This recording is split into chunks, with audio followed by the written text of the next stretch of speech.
And I am live. That is pretty nice. Today is 28th of September 2025, Sunday. Today is Sunday.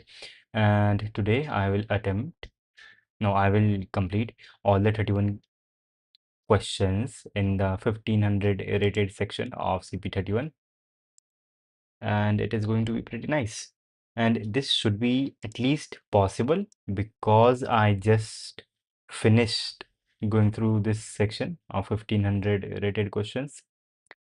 So yeah, this should be good. But this is not a very good practicing method because I just went through all of these questions, and when learning something like this, there should be a little, not a little, but there has to be, the practice sessions have to be at a gap. You cannot practice the same thing, the same exact question every day. There has to be gap in between. So yeah, just my plan after this is, after doing all of this, I will start doing graph questions, and that will be nice. Hello. CM is right here. That is pretty nice. Teamwork set, teamwork attached, TCP. Okay, so here is the folder which has all the solutions which I have done at 1500 rating. So what we will do is we will just delete it. RM RF 1500. Cool. Now ls 1400 and no 1500. So it is gone. We will create a new folder named 1500 CD into the folder, and on this other window also we will do the same, and we can start solving the questions with a little update in Viv.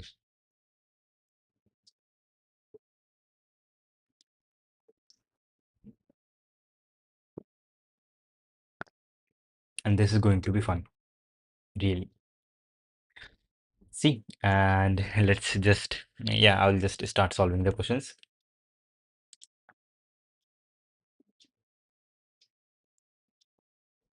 Yes, it is. Okay. There are n people on the number line. Ith person is at the A-ith position and wants to go to BI. For each person, AI is less than BI, and starting endpoints of all the people is shared. Okay, I remember that is all the two n numbers are distinct. All the people will start moving simultaneously at a speed of 1 unit per second till they reach the endpoint, and two people meet at the same point. How many endpoints for every people, for every person? I have to say, see how many endpoints are there in that range. Note that people can still greet each other if they have reached their final point. How many things are they going to greet? So there are two-person in this, and started. Okay, and end points. How many? Shit, I did do this. Yes, time and compilation error. Shit. So for each interval, I have to see how many intervals are there inside of, how many endpoints are there inside that interval. And for this, we can use something like what we used in this question, little girl and maximum sum yesterday.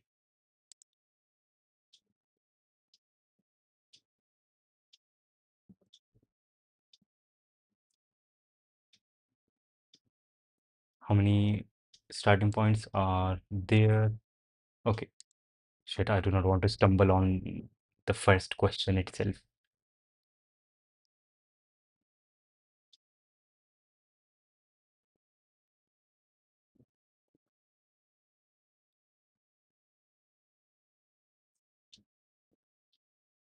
Start, delete,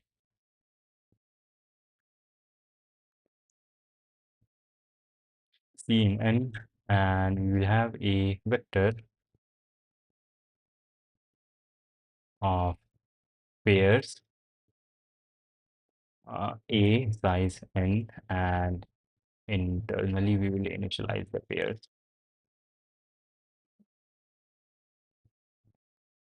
for int I equals 0, I less than n I plus plus.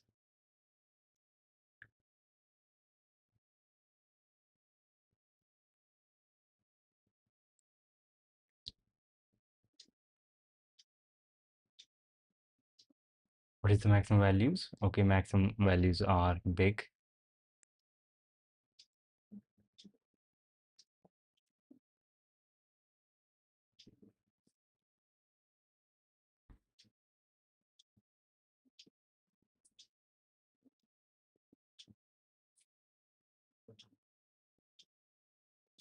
Have all the endpoints and sort them and see how many endpoints are there in this particular range. For this, it is going to be 0. For this, it is going to be 1. So answer is going to be 1 for the first one, and for the second one, yeah, we can sort and see how many numbers are there in this range. It's easy. We can use the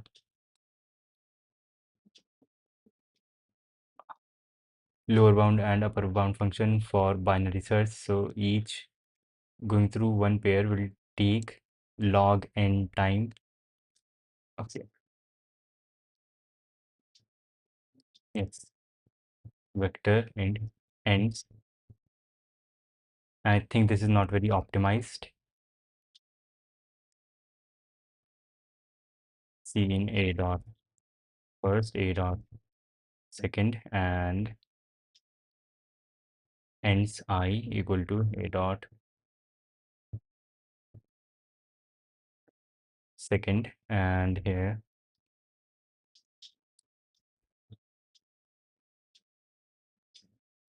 yep, and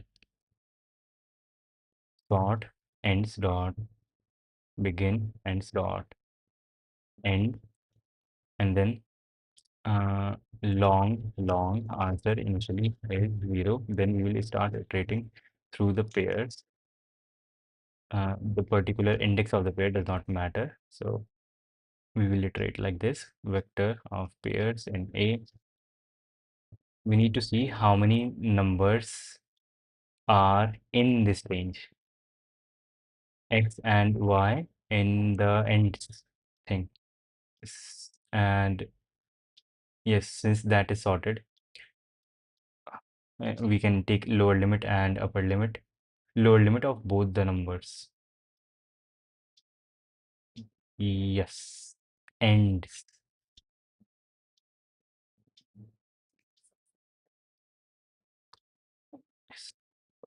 Auto ITS as in like start.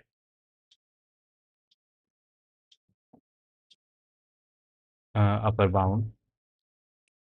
Ends dot begin and ends dot end. And look for x auto IT n equal upper bound or no lower bound,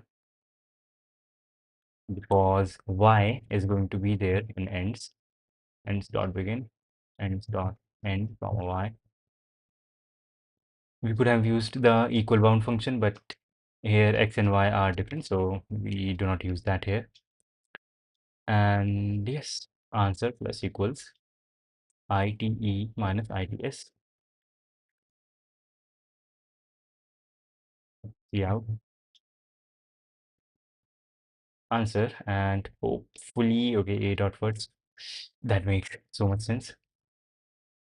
C in AI dot first into AI dot second. Okay, ends equal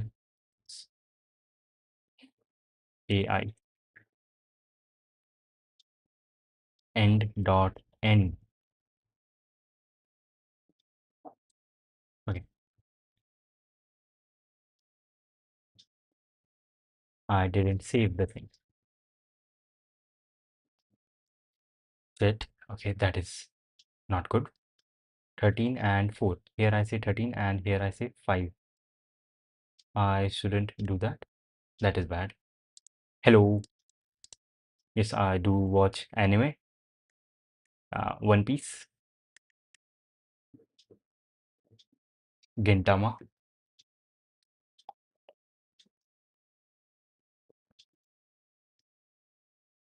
why would this fail?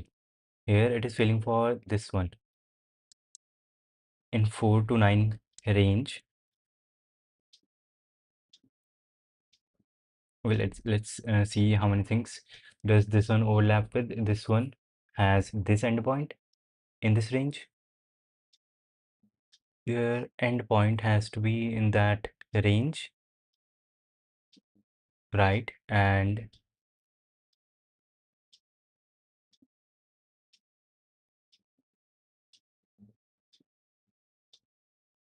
also the starting point.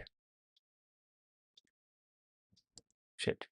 No, no, I didn't go. Yes, no. And not the Chainsaw Man movie also. Shit, the yes. In the start point and the inner point both have to be in range.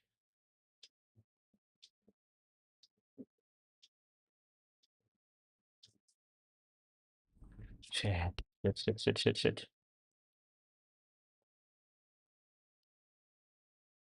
This shouldn't be this difficult. I've done this before. Uh, MP for int I equal to 0, I less than n, I plus plus L and R, C in L and R, MP, L plus plus and MP, R plus 1 minus minus and int C equals 0 and long answer equals initially 0 for auto x comma y in the map. What we will do is C plus equals whatever the current value y is.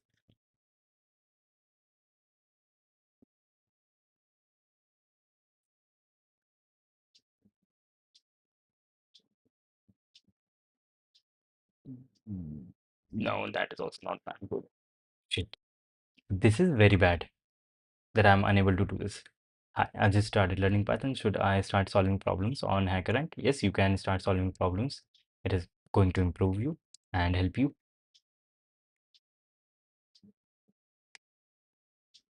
Shit. Okay, so I was unable to do this on the first day that I tried to do this, and then I did this some days later. Okay, I will come back to this question in a while. Let's go to the next one because I want to do solve questions. Okay, a boy called Smilo is playing a new game. In the game, there are n borders of monsters and ith horde. There are n hordes of monster and ith horde contains AI monsters. The goal of the game is to destroy all the monsters. To do this, you have two types of attacks and a combo. A combo attack X initially set to 0. The first type you can choose a number I from 1 to n. The first type you can choose a number 1 to I from 1 to n such that there is at least one monster left in the horde with the number I. Then you kill one monster from the horde number I and the combo increases by X. Thus you kill and increase by one monster. The second type you choose a number I where there is at least one monster in the horde. Then you use an ultimate attack and kill X monsters from the horde with the number I. After that, X is reset to 0. Your task is to destroy all of the monsters, meaning that there should be no monsters left in any of the hordes. Smilo wants to win as quickly as possible. So the total number of monsters divided by 2. There are 4 hordes. 1, 2. Total number of monsters is here is odd. 3, 4, 5, 6, 3, 4. Shit. Okay, 4. 4 attacks. 4 attacks in total. Yes, 4 attacks in total.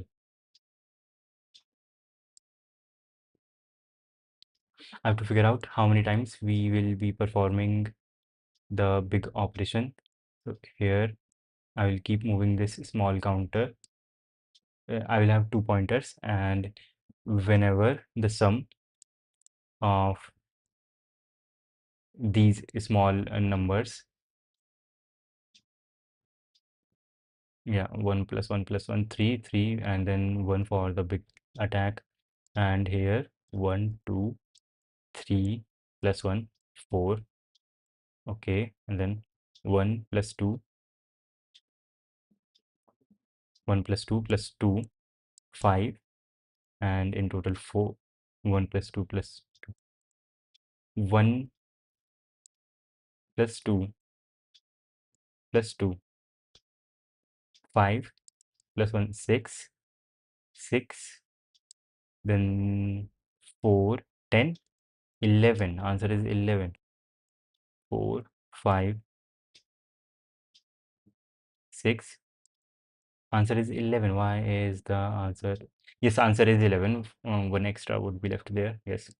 And here the answer would be 1, 7, 5. Yes, answer here is 5. Makes sense.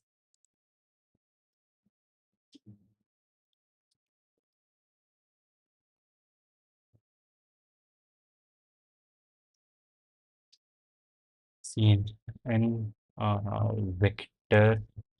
Shit, this is, I don't know why this seems very hard.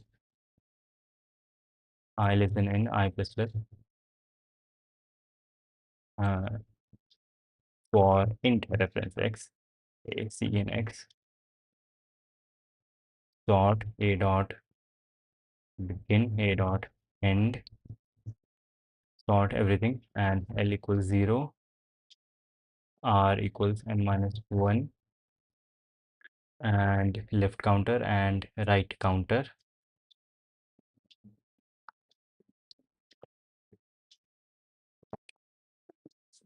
I just have to see how many times is the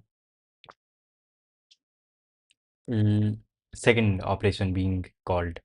The first operation will be called n divided by 2 times, but how many times is the second operation being called? Here n by 2 upper limit is going to be 4, and then second operation will be called one time.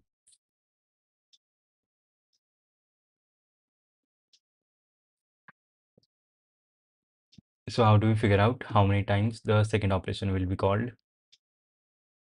It would be how many numbers can I fit into another number.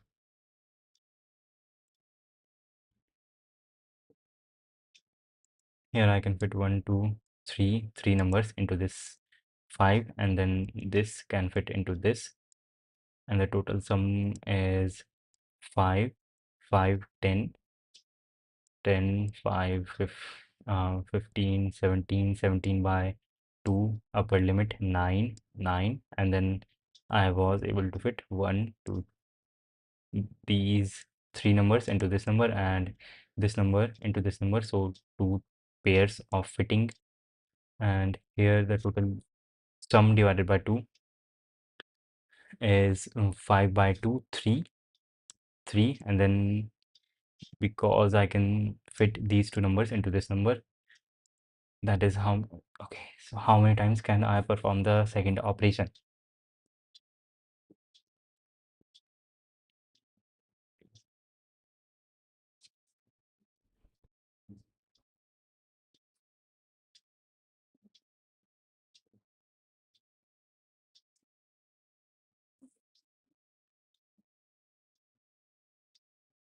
Here it is 1, here it is 2.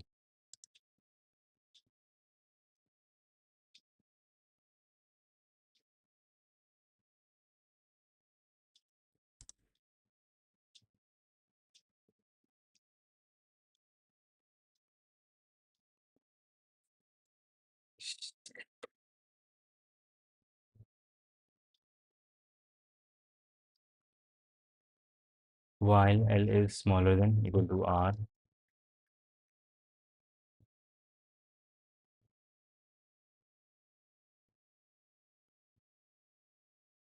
Answer is initially equal to 0.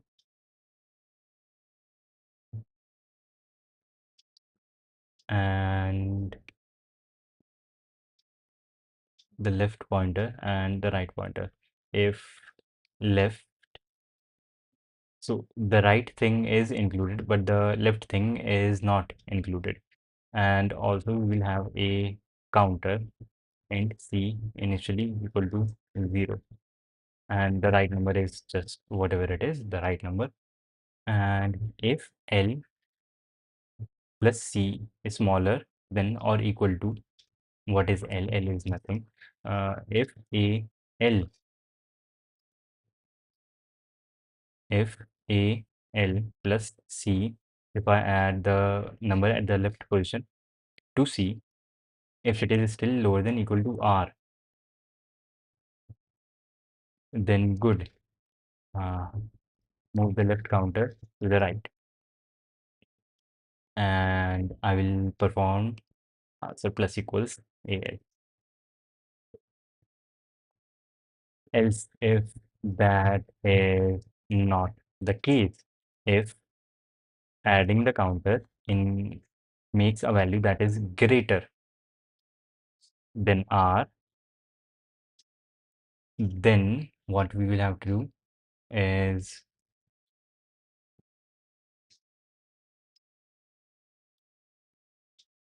yes, C equals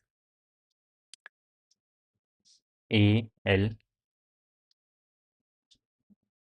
plus C. This is what the sum would be, minus R, because let's say we just killed as many monsters as we needed to get rid of the value at R, AR, and then we use the second operation on the R place, and this would increment our answer by one, once for killing the using the second operation, and second, answer plus equals AR, because that is how many things we killed from the left.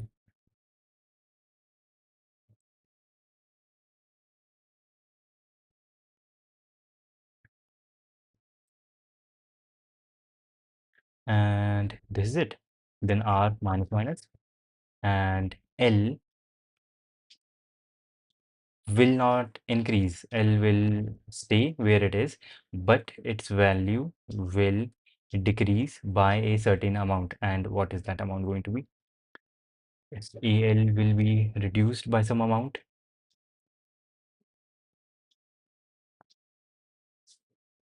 We will only use some part of AL, and AL, from AL we are going to use minus equals AR minus C. How much we were lacking to get up to AR? Only that much amount. Okay, cool. And yes, the left pointer is still pointing to something that is not included, and the right pointer is still pointing to something that is left and is not completely done till this point. And when we get out, when do we get out? When, so L and R is our range.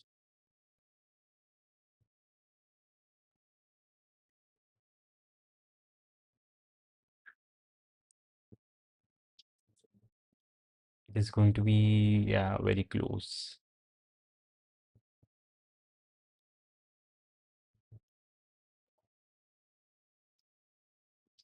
Hmm. It is pretty close, pretty close. R minus minus AR. Okay, that is good. And yes, shit, I am stupid. EL, EL.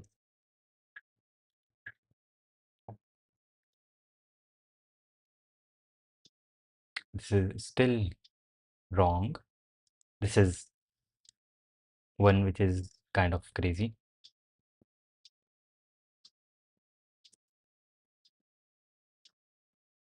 Here we will have 1, 1, 1, and So our answer would be 3. Okay. And we don't go equal. We don't go equal. Right? Yes. We don't go equal. Or we do go equal. We do go equal and everything is messed up.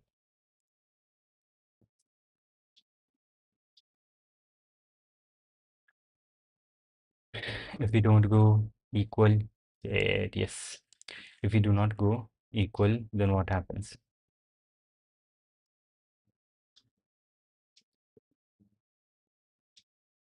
1, 5. This does not make sense.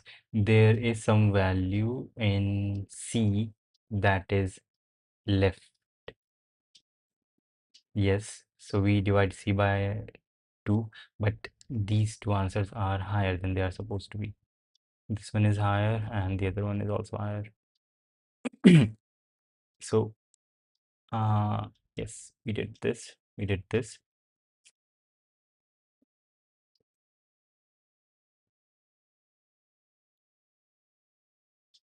If it is equal, then what we do is CL plus 1, yes, C counter will become 0 and AL minus EL will become 0. That is nice. Answer will increase by 1 because of the second operation.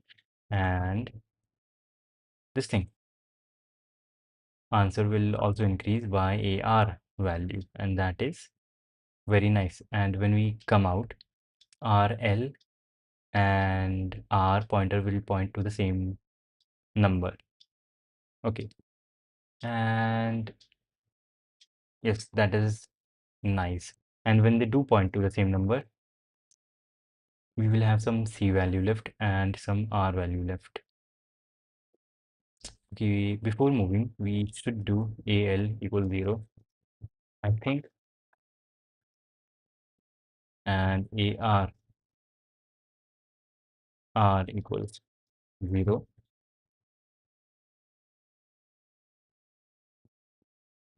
So we know everything that is left, and there is at least just two things left.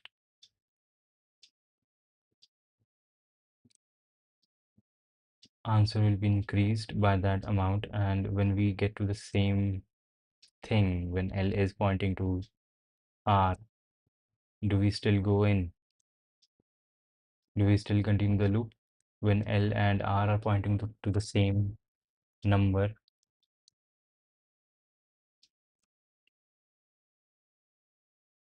this is going to give wrong answer. Yes, not even a single one is correct.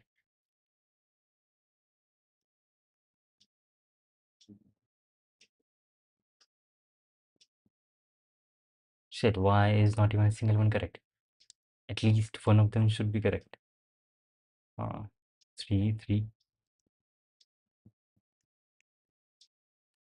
So at one point, this was equal, right? Answer increased by 1 and by R. Okay, and this should be 4 and not whatever the value is being returned. Answer should not be 6. That does not make sense. Answer plus plus. Answer initially is equal to 0. And shit, we are incrementing the answer twice. My bad.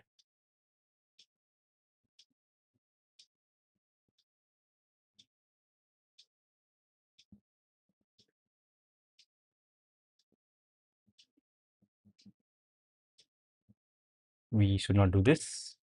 And when we get out, we will see, at least we should see a few correct answers, at least one. And we have to handle the case when we are out. We would be pointing to the same number.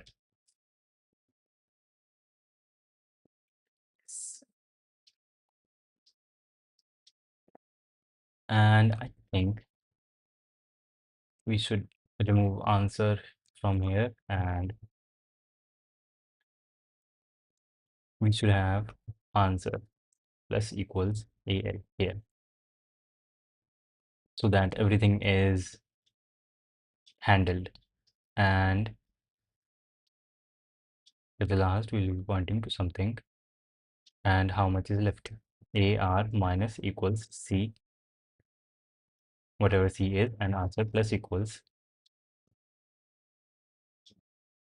if C, then AR minus equals C, and answer plus plus for the second operation, and then answer plus equals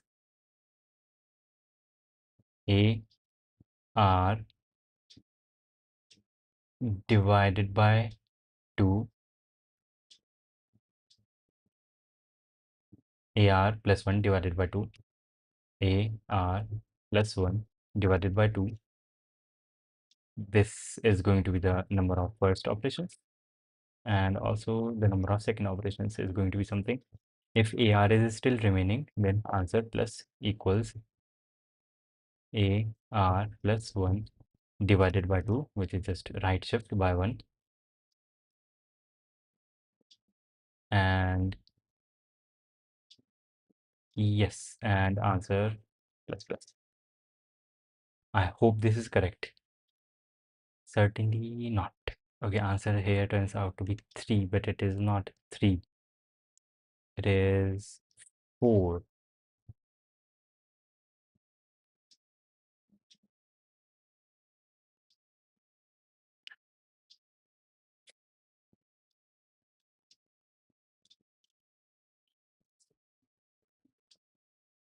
Yes.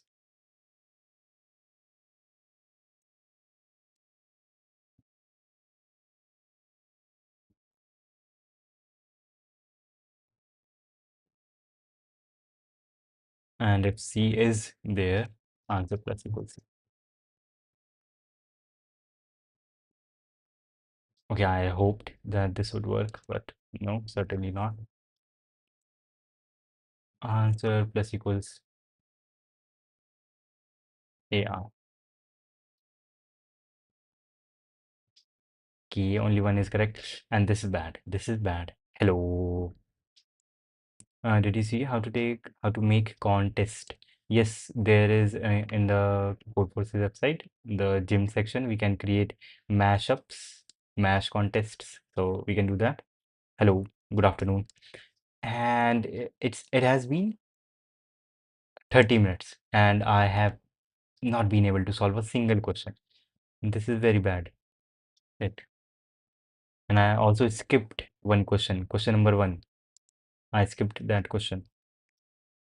It took me the first time 19 minutes, and it certainly has been more than 19 minutes. This is not very reassuring.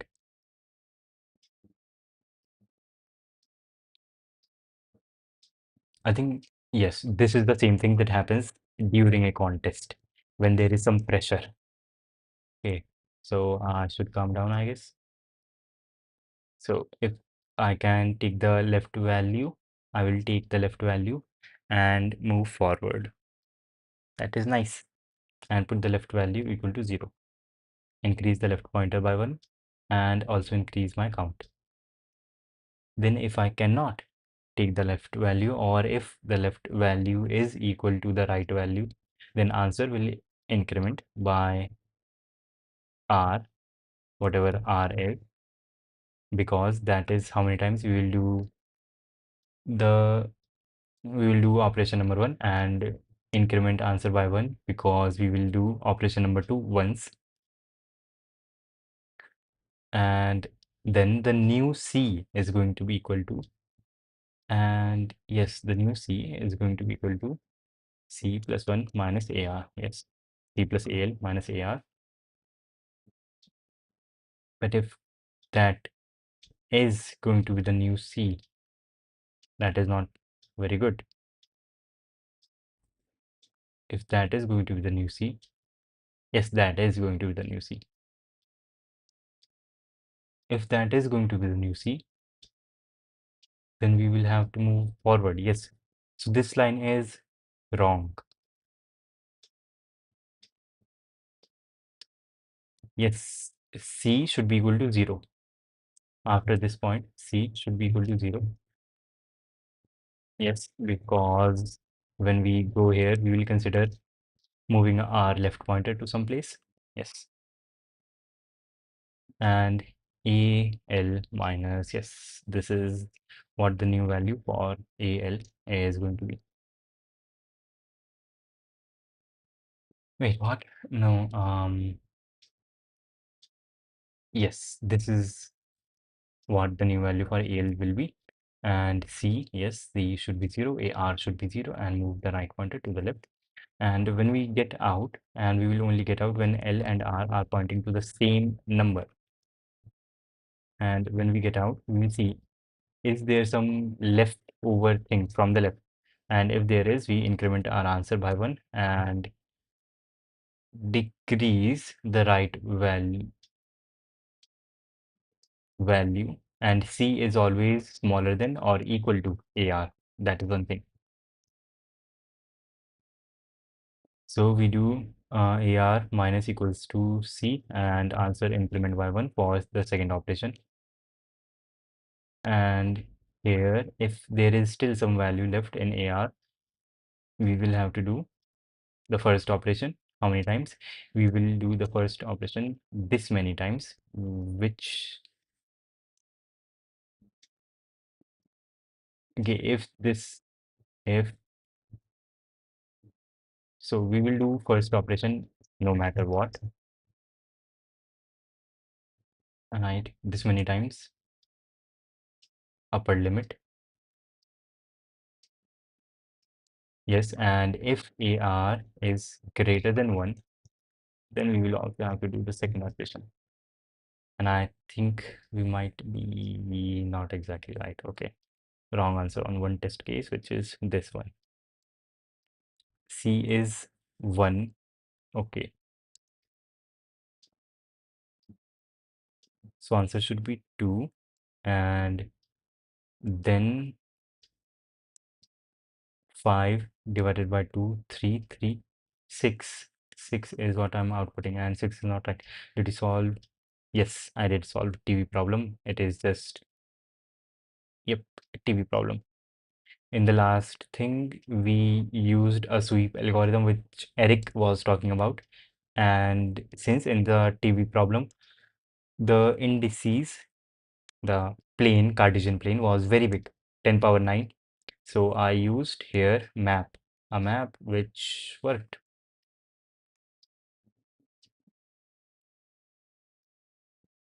This one, pretty simple. Map L plus plus and R plus 1 minus minus, and then we keep a counter and we see if at any point the overlap becomes greater than 2, then we put P equals false and we break. And depending on P, if P is true, yes, otherwise no. That is nice. Very simple little code. And okay, this is something. So 1, we will do operation number 1 on this, certainly. And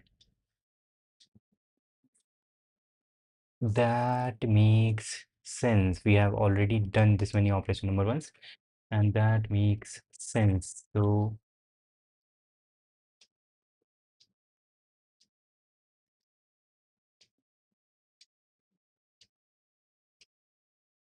yes, that makes sense. Instead of doing that,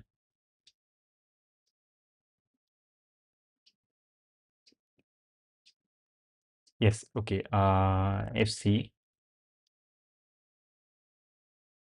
then I think A R plus equals C.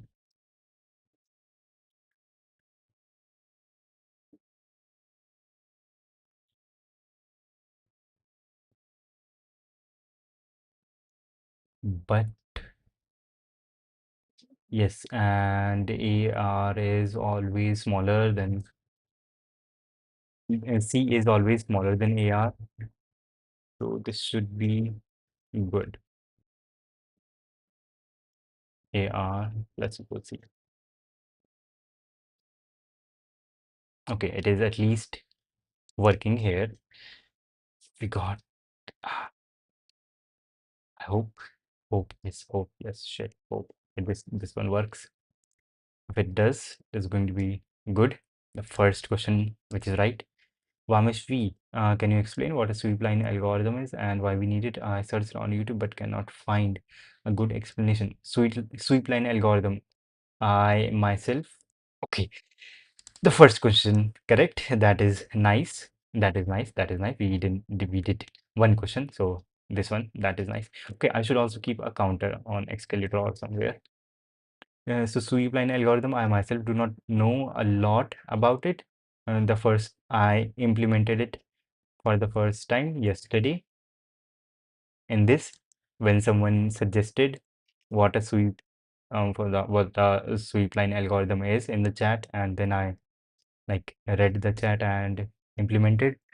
Yes, I will have to do my own research on the algorithm to learn more and talk about it. Yeah, normally in scheduling problem we use priority queue, but for the large number map is needed. Yes, because we cannot store, because if we were to use a vector, the index would have to be very high to store all the 10 power 9 possibilities. Bro, what editorial of problems? Uh, uh, for this one, yes, for this one I did saw it, and yes, it is normal. It is fine to see editorials for problems.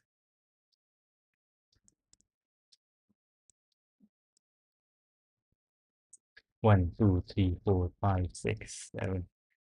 That is not 7, 8, 9, 10, 11, 12, 13, 14, 15. Yes, we will have half of them here. That is a bigger box than it is supposed to be.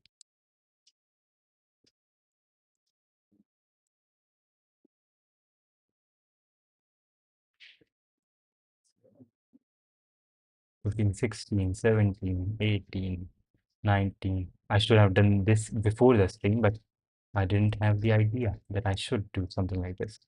27, 28, 29, 30. That is good. Okay. And then a singular problem, 31, with a box. Ah, shit, 31.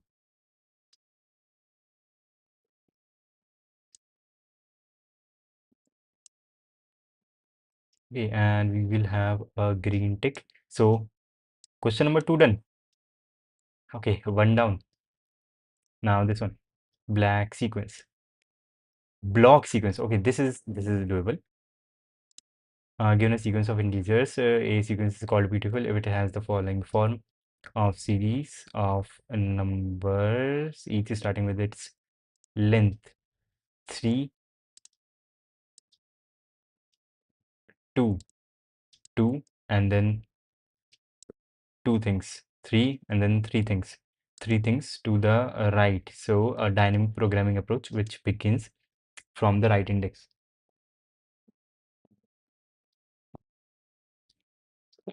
Okay, cool. Okay, these are called beautiful, and in one operation you can remove any element from the sequence. What is the minimum number of operations required to make the sequence beautiful? To make the whole sequence beautiful, these two are beautiful. Okay.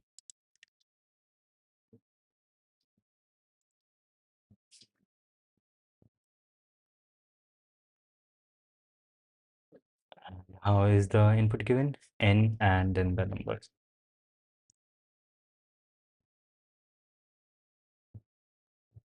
Vector int a size n for int reference x in a take into x, and then we will have a vector storing the number of operations OP size n plus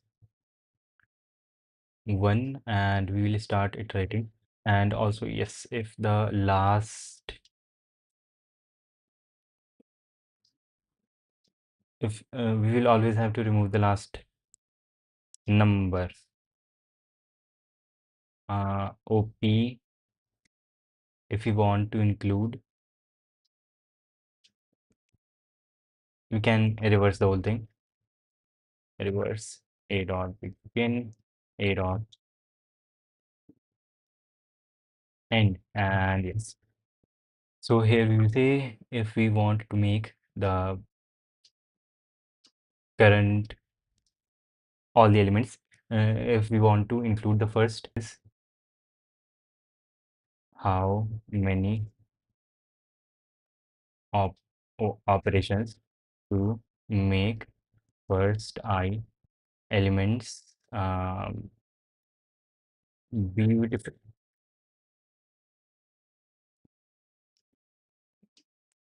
Yes, makes sense. And okay, cool, makes sense. And OP0 is going to be 0. It is already 0. And OP1 is always going to be 1.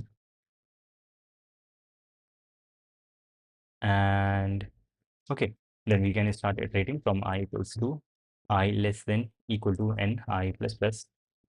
And whenever we are at a certain element ai minus 1, we have the choice to keep this or remove this. So if we do remove this, and we will just say OPI equals minimum of, if we do remove this element, then the answer is going to be OPI minus 1 plus 1. If we do remove this, we are doing one operation on this current element, I element. But if we do not remove this, that depends on how many elements are there to the left of this thing. Yes, for which we can say we only have I minus 1 elements to the left. If yes, we only have I minus 1 elements to the left of the current element. If I minus 1 is greater than 0, if we have more elements to the, no. If a I minus 1 current number, we will require, if this thing is greater than I minus 1. I minus 1 is the number of elements we have on the left, and ai minus 1 is the number of elements we need on the left to keep this current element. If that is the case, greater than,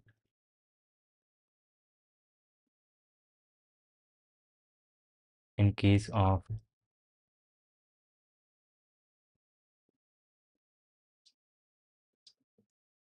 greater than, we will return int max. Like, it is much better. Yeah, we cannot keep this current element, we will have to remove it. Or if we can keep it, then answer would be OP a minus 1, I minus ai.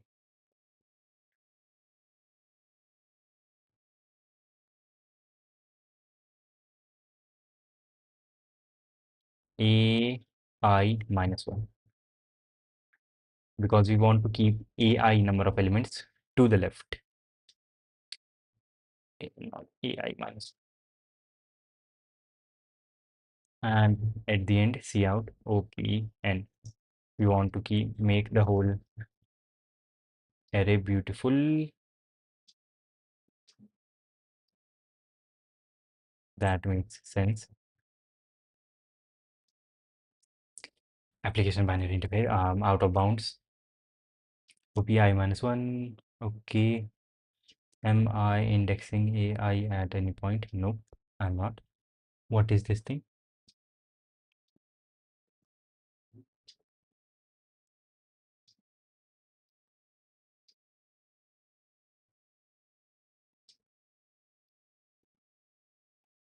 OP I minus AI minus 1 minus 1.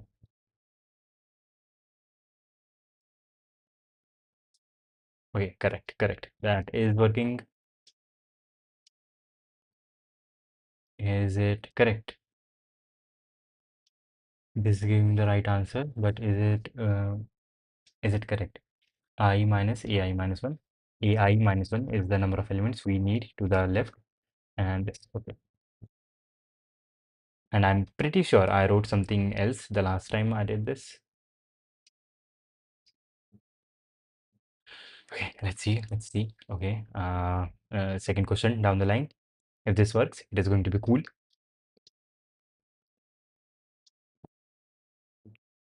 Okay, accepted. Let's go. Let's go. We did the third question. Okay, let's go to the fourth question. Data structures fan. Okay, you are given an array of integers ai to an as well as a binary string s of n characters. Augustine is a big fan of data structures. Therefore, he asked you to implement a data structure that can answer Q queries. There are two types of queries. One LR, query number one, which has two numbers. Okay, I have done this one. Of course, I have done this one.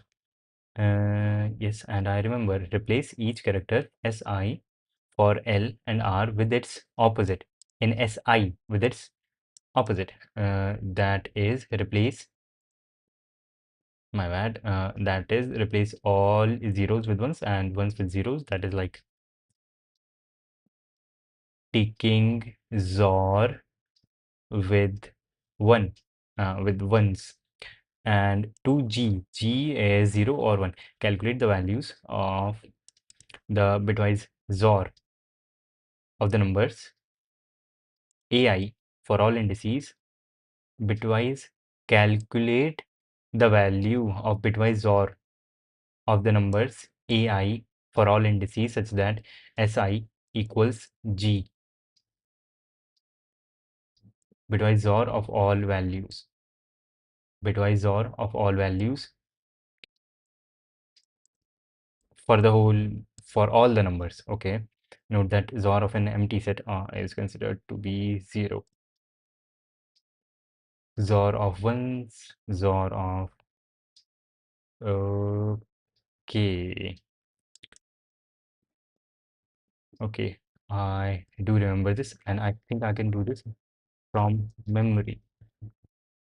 And n, how is the input given? N, then the numbers, then the string, and then the queries. N, then the numbers, vector, int a, size n, for int reference a,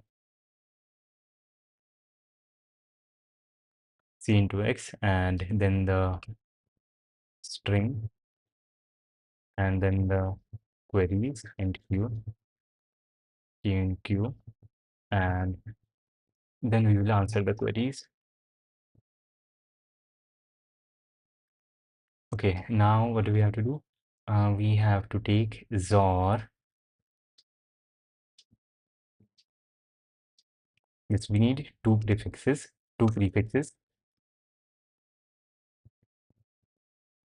vector and pref 0 and pref 1, pref 0 and pref 1 of size n plus 1, and pref 1 is also of size n plus 1. And for int I equals 0, I less than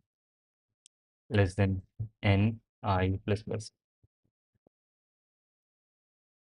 If si equals a 1. If si is equal to a 1, pref 1 I plus 1 equals pref I XOR ai, and pref 0 I plus 1 equals pref I. The last one, we do not take any XOR. Else pref 0 I plus 1 equals pref I XOR ai, and the 1 is not changed. Prefix of 1 is copied over as it was for the last one. Ref 1 I.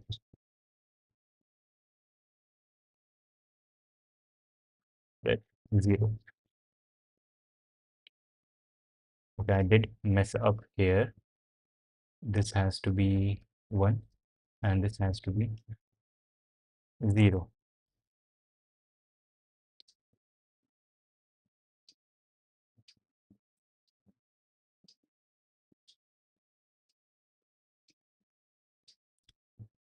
Yes, this has to be 1 and the other one has to be 0.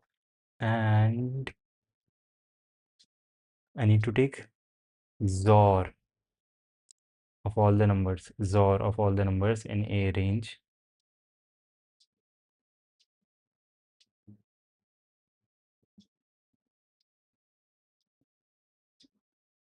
If I have numbers A1 XOR A2 XOR A3 XOR A4 and okay, if I have numbers A1 A2 A3 A4 and A5 and S is 0 0 1 1 0, and for the whole range, if we are talking about the whole range, uh, my profile in code forces here, this is my name here, this is the one, still at pupil, but it is going to change on 3rd of October. Hopefully it is going to change.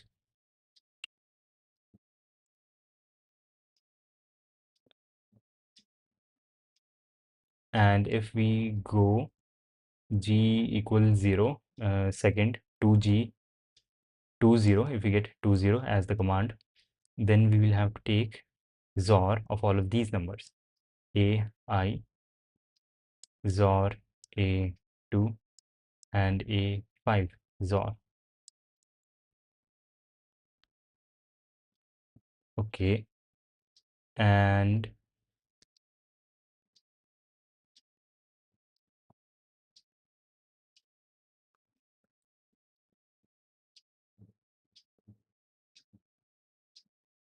we have taken XOR, and then if we get 1 and 3 4 as another query, we will have to switch up these two.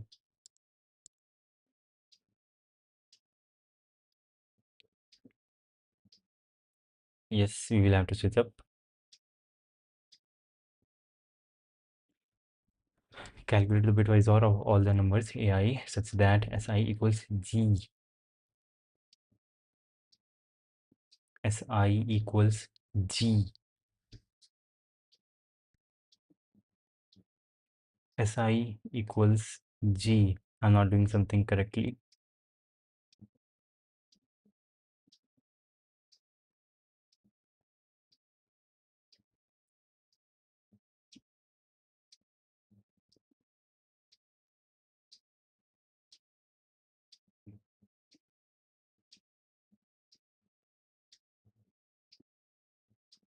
Okay, I can initially take a total XOR.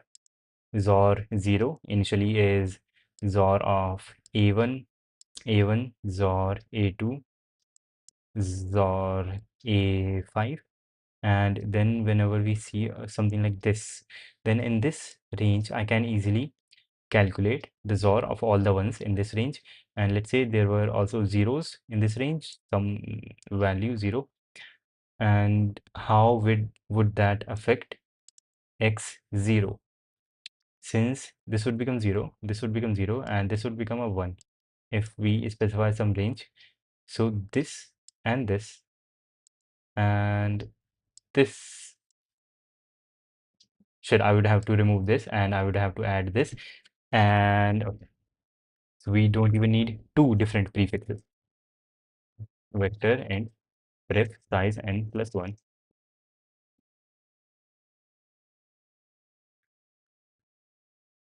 But we do need XOR 0 equals 0 and XOR 1 equals 0.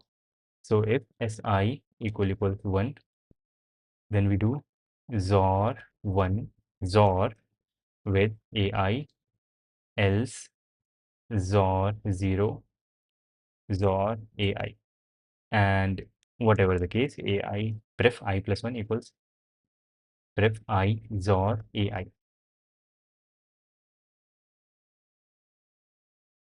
And see something we will take in the current query, and if C equals 1, which is the first command, we will have two numbers L and R. C in L and R, we have to switch the totals of zeros and ones in this range, and this is going to affect XOR 1 by some amount. XOR 1 will become equal to XOR of all the numbers in that range. And how do I get the XOR of all the numbers in that range? Begin ending at R, and is R included? Yes, L and R.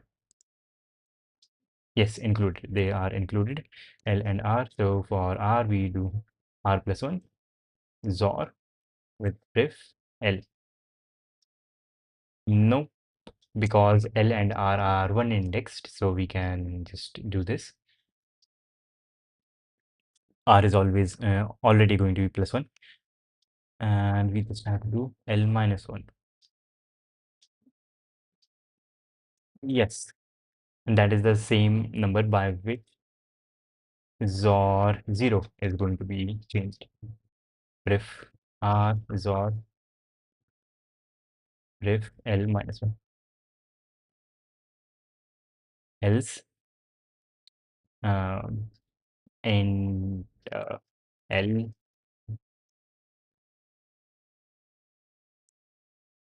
and if L is 1, then C out XOR of 1 XOR of all the ones. Else if L is 0, then C out XOR 0.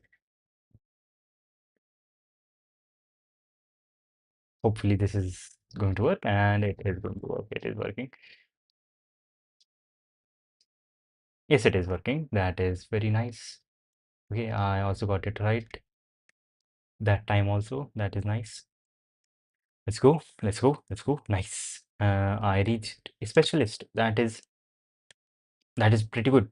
1400, but dropped to pupil right now. Hopefully I can reach expert before. Yes, my goal is also the same. Oh, I literally just solved this a few days ago. That is pretty cool. That is crazy. And we did question number 4. Data, data structure fan. That is pretty nice. Question number 4. Okay, that is question number 4. Also done. 4 questions done till now. Tea tagging. Okay. Tea tasting shit. Okay. A tea manufacturer decided to conduct a massive tea tasting, and N sorts of tea will be tasted by N tasters. Both sorts, both the sorts of teas and the tasters are numbered from 1 to N. Okay. The manufacturers prepared AI milliliters of the ith sort of tea. The jth taster can drink J milliliters of tea at once. The tasting will be conducted in steps. During the first step, the ith taster will taste the ith sort of tea.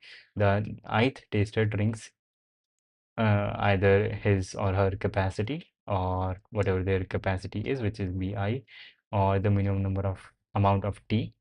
Yes, how much is available of the ith sort and how much the ith taster can drink. Ai is also decreased by this amount, so it will become 0 or something. Then all tasters move to the previous sort of tea.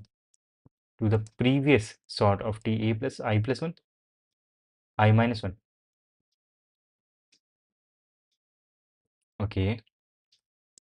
Thus, during the second step, the ith taster will taste I minus 1 sort of tea. So the teas are moving forward. The ith taster drinks minimum of the next amount of tea, and during the third step, so on this goes on until T until everyone ends the test. Take a look at the tasting process for this much amount of tea. What do I have to output for each taster? Print how many milliliters of tea he she will drink in total. How many milliliters of tea he she will drink in total?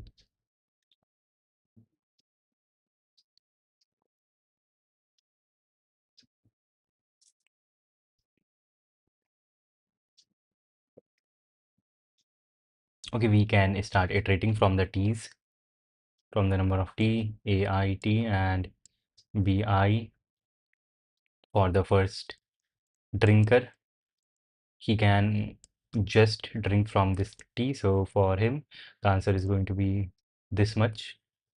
We will have a counter and counter -1 minus this number or the minimum of the counter or this number, right? And yes, counter this t minus this amount 1 will be added to the next number, and 21 8 8.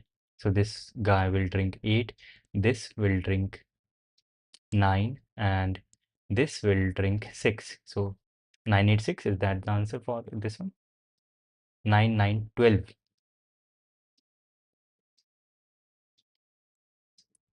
AI is how much tea is there, and BI is how much they can drink.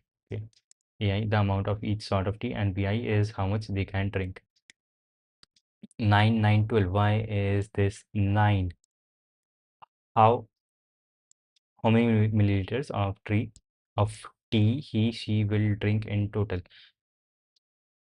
In one sitting they can drink this much. Okay, that is kind of okay. In one sitting they can drink this much tea.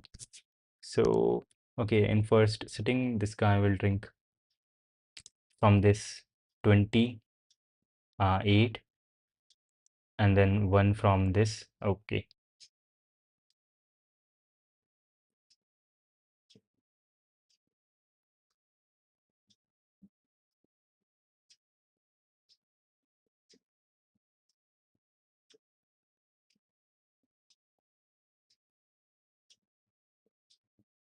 9 1 1 will be left. Or maybe I can think about how many people. Yeah, I think I can go from T to T. This tea is going to be drunk by this guy, and this guy. So yes, and this tea is going to be drunk by this guy and this guy. And this, sorry, this tea is going to be drunk by this guy and this guy. And this tea is going to be drunk by this guy and by this guy. And this tea is going to be drunk just by this guy. And I can keep moving this forward, and yes, it's still the same problem. There will be the same problem of time complexity blowing up to n square, which is not wanted, which is unwanted. I can think about this in two ways. Either how much amount of tea is a particular person drinking, or how much tea is going to be drunk by each person of a particular type. Is there any other way? No. I can think about this in terms of persons. But also if I think about this in terms of persons, then what is changing is these values. Yes, I can think about this in terms of persons, because I do not, this guy, this person can only drink from teas which are like has the same index or lower index than this guy's index. And instead of going through all the teas and decreasing their amount by 9, I can instead have a counter of how much tea has been drunk from all the teas which have been till this point, and that is going to be nice. Cool. And also I can have a prefix Mm, yes. Okay, 9 amount of teas have been drunk. So when this guy shows up,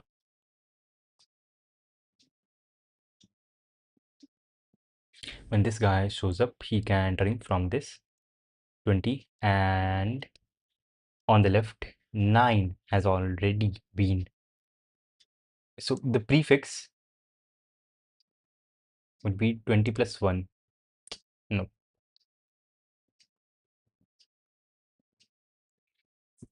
Hmm.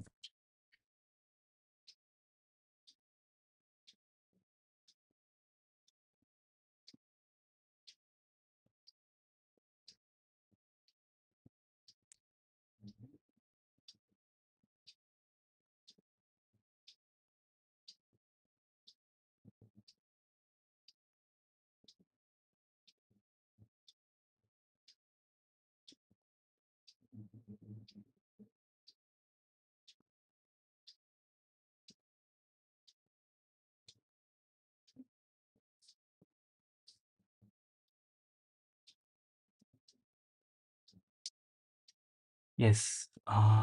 N square is going to be bad. N square is not good.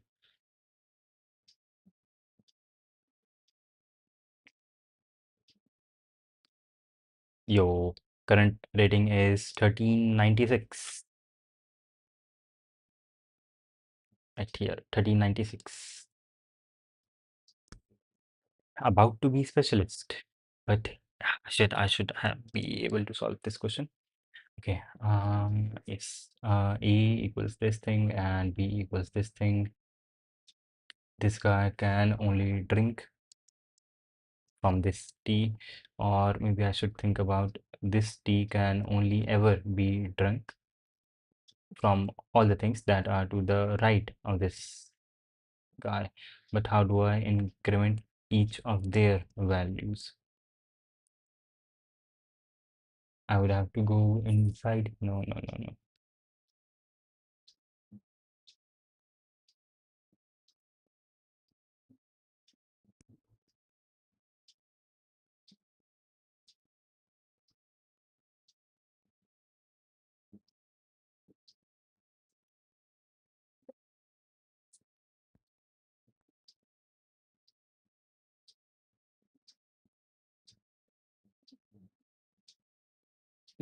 Okay, yes, there is this thing that I create a prefix of this much of this array from the left, and for each index I will ask myself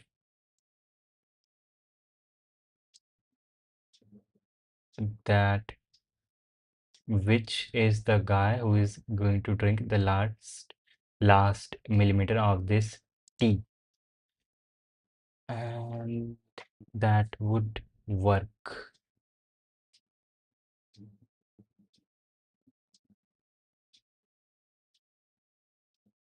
Yes,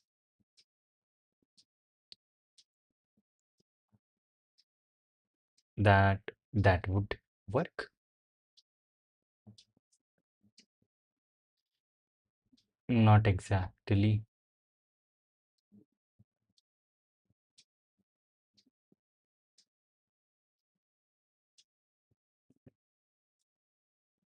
Yes, that would work. That would work. That would work. But maybe there is some other way which is better. A and B.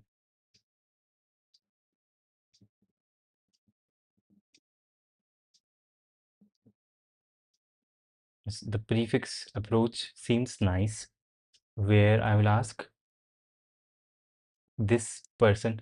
No, it is not very nice. No,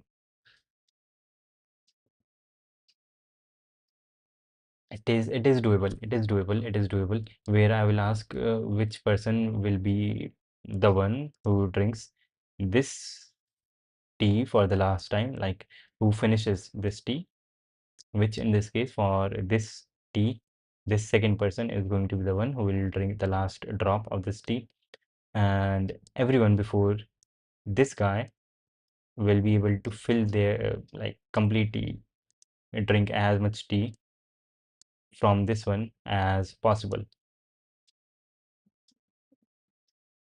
Yes, and that would be nice. And I can have a response vector of size n, and for this one I will increment its drops tea drunk by as much amount as he can drink from this tea. Yes, that would be nice.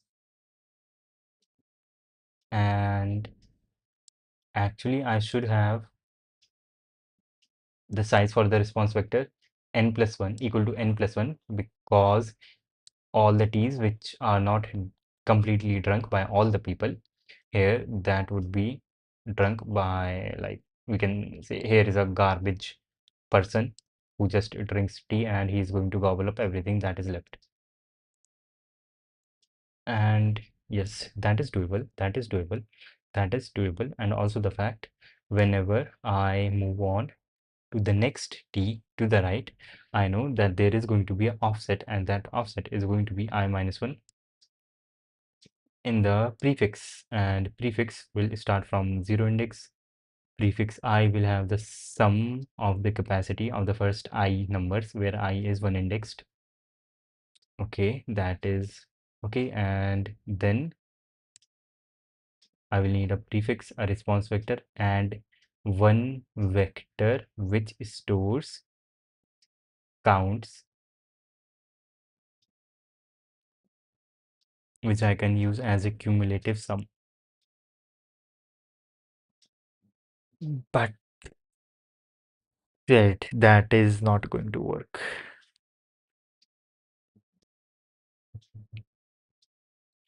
That is going to work. That is going to work. No, that is not going to work.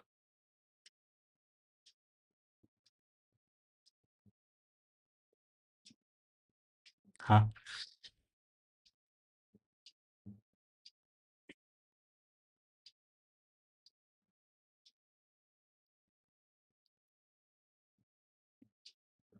The current person will drink some tea.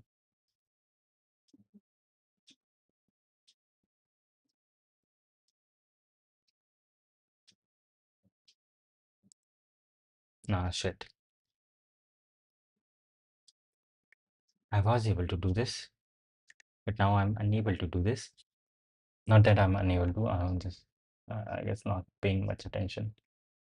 Shit.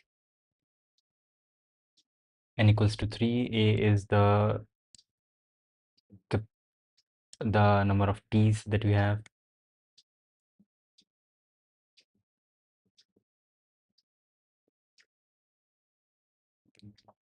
9, 9, 12.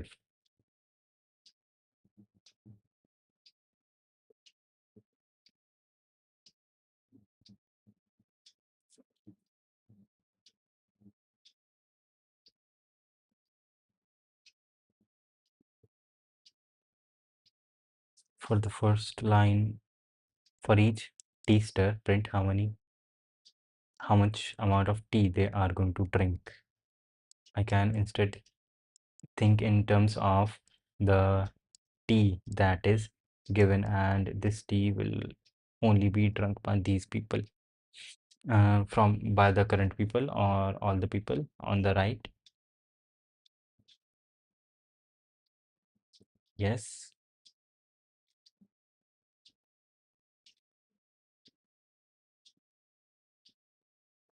Yes, by the current person and all the people from the on the right.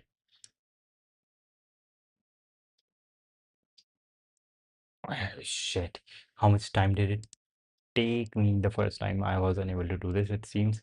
Okay, let's move on to the next problem, and I will come back to this one later.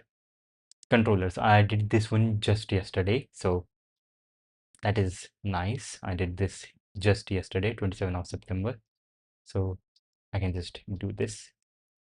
I know what the question is and everything. Boilerplate. And the question is like this. How is the input given? First, we have n, which is the size of the string, and then we have q for the number of queries, and then we have queries L and R. That is nice. Int n, c in n, string s, we will take in the string and we will count the number of plus in the string s dot begin and s dot end. We count the number of plus in the current string, and int m, the number of minus in the current string.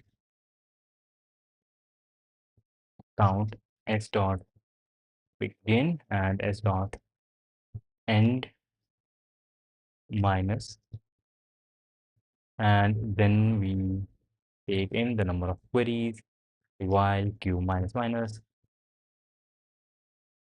while q minus minus. We will have L and R, C in L and C in R, and there is some formula according to which we have to see what the difference of these two numbers are. Like, okay, let's go. Since we have total P number of plus and M number of minus, let's say diff equals P minus M. And if we take K1 amount of plus with the number X and K2 amount of minus with the number X, then our total sum is going to be K2 minus X plus the remaining number of pluses P minus K1 Y minus the remaining number of M's M1 M, not M1, M minus K2 Y, and this should be equal to 0. And we are also saying that K equals K1 minus K2. Let's say in that case we take X common from here, and X into K1 minus K2 plus we have P minus M, P minus M as one thing, plus or minus K1 minus K2 whole into Y equals 0. That is what we want. We can rewrite this as Kx plus diff minus K into Y. This should be equal to 0. Here we can calculate the value of diff. We know X and Y. All we don't know is K. So let's find what the value of K is. K bracket X minus Y equals minus diff Y. And if we write this like carefully in a better way, diff into Y divided by Y minus X. And yes, that is nice. We know diff is equal to P minus M. We know Y, we know X, we know Y. And what are the possible values that X can have?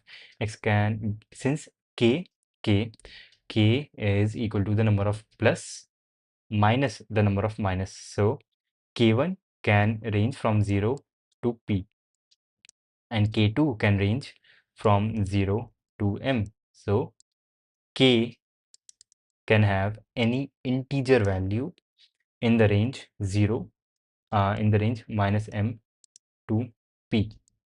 If K is an integer in this range, then we have a correct answer. And also x1 should not be x should not be equal to y, and also if diff equals 0, then we like, then it is always possible. And diff equals P minus M. Now, after we have taken L and R, a few things would have to be seen. First, if not diff, if diff is 0, then we can just say Yes, this is always going to be possible. And continue. But if that is not the case, then we will have to see a few things. Let's say bool then equals true. And for this to be true, a few things have to be set up, checked. If done, then yes, otherwise no. Okay, a few things have to be checked. If x equal to y, if x equal to y, then we do not divide by 0. That is like bad. If x equal to y, then we have to see that diff is, if x equal to y, then we cannot have k equal to anything, because if x equal to y, then everything is bad.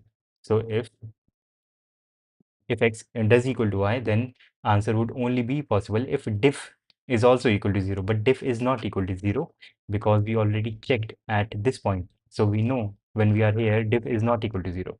So if x equal to y, then equals false. If that is like passed, then we have second test, which is k has to be an integer, for which we will see diff into y has to be divisible by y minus x. So if we have a remainder, diff into y, remainder with y minus x, right? Yes, y minus x. If there is a remainder for this thing, then done equals false. It is still false. And else, if x is not equal to y and k is an integer, then we will find k's value in k equals diff into y divided by y minus x divided by y minus x. And if k is smaller than minus m, or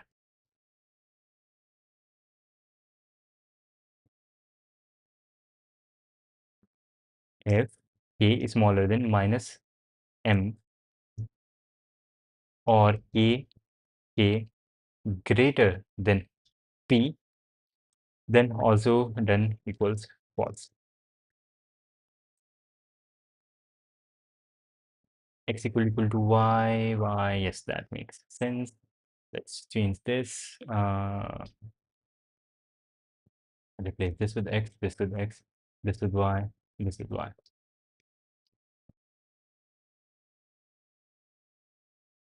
Okay, shit. Okay, it didn't work for the last one. Yes, it didn't work for the last one because k can also be big number, because x and y can be big numbers. Therefore, let's make diff also a big number boolean.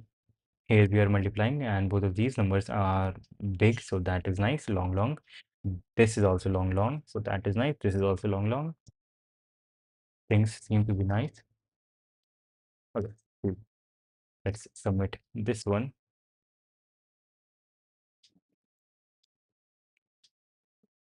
Yeah, this should work. This should work. And we would be one more question down.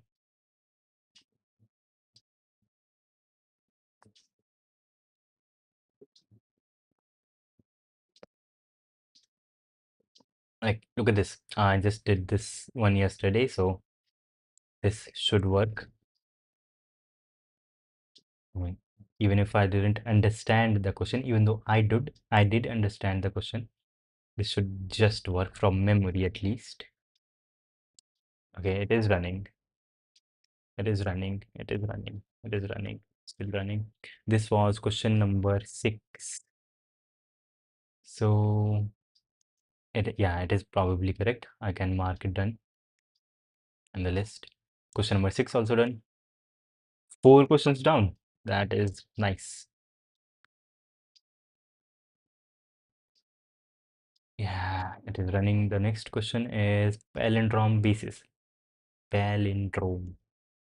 Okay, done. Cool. Okay, Excalibur is gone. And shit, the list is also gone. That is very bad. Let me remove some things from the past. to make more space.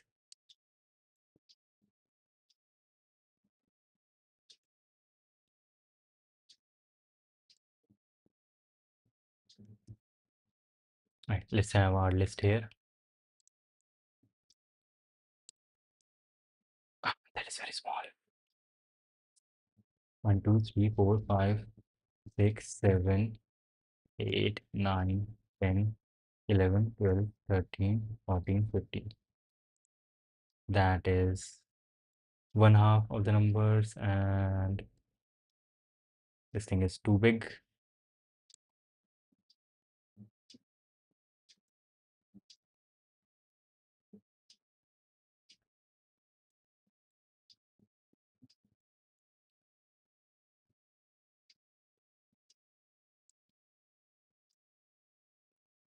Okay,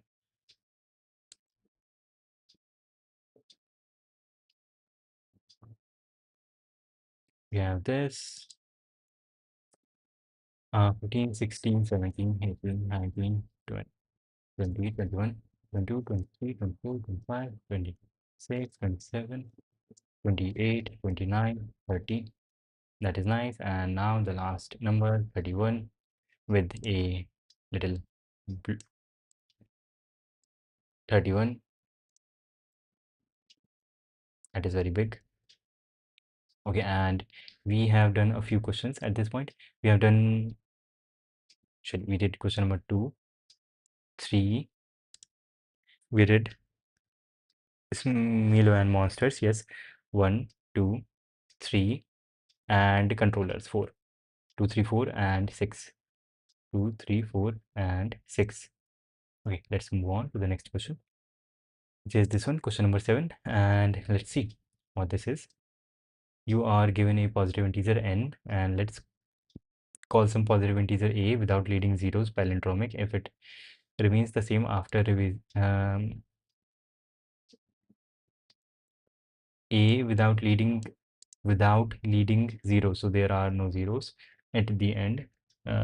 Find the number of distinct ways to express n as a sum of positive palindromic numbers.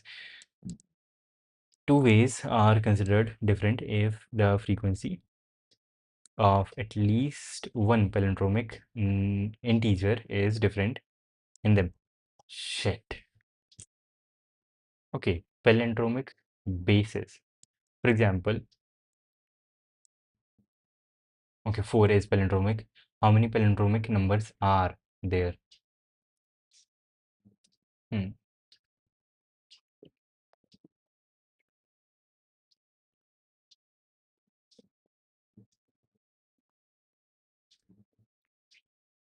Okay, and these two ways are considered the same. Formally, you need to find the number of distinct multisets of positive palindromic integers that sum up to be equal to n. And n is going to be at least maximum 10 power 4. And there are not going to be many palindromic numbers in that range. For one digit, we have 9 palindromic numbers. For 2 digits, we have again 9 palindromic numbers. For 3 digits, we have 9 into 9 palindromic numbers.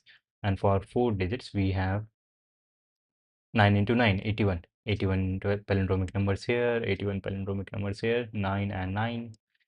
And in total, 162 plus 18, 190 palindromic numbers. And that is good. That is okay. And this is just like the coin change problem. Yes.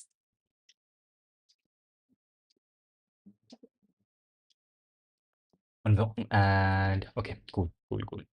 We have this boilerplate. Okay. And we will have a vector int palin and a function void fill palin, which fills this palindromic numbers. We will start with I equals 1, and also our range const int ranged initially is 1e4. Nope, range is 4e4. plus 1, just in case. And yeah, we would also need a function which tells us if the current number is palindrome. A function would be nice. Is palin takes in a number x and will return true if the number is a palindrome.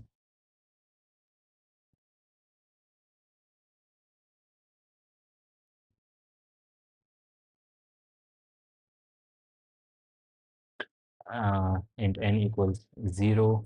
Okay, and int a equals 0 and n equals x, a equals 0, while n, what we will do is a into 10 and a plus equals the last digit of x, which is n remainder 10 and n divided by equal to 10, and return a equal x. Here for int I equals 1, I less than range I plus plus if is palin I, then add this palin dot push back I. Now our palindrome list should be filled, and after that n, we will take in the number n, and our question is how many different ways are there to get to a sum of n, and we don't even have to shit yet we don't even have to run some algorithm here. We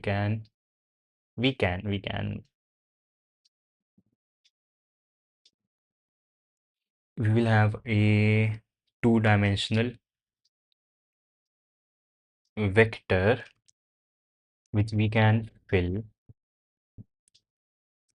What is this called? Prefetch or pre-prepare everything. Oh mark, yes, shit. Opinionated Linux from DHH. That is nice. Const int m equals 1e9 plus 7. And yes, we will have a matrix which we are going to pre-fill or prefetch or whatever. Vector int vector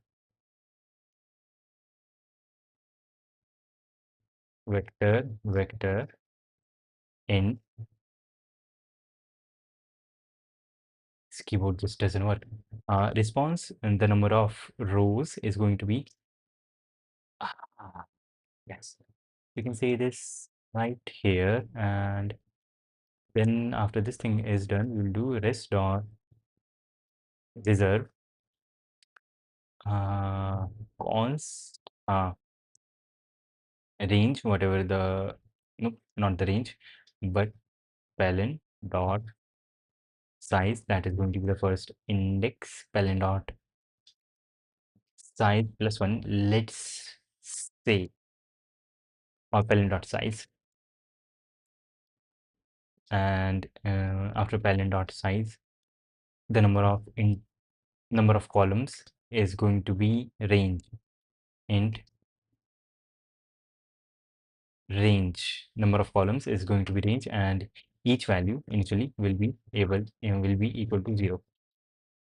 And yes, this is just telling us how many ways are there to get to a, and yeah, I rest I j means ways to get to a sum of j with the first I coins or nuns. This is like coin change problem, and we can have a function which just fills this response vector. And how is it going to be filled? So, and the base cases are all done, right? The base cases are all done. So for int I equals 0, I less than plen dot size and I plus plus, and our sum will go from right to left. Int s equals range s, range plus 1 is the size, so that is good, and s is greater than or equal to plen I and s minus minus. And the number of ways to get to this particular sum using the first I coins is going to be plus equals the number of ways when I'm using one less coin or number, and my target sum is s, and my target sum is s minus the value of the current coin p I, and this I is modulus with n, and laptop is going to die because yes. Okay, wait, is my camera, yes, camera is still working, that is pretty nice. Okay,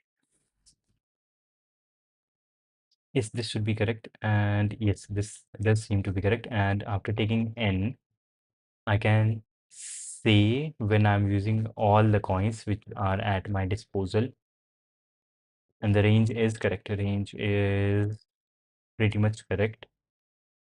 So when I'm using all the coins, cout res dot back when I'm using all the coins to get to a sum of n.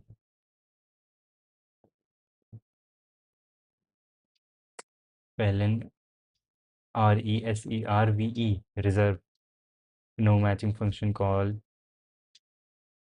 to standard vector integer.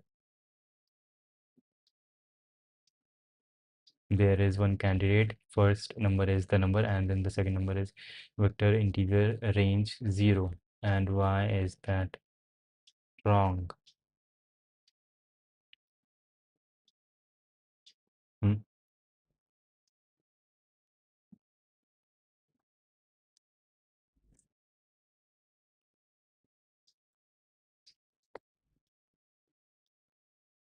Plen dot size.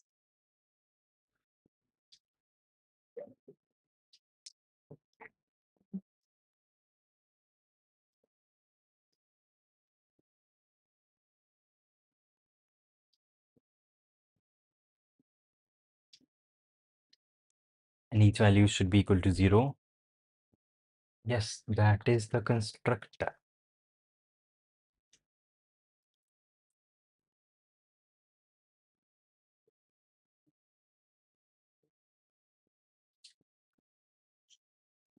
Plen dot size. Yes, maybe resize. Test dot resize to plen. Okay, and after this, yes, I have to call the fill res function. But before that, res dot reserve or res dot assign. Shit, yes, I am stupid. Res dot assign plen dot size, and internally vector of integers, and how many there are going to be, there are going to be range plus 1 plus 1. Initially every value should be equal to 0.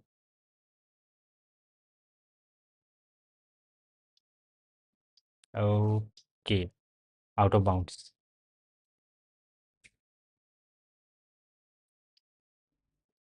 Two values.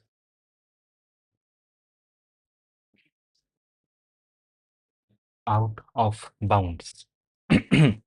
Out of bounds. Okay.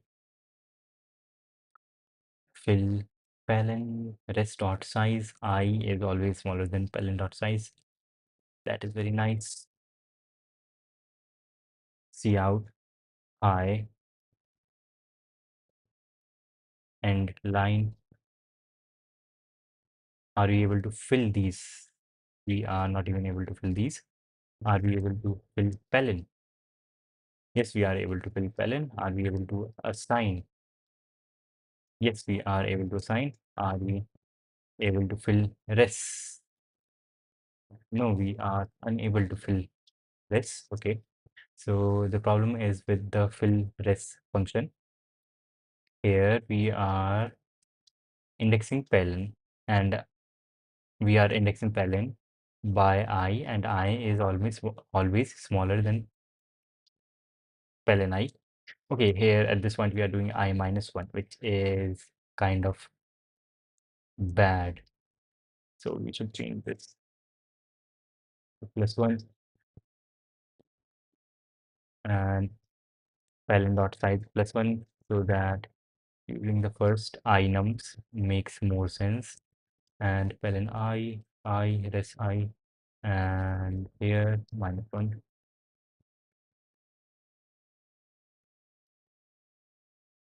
Minus 1, and that seems to be more correct, except this line high.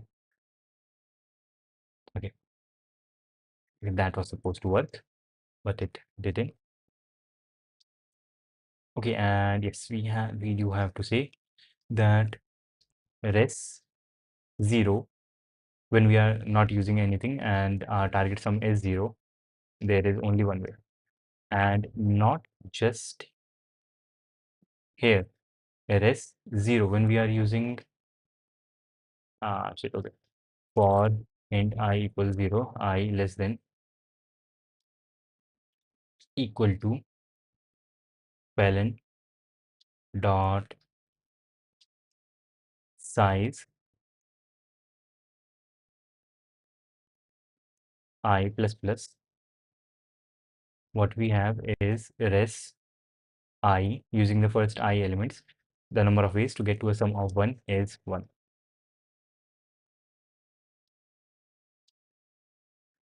Still wrong answer.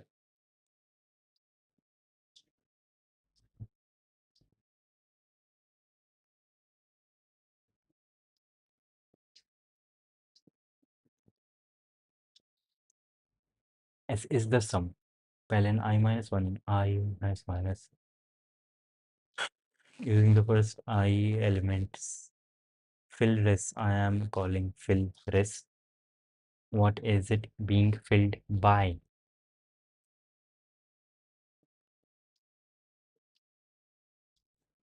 S starts from range.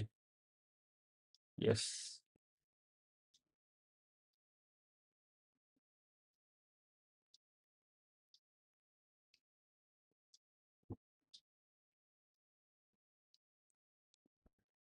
Okay, so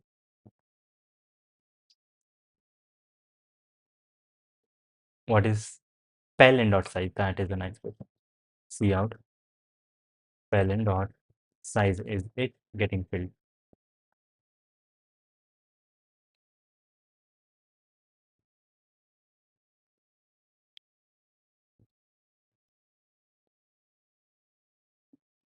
It is getting filled, and 500 numbers is, wait, 500 numbers is a bit too much than what I thought.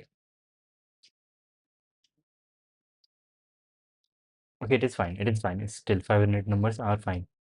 And we should have also have 1, 2, and all the numbers there. After filling palin, see out palin.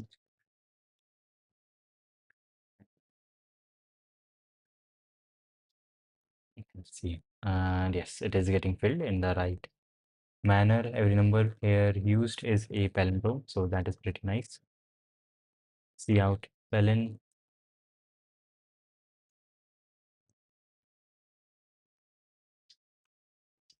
Solve, we take in n, and res back is when we are using all the numbers. Res palin dot size getter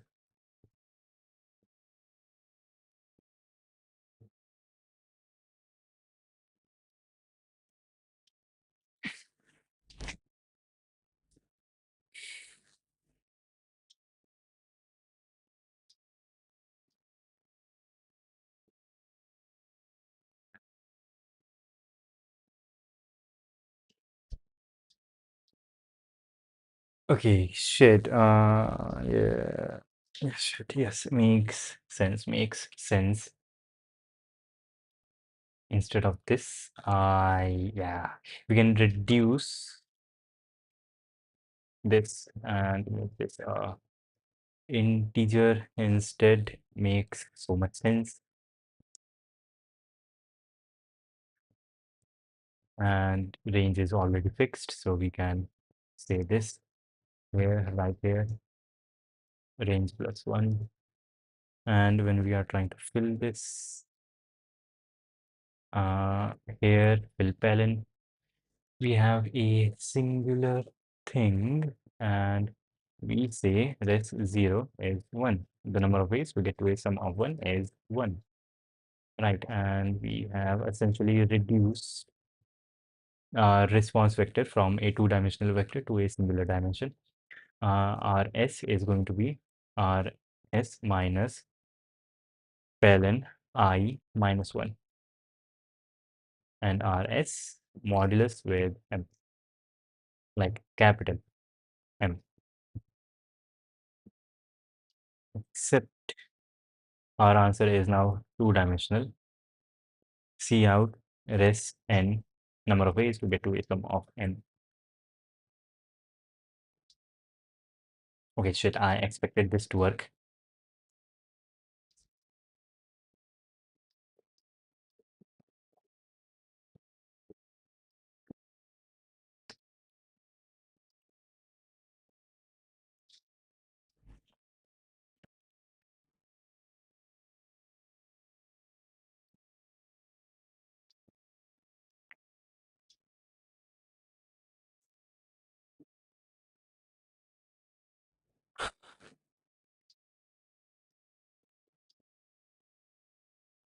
Number of ways to get to a sum of n.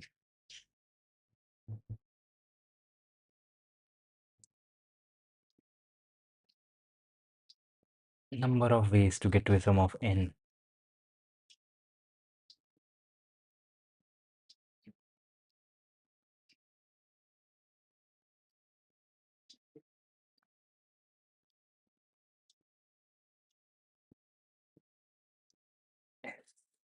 Minus paln I minus 1.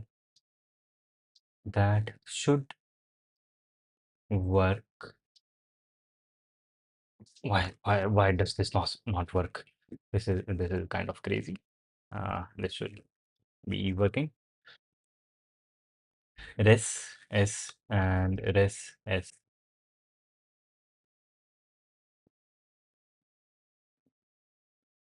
Sum starts from in range while sum is greater than the current palindrome, which is in question. I starts from 1. Okay. Res 0 is 1. That is, there is only one way to get to a sum of 0. Yes, makes sense. And then S minus minus. And to get to the current sum of S, yes. Now, shit, this was supposed to work now. Anyways, it doesn't work. Paln I S minus paln I. Initially, there are no garbage values, hopefully.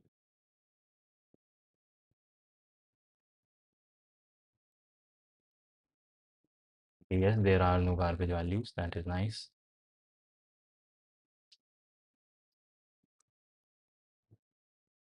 Let's make this a long, but still that also wouldn't have any effect. Palin dot pushback I, it has all the palindromes. The number of ways to get to a sum of n, the number of ways to get to a sum of 0 is 1, and then I equals 0 and I less than I is how many palindromes we are using starting from the first one, and S int S equals range for every palindrome, and while S is greater than or equal to palin I minus 1, the ith palindrome, if I is 1 indexed, and then go to the next S, res S plus res S minus ln I. Mhm.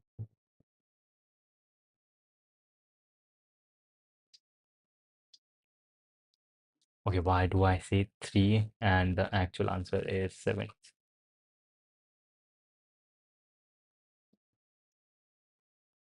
See out res 0 space or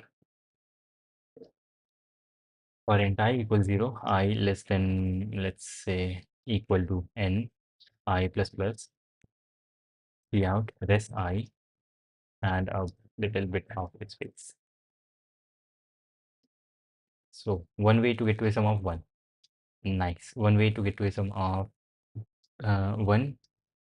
One way to get to a sum of 2. That is nice. And one way to get to a sum of 3. That is also nice. But I can use numbers multiple times. That is something. That is something. If I can use a number multiple times, then range should start from ln I minus 1 while s is smaller than equal to range, and we will do s plus plus.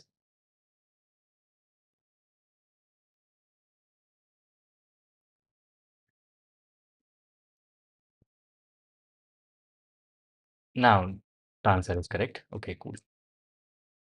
We can use the same number multiple times, so that is pretty nice. We will submit this. Cool, and hopefully this is correct. Let's see if this is correct. It would be 5 questions down, and shit, it is, yeah, it is already 2 hours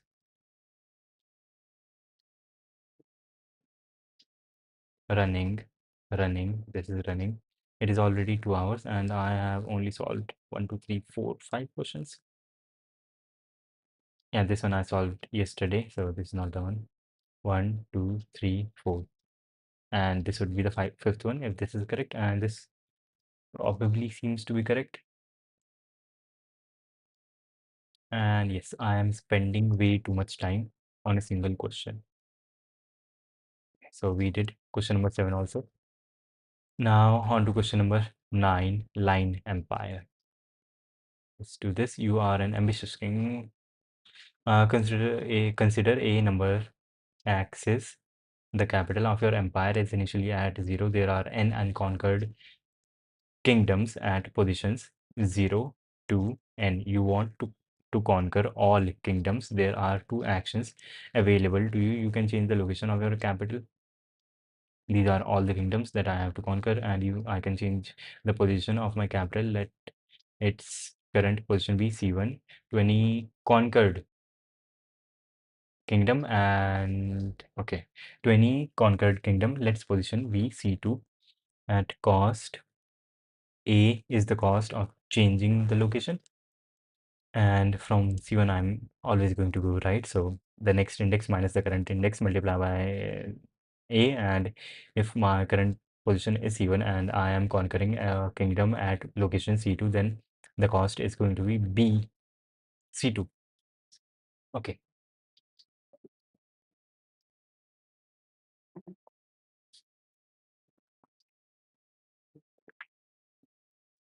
Mm-hmm. Okay, you cannot conquer a kingdom if there is an unconquered kingdom between the target and your capital. So yes, I only conquer them in a row. Note that you cannot place the capital at a point without a kingdom. In other words, at one point your capital can only be 0 or one of the kingdoms where one of the places where the kingdom is, and find the minimum cost for conquering all the kingdoms where your capital can end. Okay, if I am initially at this place, x1, x2, x3, I can start iterating from these positions, and when I am here I will have to conquer this, so my cost will cost will increase from wherever my current position of kingdom is. C initially is equal to 0, and my cost will be b into b into x1 minus c, or xi minus c. That would be the increment in my cost. Then I have to consider, do I move my capital to this place or do I continue conquering from this kingdom, right? Yeah, because yes, because if I were to ever move my capital here, it would, the cost would always be the same, and this is the best time to move my capital to this place, because yes, this is the, if I am ever going to move my capital to this place, this is the best time to do it, because this is going to benefit me in conquering all the next kingdoms which I must conquer. So this is the best time to conquer this, to move my capital here. Now, if I do not move my capital here, then the cost for conquering all the rest of the kingdoms from the current C value is going to be the sum of this thing, x2 minus c plus x3 minus c plus dot dot dot till xn minus c. So that is the sum of all the remaining positions. We can use a prefix which is going to be xn, the total, and yes, this is like x2 plus x3 plus dot dot dot till xn. So which is like from the prefix, if we are using a prefix n, sum of all the costs minus prefix 2 p2, which is i plus 1, this thing, because we are currently at 1 and we are subtracting this thing, minus c minus n minus I, n minus I, n minus I c. This would be the cost if I do not move my capital. And if I do move my capital, then the cost is going, this cost is going to be the same. But this thing that I'm subtracting, and yes, this is the total distance multiplied by a.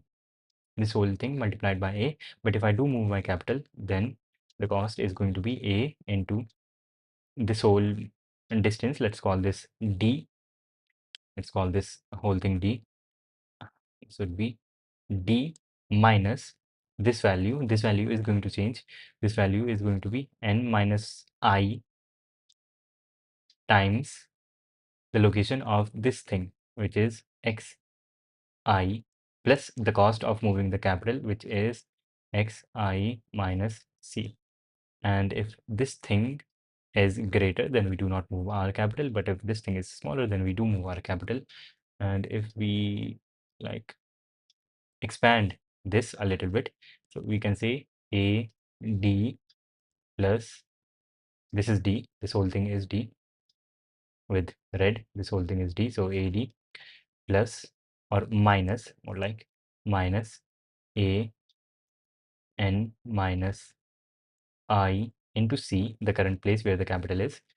And yes, this is cost when we do not move our capital. But if we do move our capital, cost is going to be a into d minus a n minus I into xi plus b xi minus c, the cost of moving the capital and the new total cost of discovering all the things. We can just, these things are scalar, this does not matter. And also, can we cut something else? Also, yes, we can cut a completely, except for the fact, yeah, we cannot cut a completely. So all we have to check is, we have to decide, we will only move our capital if this thing is true. If a n minus I c, if this thing is smaller than then a n minus I into xi plus b into xi minus c. If this is true, then we will move our capital to the current xi location. But if this is not true, then we will not move our capital. And yeah, let's write this down. And how are the things given? N and then A and B, and yeah, then the values. Boilerplate 6, N, A and B, A, N, A, B, and then okay, long, long, cost equals 0, but that is a way before when it is needed. Vector and A size N for into reference X, A, C in X, taken everything into X. Then we will also need a prefix, ref, not like this, vector long, long, prefix size N plus 1, and we can, yeah, we can write this prefix while we are going through, while we are taking the input, and I equals 0, I less than N, I plus plus, Cn into AI, and with I plus 1 equals with I plus AI. And after that, okay, then we will move through, and also int c equals the current location of the capital, int I equals 0, I less than n I plus plus. Okay, so we will conquer whatever the current kingdom is. So cost will be increased, cost plus equals shit plus just shift just wouldn't work. Something is wrong with the shift. Cost shift, cost plus equals a, b is the cost, no, a is the cost for conquering, right? A is the cost for conquering. You can change the location, or A is the cost of moving the shit. If A is the cost of moving the capital, then I messed up with this. A has to be replaced with B everywhere, and this is going to be A, because A is the cost of moving the capital. Yes, A is the cost of moving the capital. Okay, nice. And B is the cost of conquering a kingdom. Yes. Okay, cool. After this, since B is, we have to conquer the current kingdom, its cost is going to be B multiplied by the location of the this kingdom. Okay, I'm using the same name to represent this vector, and also uh, LO seems very logical, and also seems like location LO, and FA LO. Okay, and so the cost is increased. Now we have to ask the question, do we move our capital, which is like this. If B into N minus I into C, that is just how things turned up. So if A into C into N minus I, and C is not long, let's make sure that was very long, at least one of these long, so that in the end we have a long thing. A into long, yes. If this thing is smaller, then B into, and the prefix value is gone somehow, like completely. So we don't even need the prefix. Shit. B into N minus I into xi, that would be.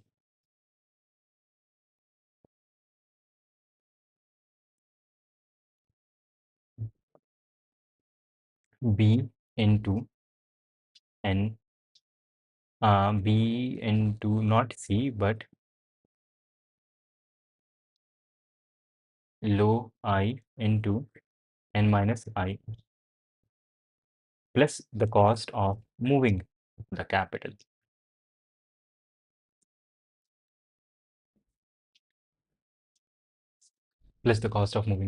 which is A into Xi minus C.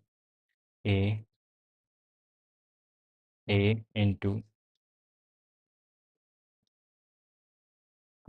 AI LOI minus C. If that is true, then the cost will be increased by the cost for moving the capital, which is A into LOI minus C. And also C equals LOI. C out cost. Shit, I expected correct answer, but not this. That is too much.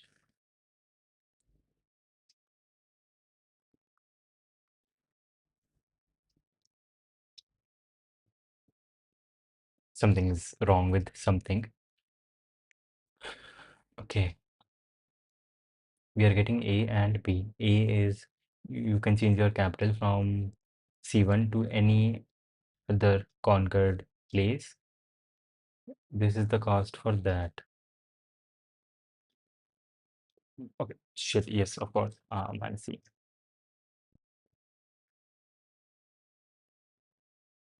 Okay, shit. Okay, this should have been better. Okay, this is only a little bit higher than the about twice.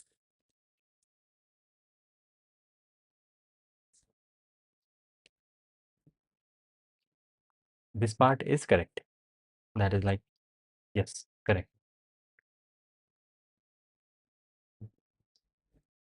Maybe there is some mistake in this calculation somewhere. Let's see.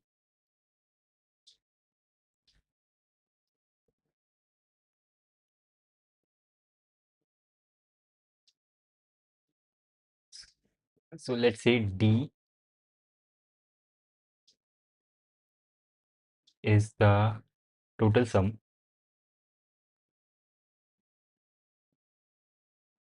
Yes, there is some mistake. D is the total sum of all the mm, uh, sum of distances from origin for all the unconquered kingdom. And if I were to conquer them from the current location, which is C, then the cost would be D minus the remaining number of kingdoms is going to be N minus I, right? If there are in total 5 kingdoms and minus 1, N minus I minus 1, shit. N minus I minus 1.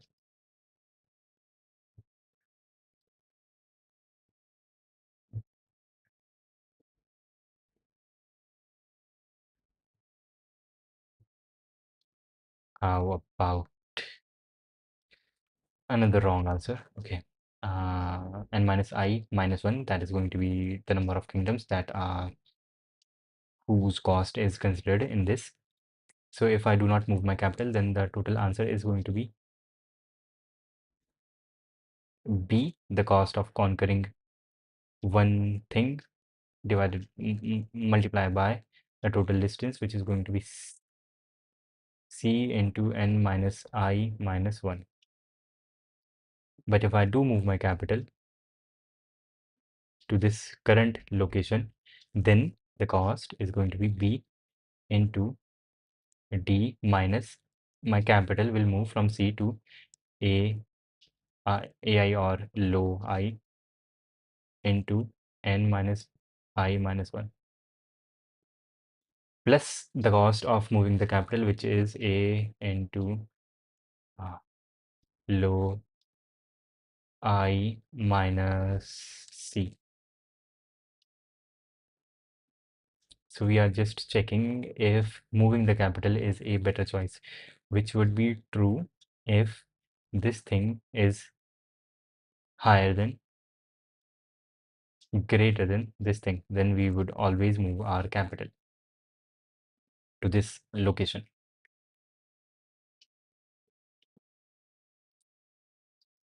Yes, then we would always move our capital from this location, and we can b d minus b into c into n minus I minus 1.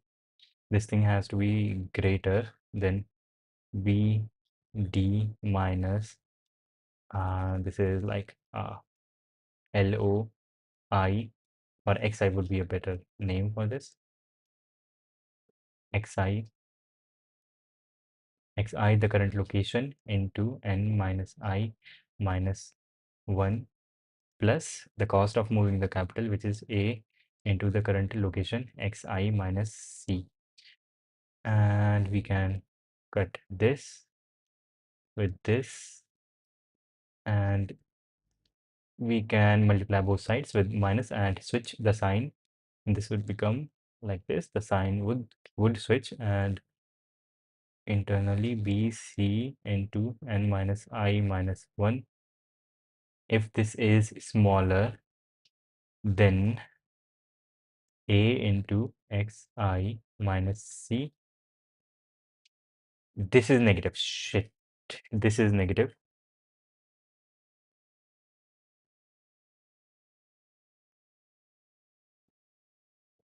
Shit, I expected this to work, and this seems to be a minor mistake. Something is not long.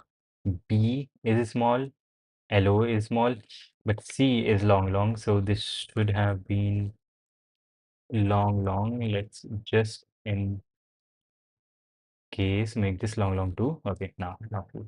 Now cool, this does work. My bad. Okay, the sign was flipped. And these are stupid mistakes. I cannot afford to do them, and sort of whatever this stream is about, like a speed run. Okay, it is running. Test is running.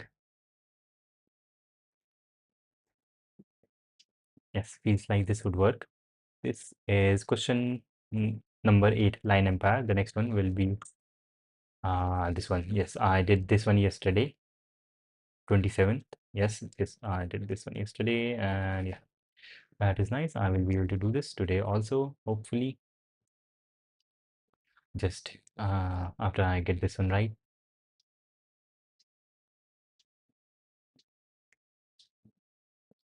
Let's also have a counter of how many questions have been completed. Like red counter, nice, bold. At this point, 1, 2, 3, 4, 5, 6 would be done if that one is right. Hope, and yes, probably that is correct. 6 questions have been done. Yes, 6 questions have been completed. That is pretty nice. Question number 8 done. Okay, that big boulder marker is pretty nice. Question number 3 done. Question number 2 also done. Now moving on to question number 9. And a number is powerful if it is a power of 2, or if it is a factorial of d integers, then it is called a powerful number. And we have been given a bunch of numbers, and we have to say what is the minimum number of numbers. Then we have to say, give the minimum number of powerful numbers which we can use to sum and get to a sum of this.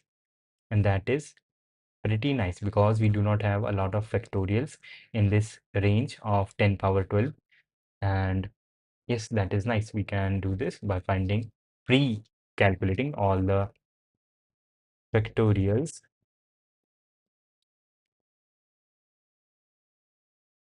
Cons int range is 1 e 12 plus 1, let's say, and we will have a vector of long, which is going to store the factorials and will fact won't take anything. And let's say factorials begin from 3.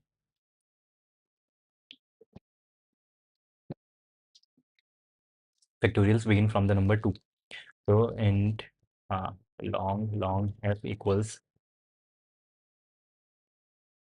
and since we cannot use a single number multiple number of times, those k powerful numbers that we are choosing, they have to be different. We cannot choose a single number twice, and we have a few special numbers like we have 1 and 2. These are also a power of 2 and also a factorial number, so we will just treat them as a factorial and not a power of 2. So right, for int I equals 3 I, while I into f is smaller than or equal to the range I plus plus. What we will do is fact dot pushback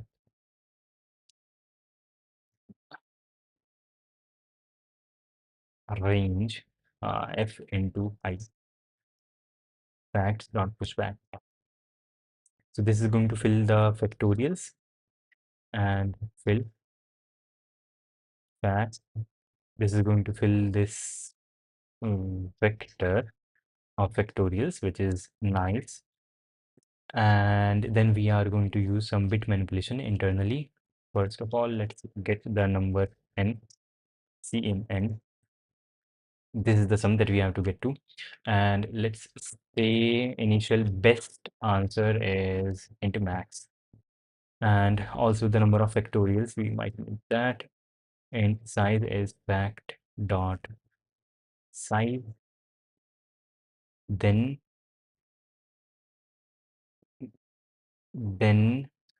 yes, we are going to use a subset of those factorials. Yes, we are going to go through all the subsets of those factorials which we can add to get up to a sum of n. And we are going to see which one of them is the most efficient, and all the bits that are remaining which have not been completed using the factorials will be completed using powers of 2, where each uncompleted bit is filled by where each uncompleted bit is filled by 1 power of 2, because exact power of 2 only fills 1 bit, only has 1 bit on. So for int I equals 0, I while I is less than 1 left shifted by size. This is how you iterate through subset of some set. And yes, this I now represents a subset of the factorial vectors, and we need to get the sum of this subset long, we will call it nm. Initially it is 0 equal to 0, and for int x we have to now iterate through this I to get which numbers have been included from the facts vector into this subset. Initially x equals 0 and x is going to be less than size and x plus plus. Now if the xth bit in I is on, then we will add it to our nm. So if how do we check if the xth bit is on? We check it by 1 left shifted by x amount, take its and with I. If this thing is on, then nm plus equals fact I, fact x. Now if nm is smaller than or equal to n, then if we are using nm to get up to a sum of n, then what would the answer be? Let's call it interest. And like this is exactly the solution that I wrote yesterday. So this is like pretty much in my memory. The solution would be, first of all, pop count built in pop count for I, which gives us the number of factorials that we are using, plus the number of ones there would be in the remaining sum, which is not, which is yet to be achieved, built in pop count long n minus nm, because they are this remainder n minus nm is going to be filled by powers of 2. Built-in pop count long, answer equals minimum answer order, and at the end output answer.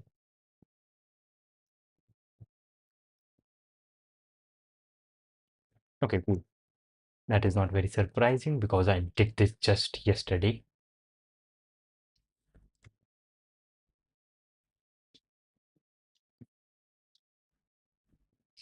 Okay, okay, okay.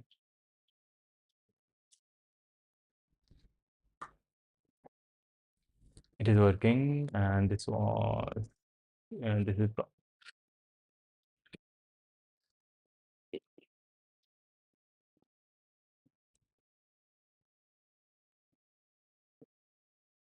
there is some mistake there. I messed up somewhere, maybe in ranges or someplace.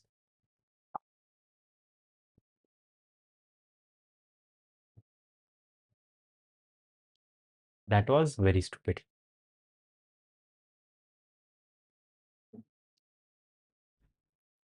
Now, hopefully, not hopefully, this should be correct. This should be correct. This should work.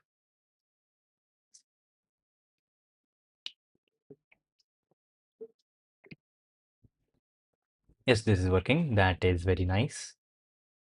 Right? It is working. Yes, it is working. And this was question number 9. Question number 9. And just let's get correct answer on this. Yes. So question number 9 is also done. We can mark it as done. Question number 9 with green marker. Question number 9 is also done, and in total we have completed now 7 questions, which is very less than 31. And now Zor, question number 10.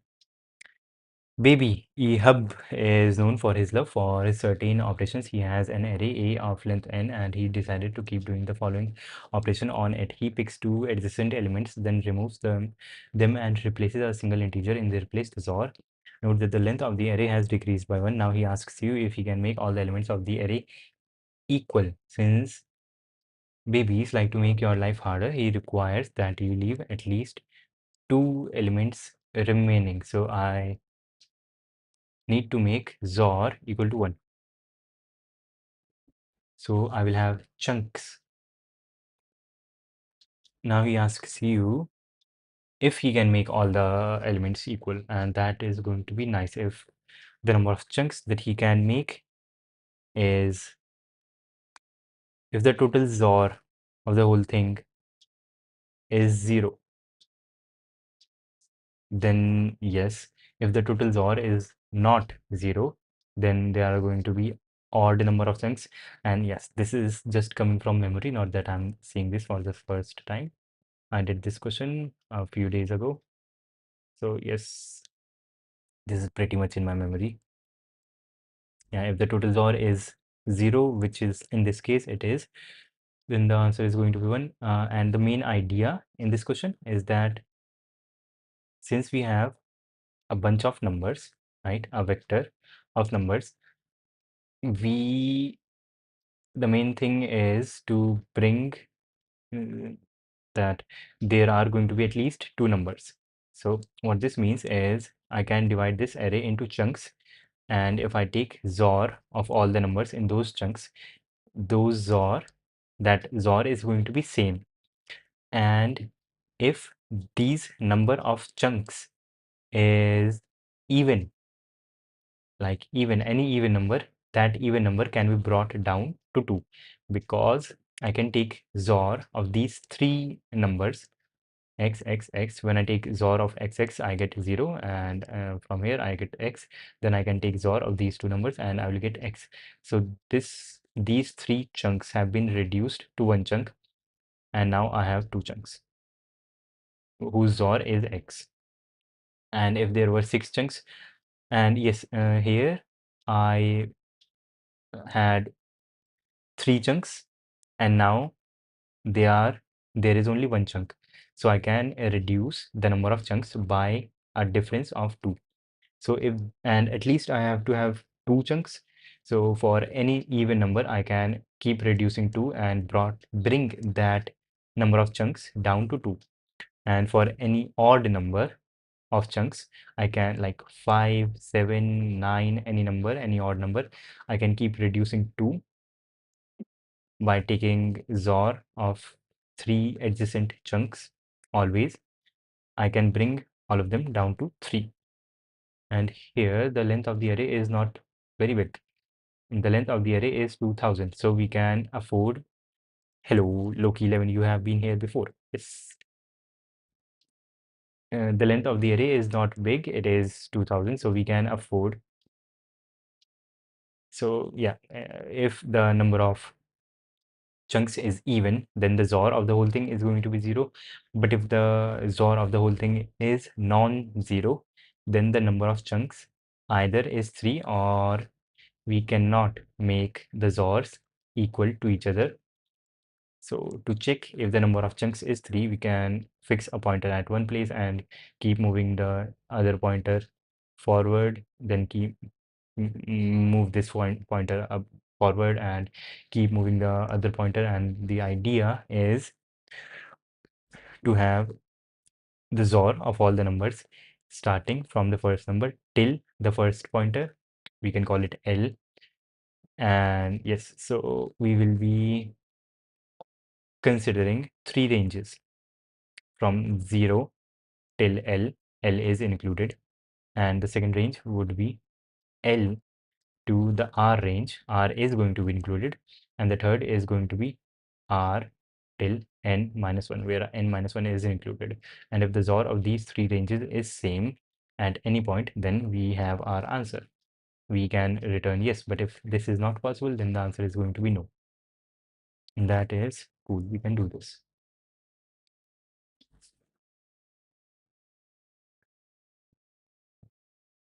What is the thing? Yes, n and then the number. And we will, instead of numbers, we will have a prefix of XOR, vector, int. Number of integers is going to be big, but yeah, so this is XOR is going to be just integer. Ref n plus 1. And I will be like right back. I have to go to the washroom. Pretty emergency.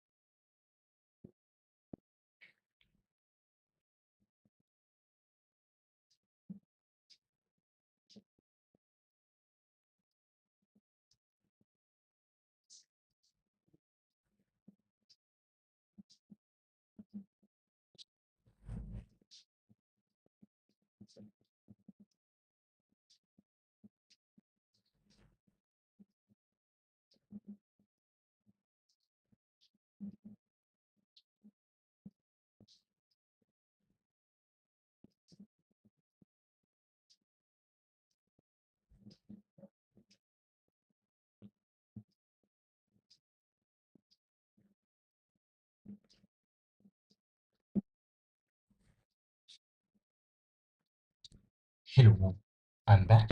And that is pretty nice. And let's do this XOR question. We are going to build a prefix of XOR for int I equals 0, I less than n, I plus plus, int C in C. And what we will have here is ref I plus 1, I. Yes, the keyboard is, I have to do something with this keyboard.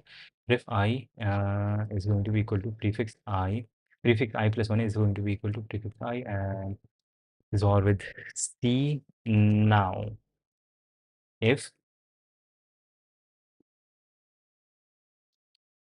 bool then equals True. And if n, if the prefix of the whole array is something, then we will have to check. Then we will have to check this. And L equals 0 and R equals n. Yeah.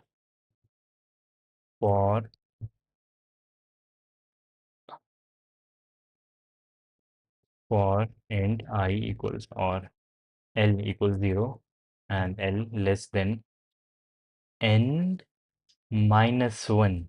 L less than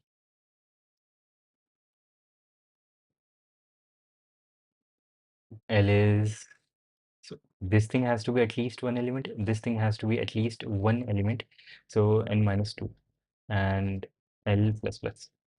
Then internally for int R equals L plus 1, R smaller than n minus 1 and R plus plus. What is the XOR of three ranges? And these ranges are from 0 till L. L is included in both sides. And the second range begins from L and ends at R, where L is not included, but R is included. And the third range begins from R, goes up till N. And nth element is not included because nth element does not exist. So you can say first equals the XOR of the first L elements, which is going to be prefix L plus 1, and second is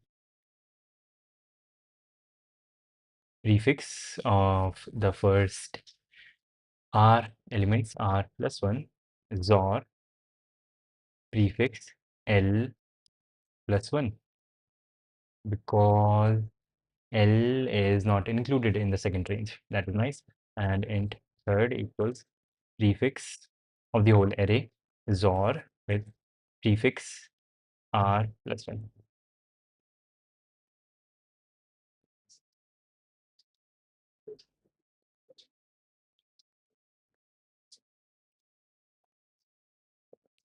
And that is nice. Prefix R plus 1 does include R, so every element will be reduced. So if we have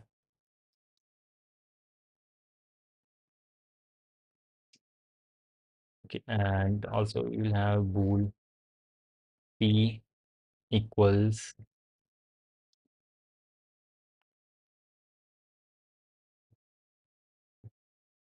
false initially, if p, then break and done equals p. If we come out of this whole thing and p is still false, then done is also going to be false.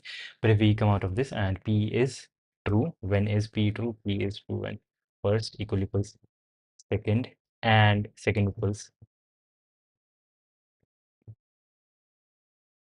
and we have second equals third. In that case, p equals true and fake. Or we don't even need p, we can just say done equals true and put done equals false initially, assuming if done then break, see out depending on done question mark, if done then yes, otherwise no.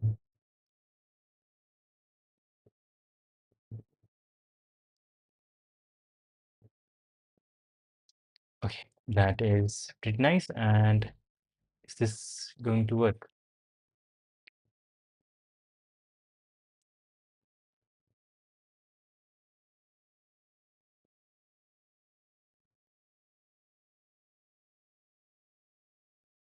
Yes, that seems to be nice. That's cool. Submit.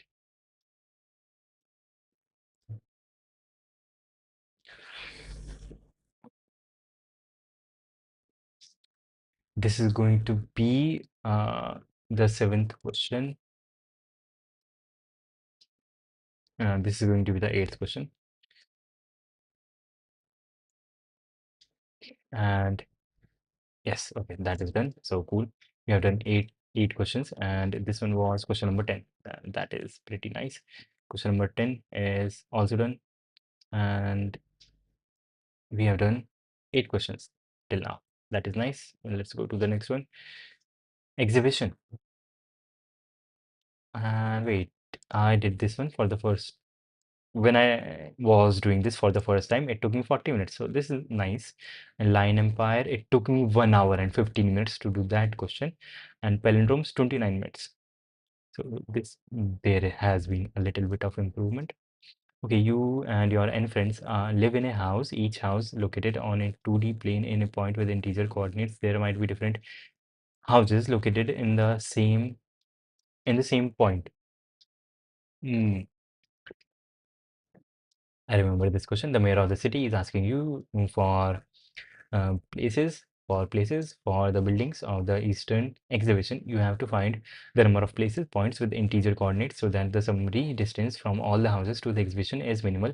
The exhibition can be built in the same place as some of the houses. The distance between the 2 points is the Manhattan distance. Okay, cool.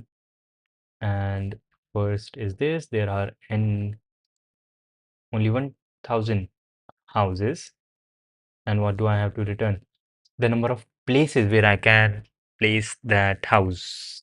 And yes, that does make sense. And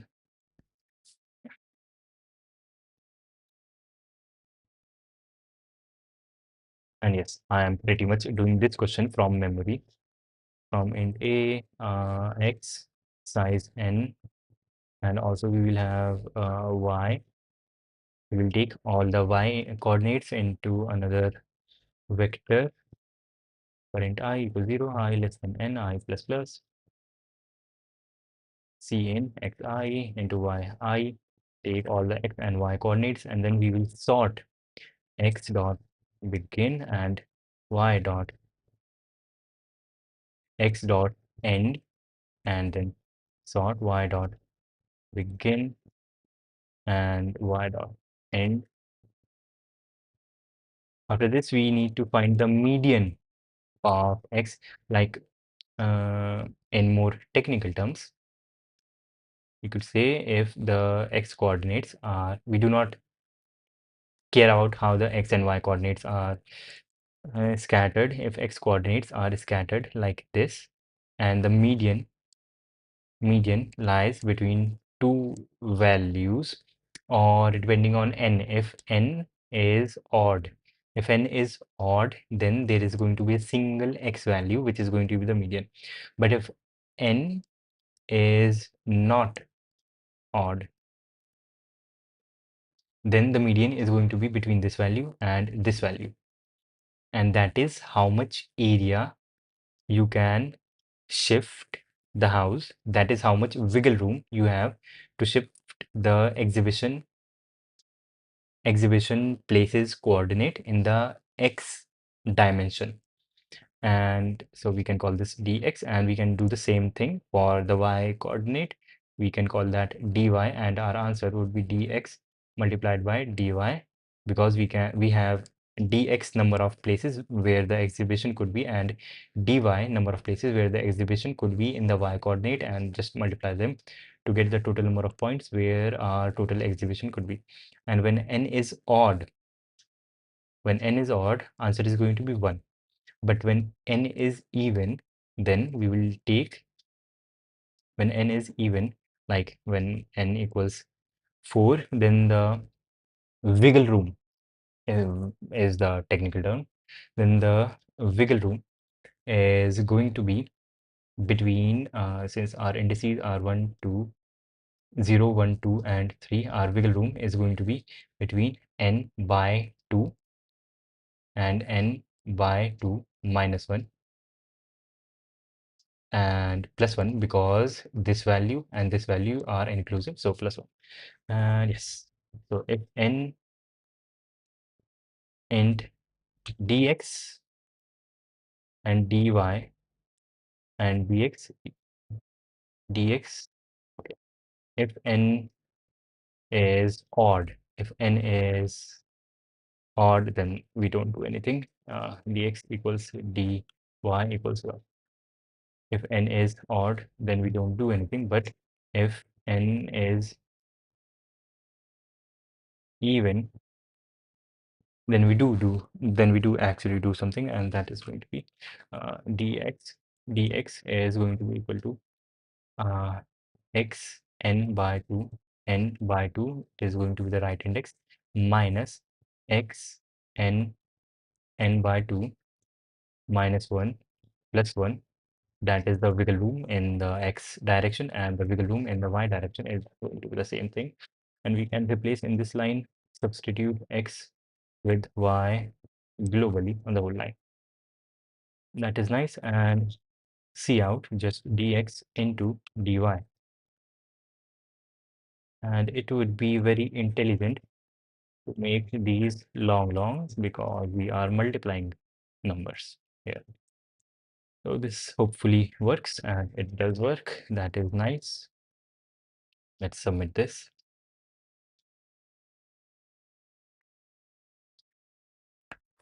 Okay. It is going fine. It is going fine. This would be the 10th question if this is correct. And this seems like it will be correct. I didn't reread the code and make sure that it is correct. That is something we should not do. I should have checked the code, even if this is correct. This seems to be correct. I should have revised.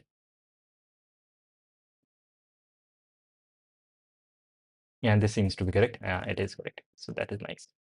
So we have done one more question. Question number 11. That is nice. Should we have only done 9 questions? I thought this was the 10th one. Okay. Then 13th lever of Heracles. Shit, I do remember the question. At least you have heard that is not necessary. In this problem, you are given a tree with n weighted vertices. A tree is connected with n minus 1 edges.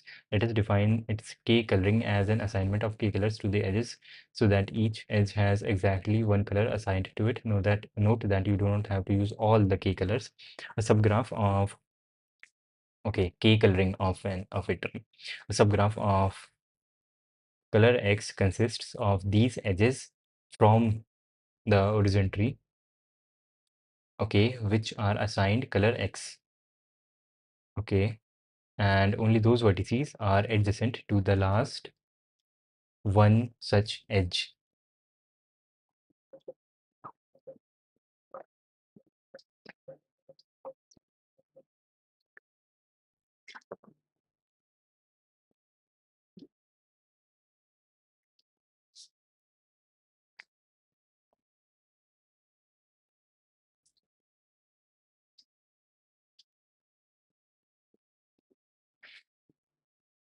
Yes, that is okay.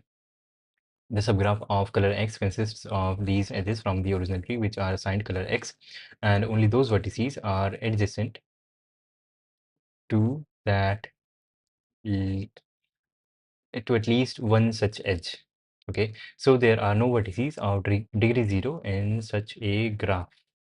Okay, and if edge has multiple colors, if a vertex has edges with multiple colors, then it is going to be a part of multiple subtrees. The value of a connected component is the sum of the weights of its vertices. Okay, let's define the value of a subgraph. Value of a subgraph of color k, my bad, as the value of the subtree. Okay, the value of the value of a connected component is the sum of the weights of its edges. Let us define the value of a subgraph as a minimum, as the maximum of value of its connected components.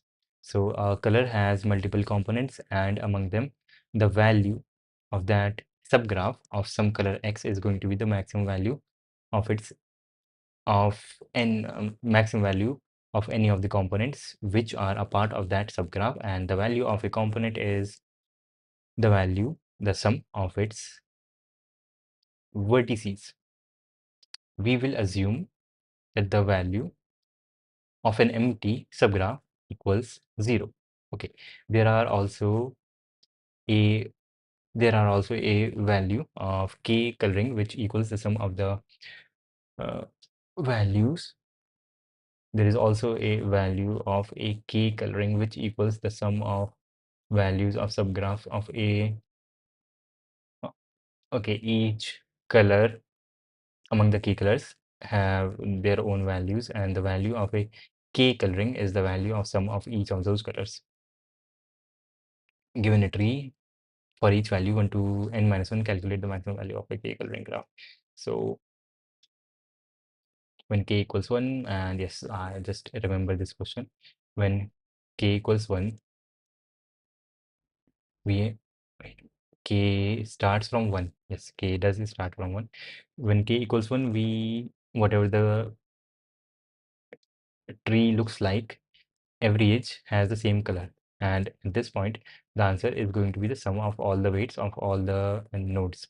And when k increases by 1 anytime, then I would like to have the sum of the, let's say this node has the maximum sum, so one of these I can cut one of these edges and make two subtrees like this. And when I cut an edge, every color in that edge is going to be of every edge in that subtree is going to be of a different color.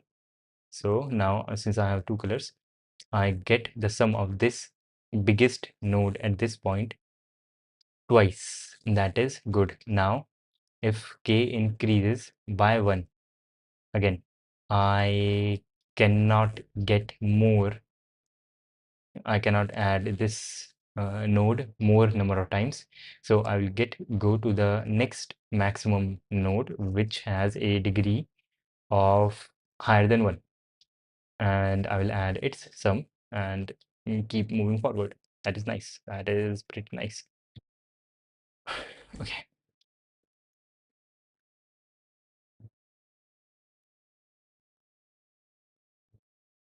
How is the input given? First we have n, then we have, what the heck is this? First we have n, then we have weights on the next line for the things, and then we have the connections, and that is nice. Take an n and a vector, let's say long, even though we don't have to use long, but just anyways, let's use what is the maximum weight. Yeah, let's use long, w of size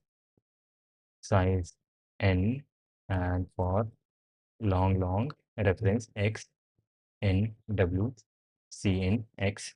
And after we have taken all the weights, then we need to know the degrees of all the edges. Yes, we just need to know the degrees of all the edges. We can use a map for that.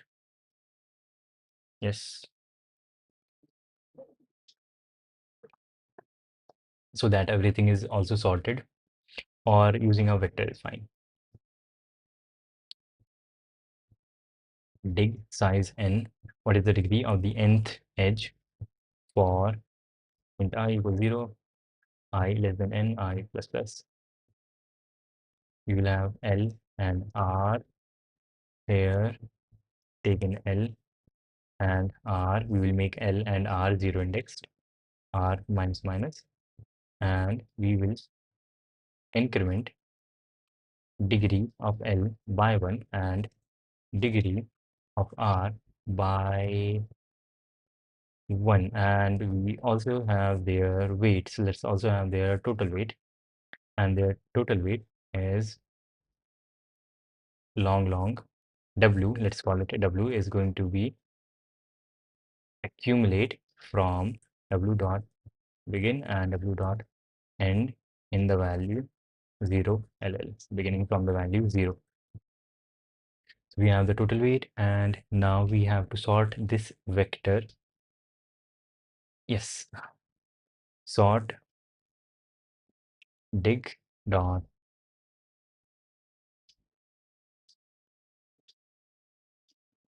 weights. We have to sort weights depending on the weights. Weight, depending on the weights, we have to sort these values. So,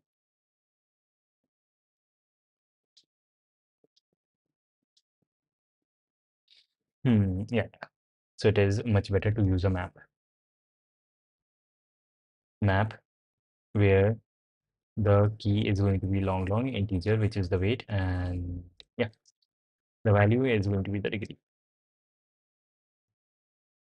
And L and R. L is the index, and we will say MP for can weights repeat. If weights can repeat, then it is going to be a bit bad.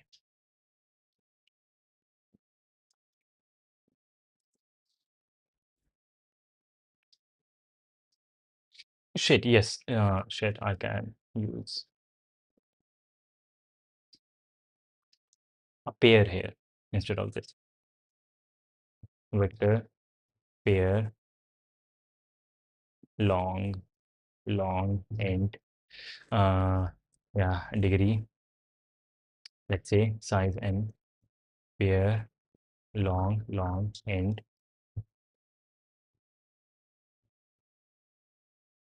and yep, everything is going pretty nice until this point. That is nice. And yeah, so if we are going to do that, then things are going to be a bit different.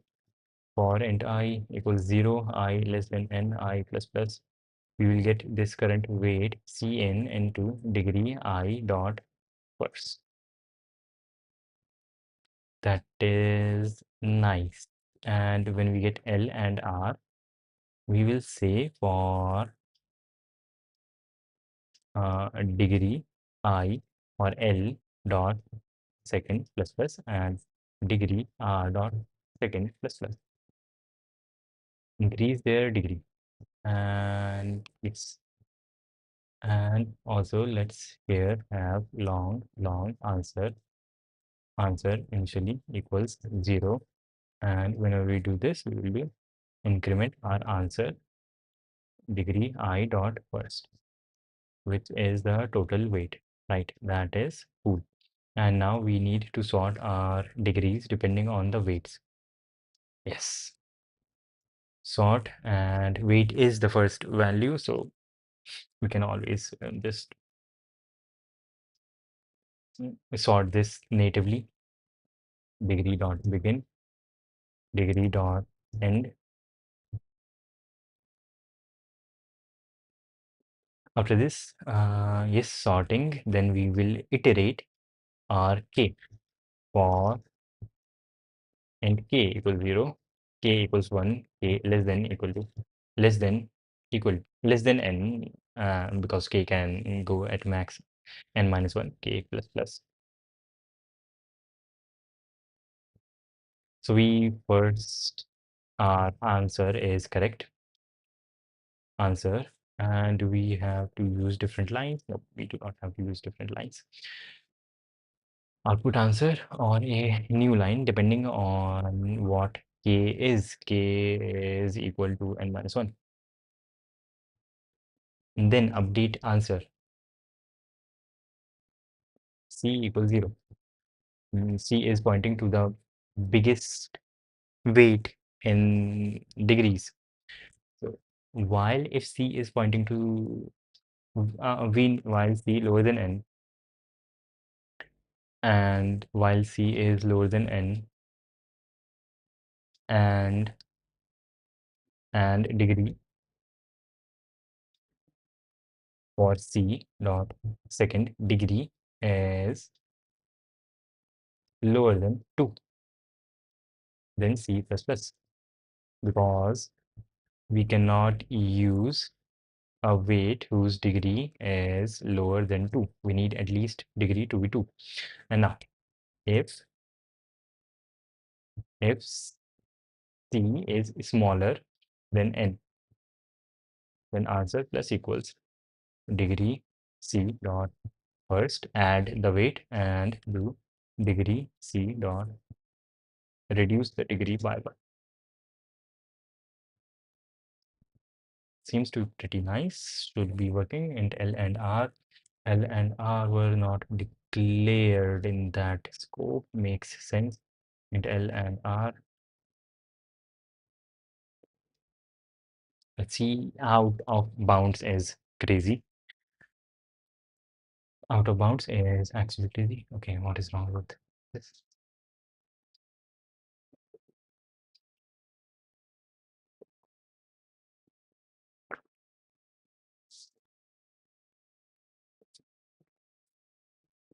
C in N. Okay, and then degree is indexed by I. Then degree is indexed by L and R. That is nice. Degree dot begin, degree dot end, sort everything. Then I equals 0 initially, C equals 0 initially, and while C is smaller than N, and degree of C second equal is less than 2. That is good. K equals N minus 1. Degree C is always smaller than N. So what is wrong?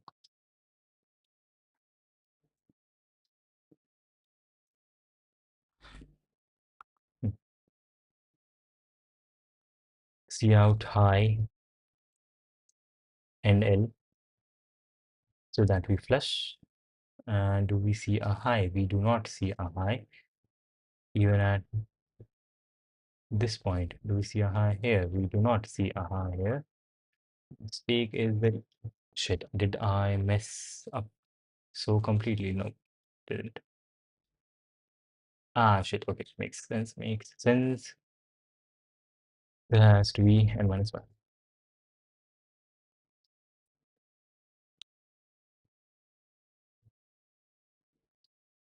Okay, wrong answer is much better than that. 18, 21 and 25. 28, 34 and 44. 34 and 44, 53, 107, everything here is correct. But here is not.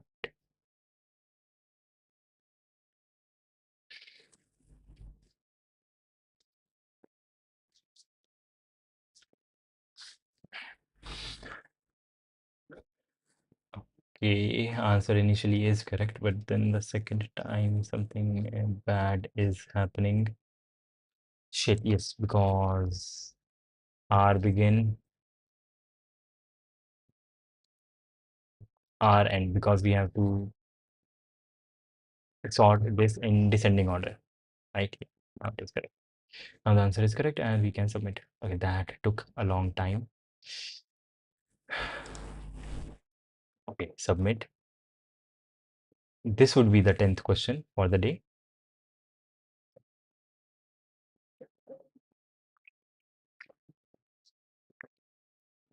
I'm almost out of water, like Rajasthan. Running time. Okay, so probably this is going to be correct, and we can then move on to this Mortal Kombat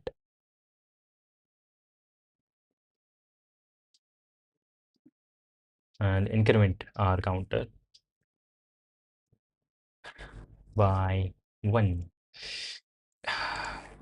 First, we have to just make sure that this is correct, and only then we will move on to the next question. Yes, and this is going to be pretty fun. Fun. Okay, cool. So question number 12 is also done, except we have to say this in green. Question number 10 is done.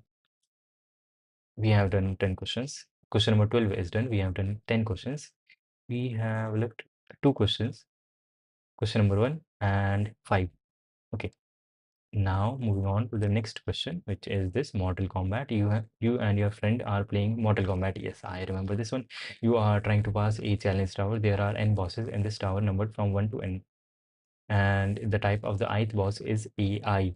The ith boss is easy. AI is either 0 or AI is 1. There are n bosses in this tower numbered from 1 to n. And the type of the ith boss is AI, and AI is either 0 or 1. 0 means the boss is easy, and 1 means that the boss is hard. During one session, either you or your friend can kill one or two bosses. Neither you nor your friend can skip the session, so the minimum number of bosses killed during one session is at least one. After your session, your friend begins, and then the first session is your friend's session. Your friend needs to get good because he cannot actually kill. Needs to get good shit. Okay, that is a flex.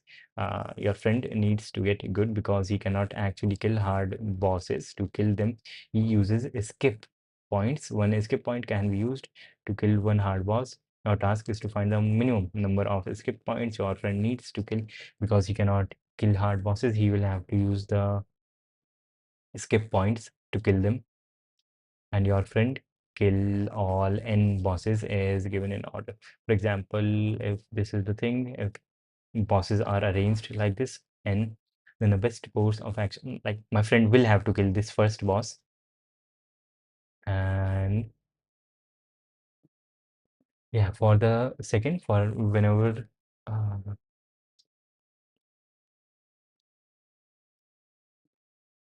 the first boss, and we are only using skip cards when there is, and we cannot kill more than two bosses at a time. At least we have to kill at least one boss. We can kill one or two bosses at a time, so we cannot kill more than two. So the number of skip cards are only going to be used when we have a segment of one. And my friend, I can always make it so, for example, if it is my friend who starts killing, I can always make it so that it is my friend who starts killing at a segment of two. And if the segment of 2 has like if a segment of 0 has a single 0, then my friend will kill that boss, and I will be the one who begins killing this hard boss's segment. And if there are two zeros, then my friend can kill both of them, and I will be the one beginning. And if there are like three zeros, then my friend can kill the first one. I can kill the second easy boss. Then my friend can kill the third easy boss, and I will be the one who begins killing these ones. These ones. And can I always make it so that it is my friend who ends up killing this segment of zero bosses? Yes. Yes, I can. Yes, I can. Depending on, and yes, my friend would only have to start with the segment of ones if the first one is a one, only that. And then we can take the lower bound of this, the upper bound of this number, no, the lower bound of this number divided by 3. Lower bound, the number of ones in the segment, divided by 3. And for the first segment, we will have to take the upper bound, and that would be the answer. 8 and then the number.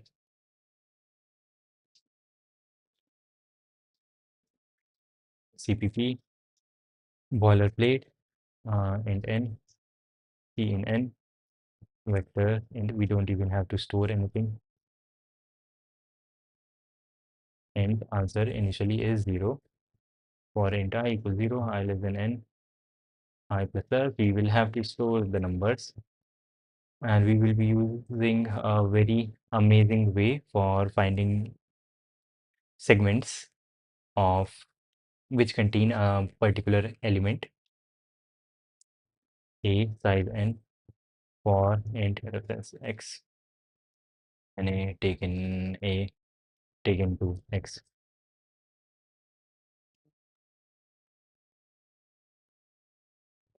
Right, but for the first one, yes,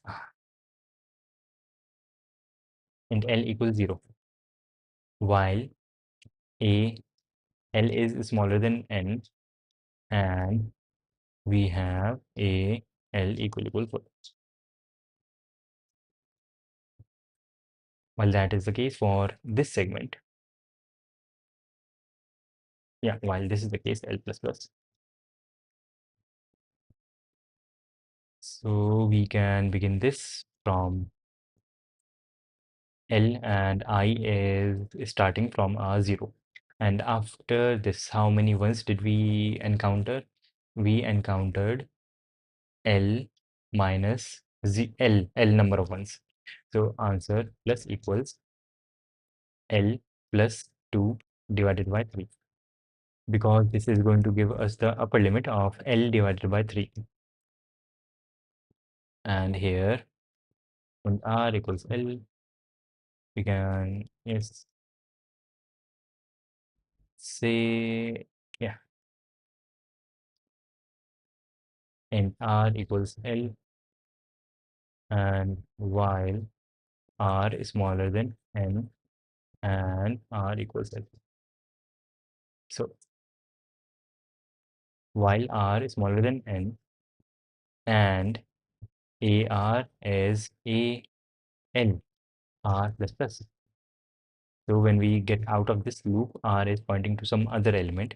So if this segment all had a 1, then we have to increment our answer by how much? R minus L divided by 3. Yes, R minus L is the number of ones there are going to be in this segment where R is not included, L is included. And yeah, see our answer.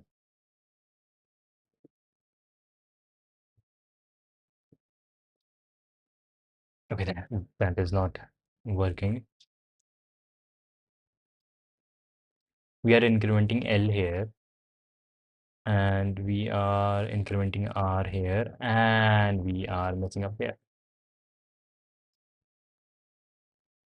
Okay, cool.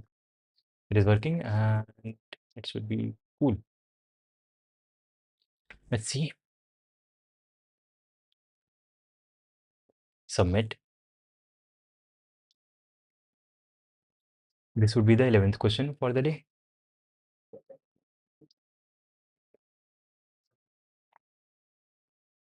Mortal Mortal Kombat, running on test number 1, and okay, it did pass at least test number 1. This is probably correct. Yeah, yeah. But this is not very helpful going through all of these questions because I just finished all of these questions yesterday. Yesterday I did these four questions. So yeah, it is not very helpful. If there was like a month or two between solving these questions, that would have been helpful. And yes, we did got that one right. So that is a bit nice. Then question number 13 done. We have done 11 questions. That is nice. In the center, of course, OCD. Then Mortal Kombat key amazing neighbors, which is question number 14. Yes, correct. You are given an array A of n integers numbered from 1 to n. Let's define k amazing numbers of the array as the minimum number that occurs in all of the subsegments, as the minimum number that occurs in all the subsegments of array having length k. Recall that a subsegment of A is array of size k where we, contiguous k elements where we remove elements from either sides. And if there is no integer occurring, the smallest integer that is occurring in all of the case,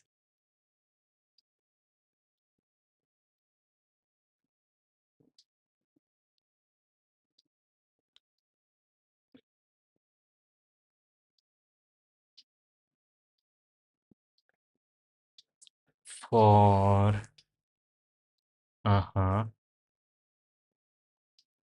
okay, this is doable. This is doable. This is doable. Yes, I have the idea. It's like, yes, I do remember when I did this for the first time. So we are going to go guns blazing in N, P in N, and K is going to range from 1 to N, right? K is going to range from 1 to N. Yes, and we are going to say what is the minimum value of K where we can make the current number a valid answer. And the values are going to be between N, so that is nice. So we'll have two vectors, vector and last, which is going to have N plus 1 things, and we are going to say initially when did we saw all of these elements. Initially it is going to be -1, and we will have another vector, we'll call it this size n plus 1 for all the numbers from 1 to n. What is the minimum value of k required to have this int max, or initially n? At k equal to n, every answer is a potential answer. What?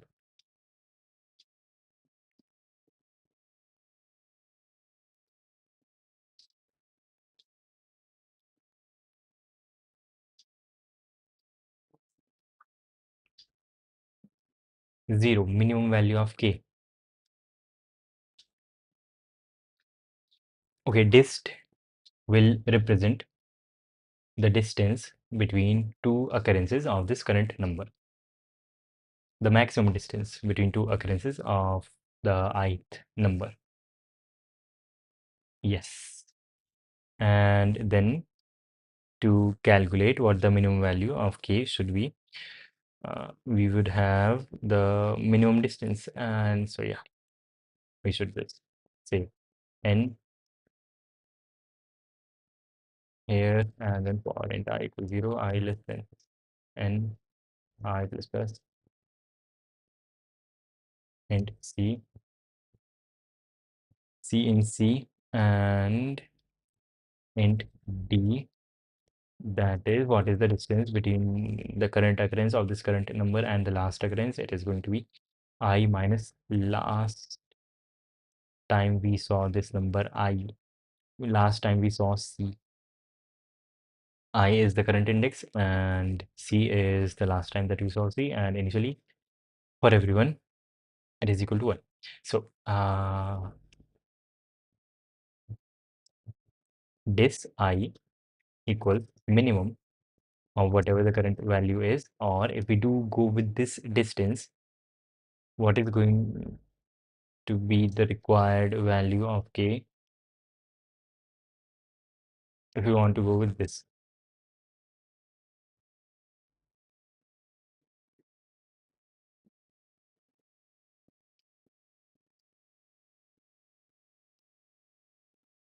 No, this is bad. This is bad. This has to be maximum. This I represents the maximum distance for this current value, not the minimum distance, because to make I a valid answer, k should be able to cover the maximum distance. If k is able to cover the maximum distance for getting to a value of I, then k will cover all the other smaller distances also.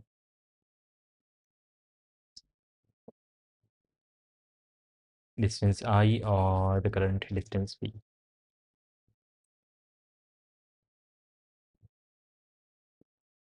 Maximum distance, if maximum, yeah, and di is going to represent the value for k. Yes, okay, cool, cool, cool, very cool.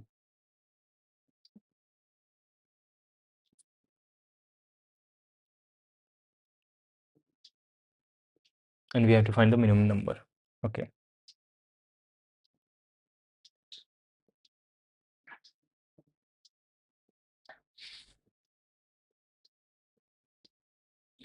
And yes, when we are out of this thing, for each number int I equals 0, I equals 1, I less than equal to n, I plus plus, we have to update the distance this I is maximum of whatever it initially is plus n minus the last time that we saw this ith number.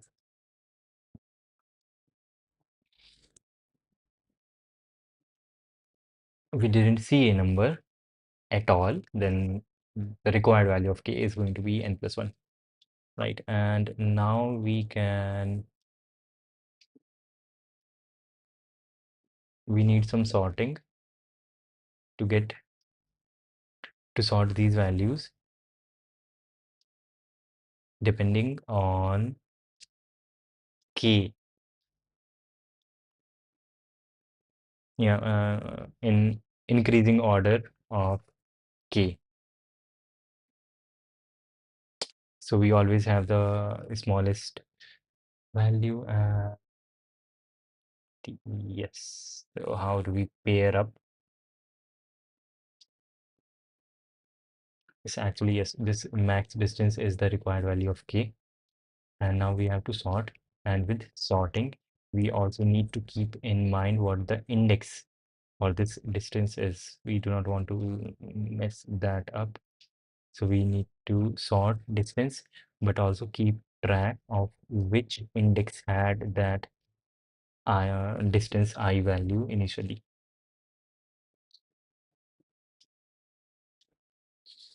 Yes.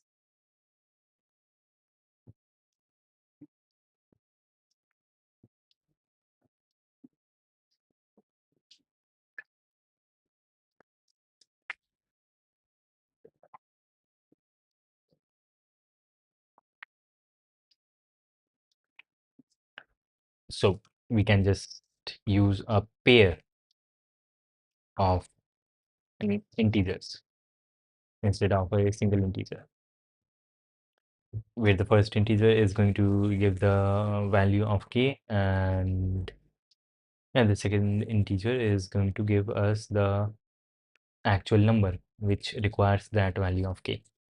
This n plus 1.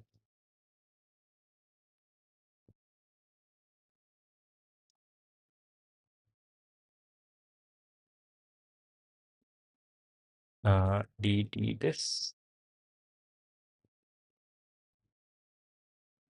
Okay. And we will have to switch up this dot first, and here also dot first, or this distance d, and here also dot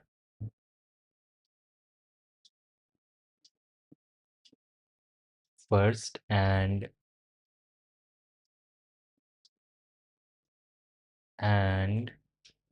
we will also have to initialize distance. Yes. For int I equals 0. For int I equals 1, I less than equal to n, I plus plus distance I dot second equals I. That is nice. That is nice. And di dot first, which is correct, dot first, n minus l, and now we can just sort this dot begin and this dot end. Okay, cool. That is pretty cool. This dot begin and this dot end. Now this is sorted for all the values of k, and okay, and we will have a counter beginning from 0 for int k equals 1, k less than equal to n, and k plus plus. So while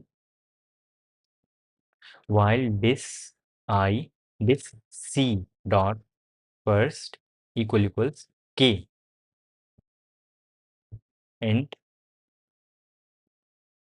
uh, answer equals initially -1 or -1 is not good in max because we want the minimum answer. So while DC equals K, so these are all the values which are potentially the answer. What we will do is answer equals minimum of the current value of answer or this C dot second. Now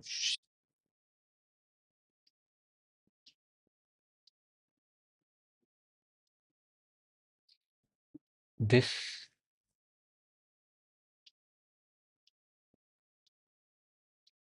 this does not make sense. Shit, I messed up around here. Yeah, this C.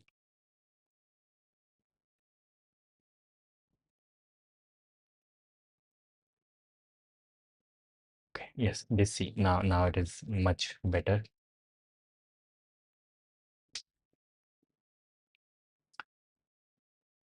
Yeah, this C, yes, that is the value. So for the Cth value, this is the distance, all right, and here also for the Cth value. And at this point, we uh, di is now different from bi dot second. But before that, everything was same, so that was cool. But now everything is different. C equals 0 answer, while the current value is possibly an answer. We are saying answer is minimum of the whatever the answer is has been right now, or for this current value, DC is going to be the answer.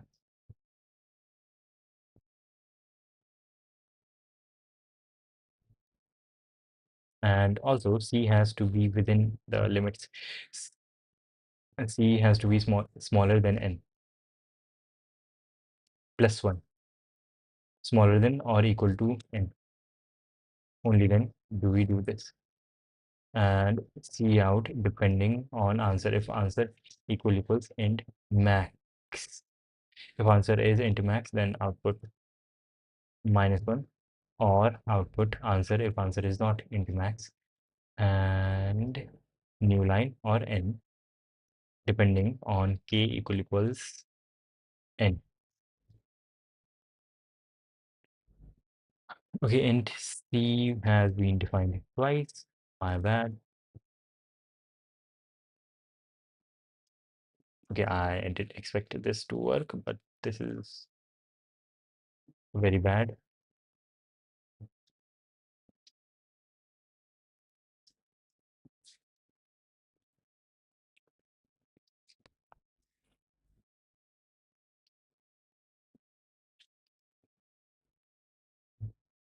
Or int I equals uh, or for auto x comma y in this C out x space y and then a new line.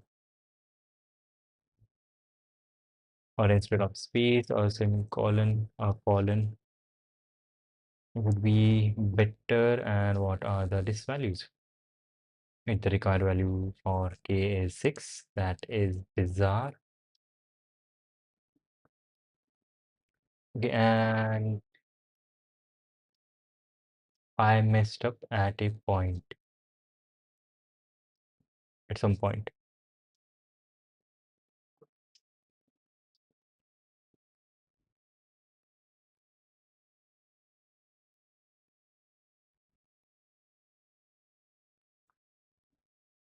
Let's do C minus minus to make this one indexed.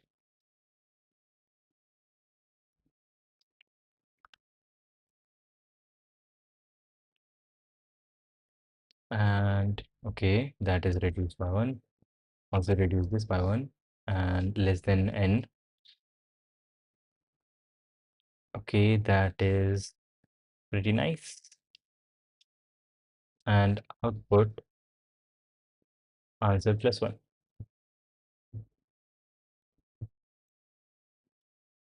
Okay, that is even bad. Shit.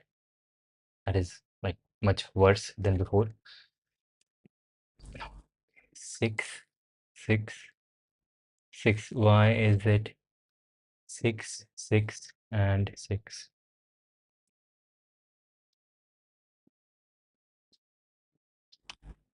Initial distance is equal to 0, so that is very good.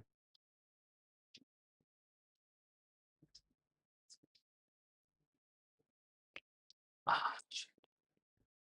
Last C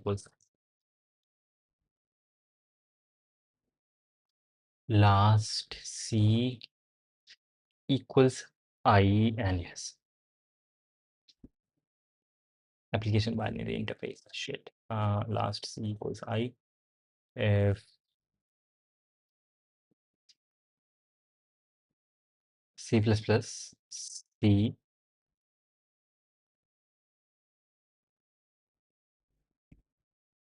Shit, this is the same mistake I was making the first time I was doing this question, and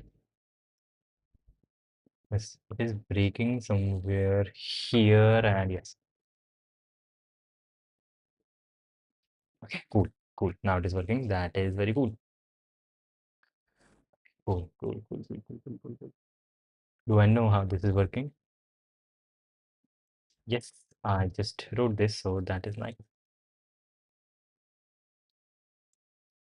Yeah, we are figuring out which number requires which value of k, and then we are sorting all the values depending on the like lowest amount of k that is required to make that value a possible output answer, and we are always keeping the minimum value among them. And if there is no value, mm, if all the possible candidate answers have and need a k value that is higher than the current k value, then we output -1. Otherwise, answer +1. Yes, cool. So one more question down. That is nice. 2. 12 questions done. That is pretty nice. Now the next one, balancing bit strings, and yes, this one I do remember. Okay. A bit string is a string consisting only of characters 0 and 1. A bit string, wait, how much time has it been? It has been 3 hours and 30 minutes. Shit, skip. OBS is telling me for some updates. Prompting me for some updates. Bit string contains only zeros and ones. At least I will do 20 questions. So I should not waste time. Bit string is called k balanced if every substring of size k of this bit string. Okay, so that is charged. I do not want my phone to die. So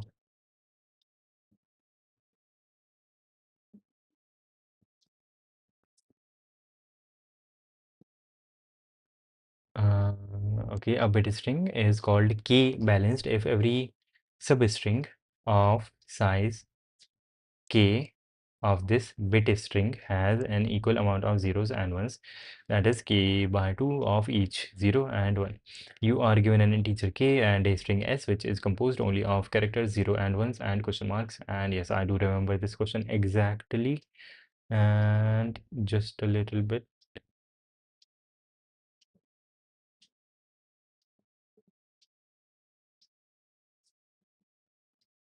Okay, yes. First we have n, then we have k, and then the string itself. And the thing is, for size k, the string should repeat. If I cut the string into sub segments of size k, like first 4, here k is equal to 4, so first 4 characters and then the next 4 characters which are only 2, so this thing should repeat, should be same as this, and as much as this is, these two are same, so here the answer is yes, right? That is cool. And that is one constraint. And the other one is that the number of zeros and ones should be same. And let me go to the washroom and I will be right back in a minute.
You. Hello. Omar. Yeah. Opinionated Linux by DHH. That is crazy. And yes, let me give you the summary of what has been going on. Yeah, the plan is to, since I completed all of this 1500, all of these 1500 rated questions. So I thought, okay, since I've already done them once, I should be able to do them again, like at once in today's stream, 31 questions.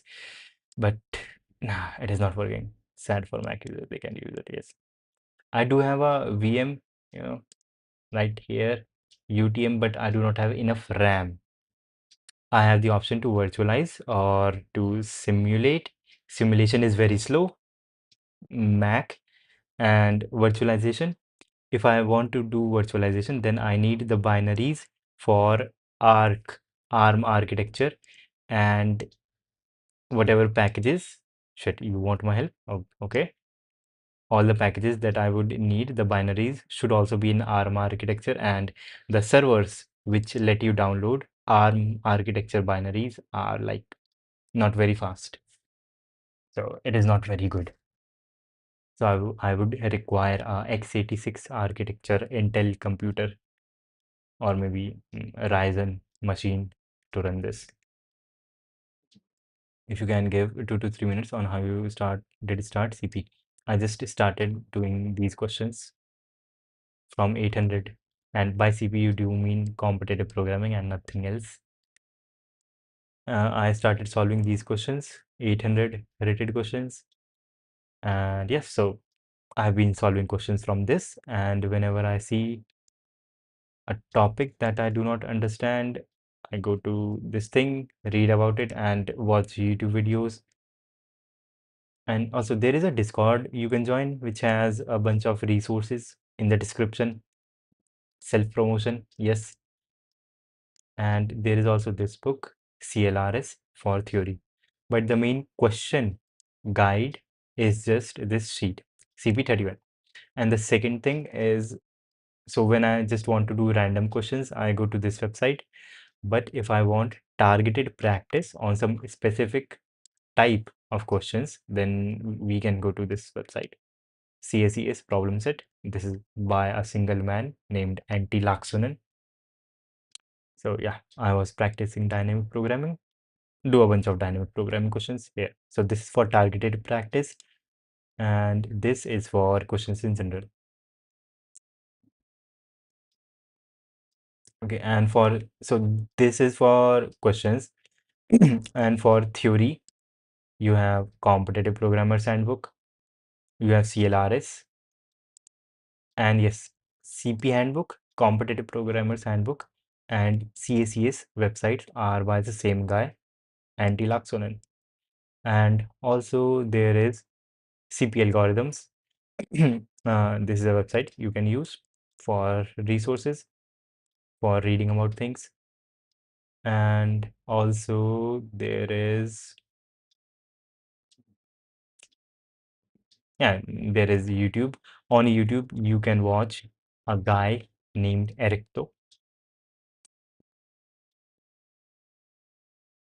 Erecto.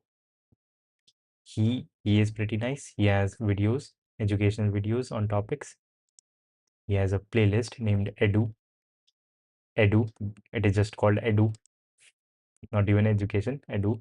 And yeah, you can watch these videos. These are nice. This is for theory. Handbook, CLRS book, CP algorithms, YouTube channels, and there is also another YouTube channel, Algorithms Live. Algorithms Live, you can see I have searched, looked him up. Algorithms Live. He has a bunch of videos, live videos. This one is nice. Yeah, I will watch this one today after the stream. And yeah, that is for CLRS and CP handbook. Yep, that is enough. And there is also ChatGPT for theory when like there is just a lot of things you can go to.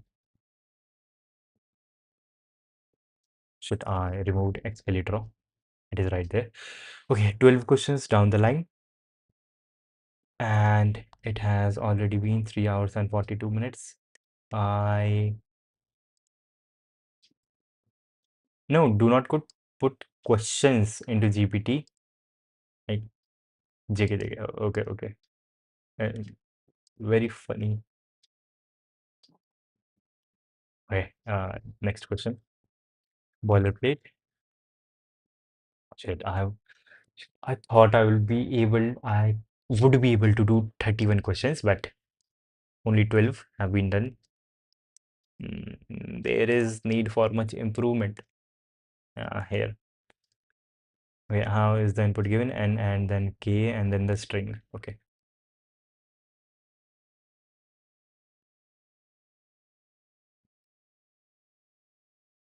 And yes, for C++ language, key binding for a boilerplate. Yes, key bind, Vim. Yes, I have. Shit, I just want to show off my Lua skills. If you go here, and these are a bunch of things. This is my CP boilerplate file. This is my boilerplate, and there is a Lua script, boilerplates.lua.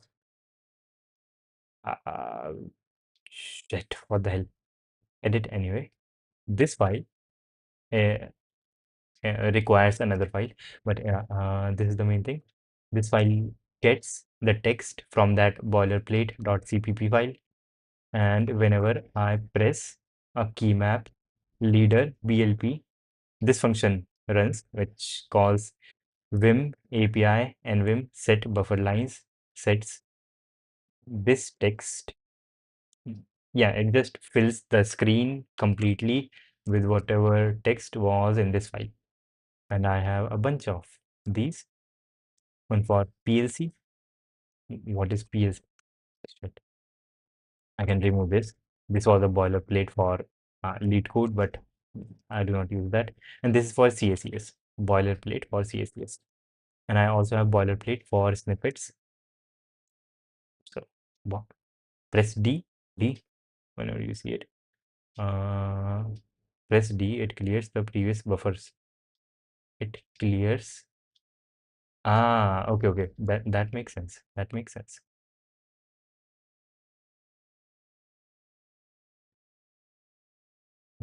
Okay, so it is because of this thing, uh, like undo tree.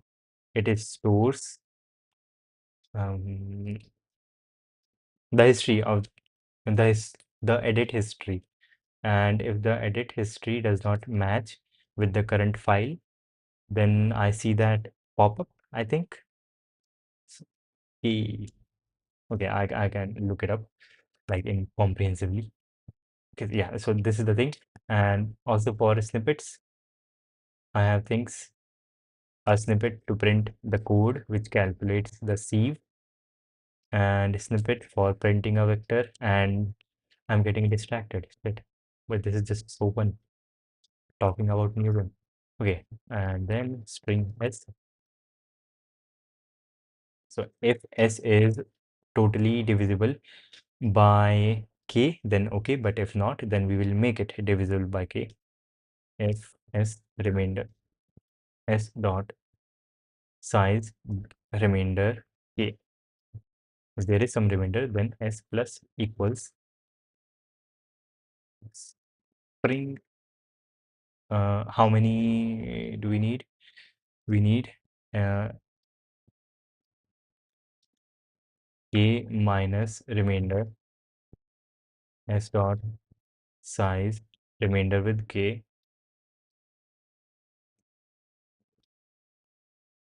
Yeah, and this many question marks would work so that we can convert them into anything we want.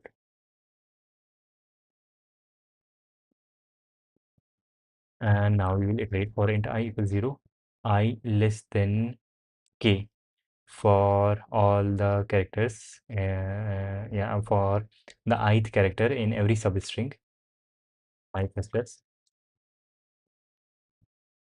for int j equals 0 and j less than s dot size divided by k, and j plus plus. J is telling us which substring we are going to. Plus terminal is messed up sometimes. Terminal is pretty cool. So I will actually have to read in more detail how bash works. I'm using ZSH, and yeah, I use ZSH for the configuration, but I will have to see how everything works with that. This is ZSH. Yeah, Emacs dash TCP. And yes, by the way, this is Tmux. Tmux is pretty cool. Like, look at this. I can switch between sessions. Okay, for this,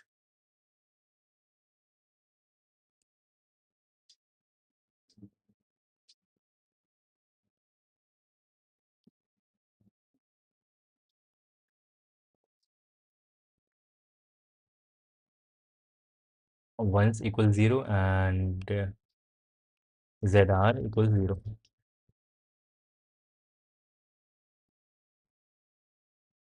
And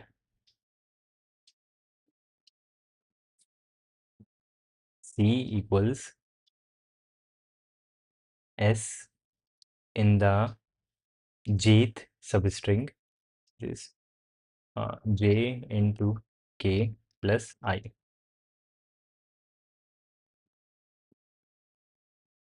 Int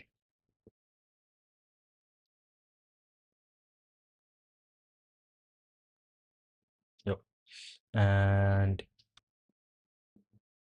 yes, so, and also bool p equals, we will assume that this ith thing, ith character in all the chunks of substrings of size k is same, and this would not be same if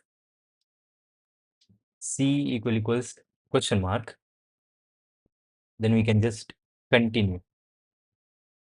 If c is question mark, then what we will do, we will continue.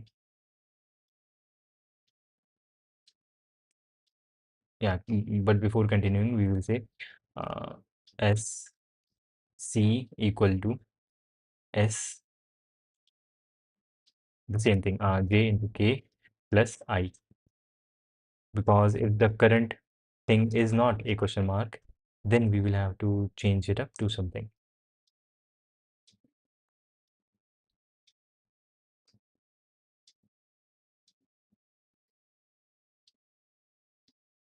Yep,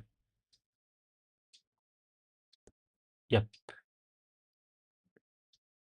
Then we will have to change it up to something, and then continue. Go to the next substring. Go to the next segment.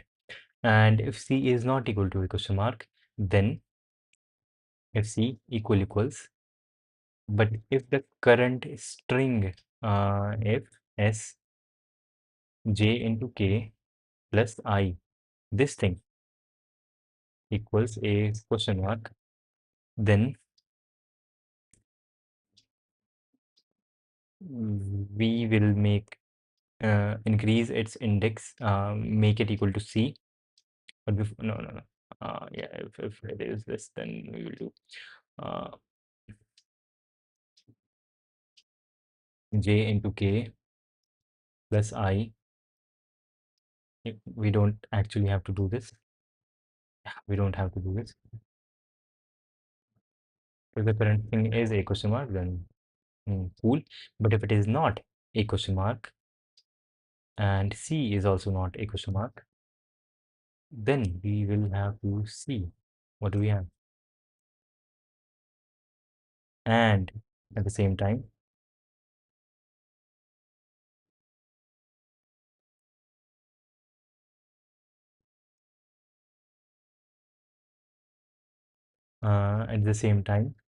we have C is not equal to S j into k plus I, and it would be much better if I were to store sjik into some character, but it is fine. If this is true, then p equals false and break. Now, if not p, then then not possible, then just break. And we should make p higher scoped.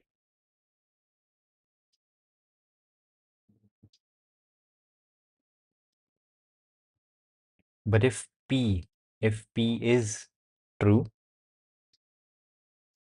then if p is true, then we have to see depending on C.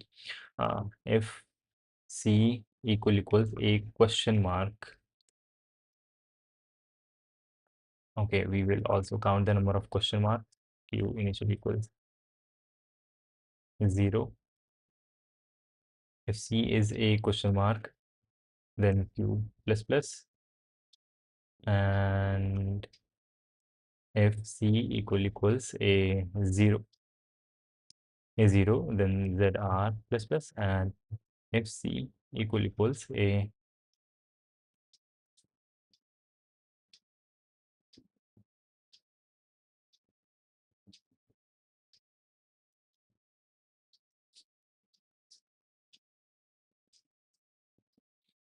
equals a1, then on plus plus. But there is some mistake. There is some mistake. There is some mistake here. There is some mistake here.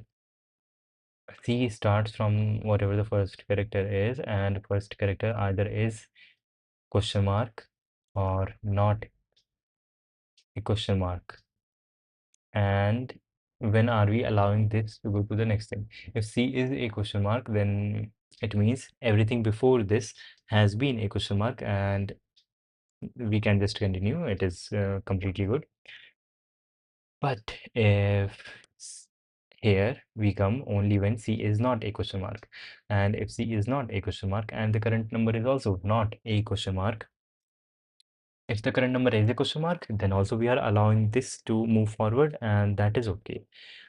But if the current number is not a question mark and it is not equal to C, that is the only time when we say no, it is not possible.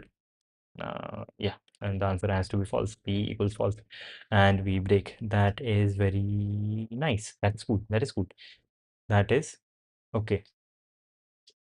And at the end, we will have the number of ones and the number of zeros, and we want them to be equal to each other. So if P or P equals P and P has to be true, that is, I should be able to convert ones and zeros and make the strings match to each other.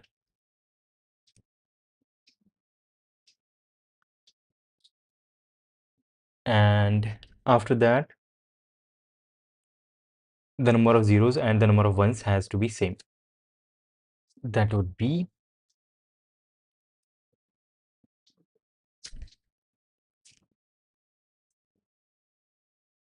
the number of question marks can be equally distributed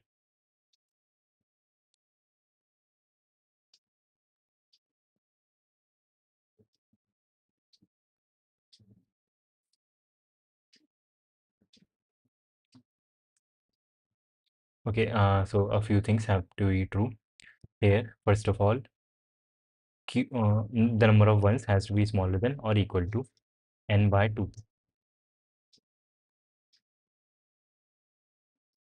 K by 2, and k is always even, right?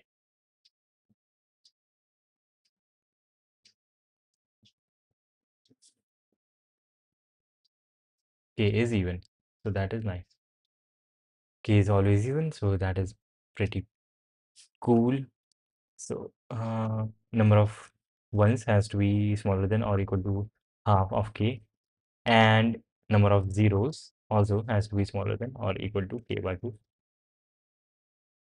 And if we know both of these are smaller than or equal to k by 2, then the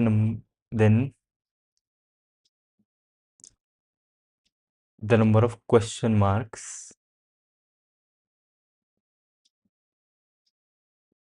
should be in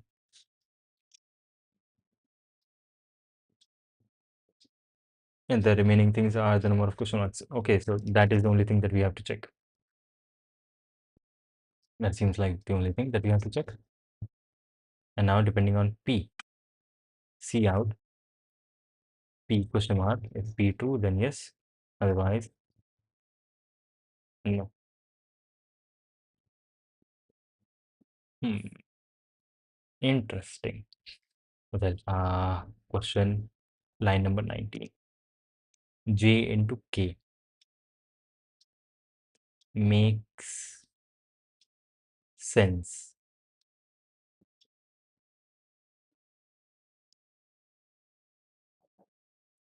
Okay. Shit. That is nice. That is pretty nice. Submit. Yep. Long string. The plan was to do 31 questions, but it's been only 12 questions till now, and I don't think I will be completing 31 questions. And that just tells me how much I have to improve, because I saw a video uh, of a really good programmer, and he did 150 CSES questions, which he did for the first time. So first of all, there are two things which are different between what he did and what I am doing.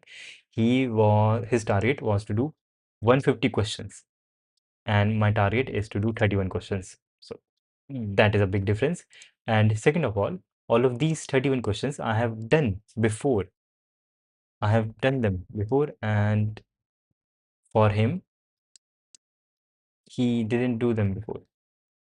First time, and that is very crazy. This one is still running. I can look that video up. Solving 150 CSES questions, and his stream was 12 hours long.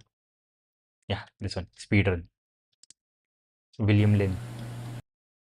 That is very nice. Look at this. He was able to solve 15 questions in 4 hours. That is very slow, I would say. Okay, shit, that was 4 minutes.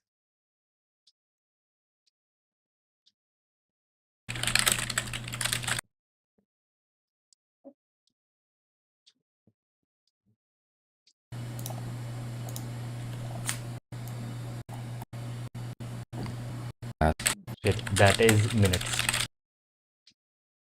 13 minutes, 7 questions, something like this, yes. That is time, right? Yes. Yeah, that is what I was kind of aiming for. Boom. Hello. Yeah, let's do 16 at least. Yeah, that one is also accepted. So that is cool.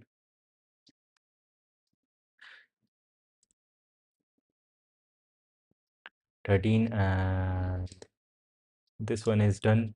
Question number 15. And yeah, so this is like this is going to take a lot of time and practice to reach this level. Solving 150 questions in 12 hours, speed run. This is going to take a lot of practice. Not yet there. Oh. 150. Any questions? No. I guess he solved CACS questions from the first till moving just bottom, or maybe any 150 questions from this sheet. Yes, he is a really good coder. Yes, CACS questions, difficult ones, not even easy ones. And his stream was 12 hours long. So now question number 16. Let's go.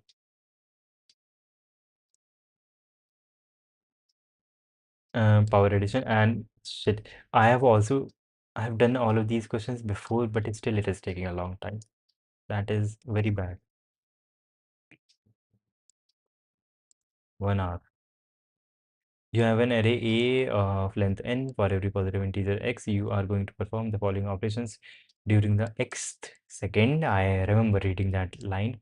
Select some indices, distinct indices, I till k, which are between 1 and n, and add 2 power n minus 1 to each corresponding that you are allowed to select to not select any indices at all.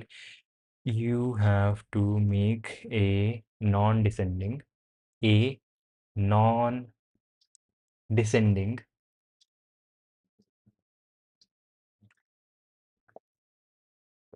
okay, I remember this one, so I can just do this. I've seen his videos 2 years ago, I guess. Okay, maybe the first CP contest I ever watched. That is crazy. 2 years ago I didn't even know what Python is. I think yes, it was 2 years ago. Not like what Python does. So that is crazy. I'm also solving CACS questions currently. I stopped on CP-31 right now. That is fine. CACS is like for targeted practice of certain questions.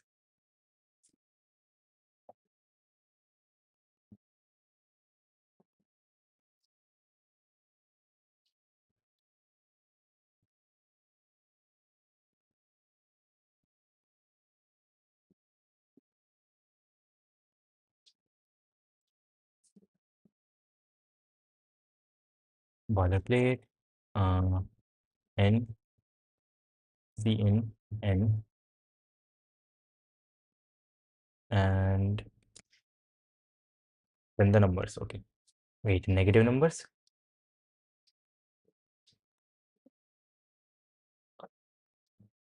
Okay, and then what is going to be the size? Size can be pretty big. Numbers can be pretty big.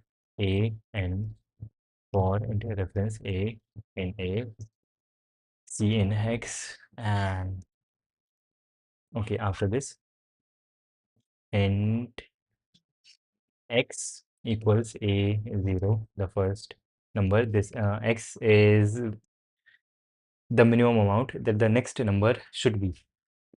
So for int I equals 1, I less than n, I plus plus, int mx, yeah, int mx equals 0.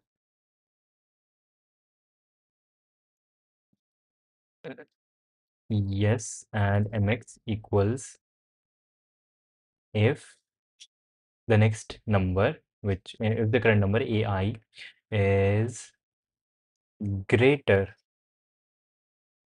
than c, then x,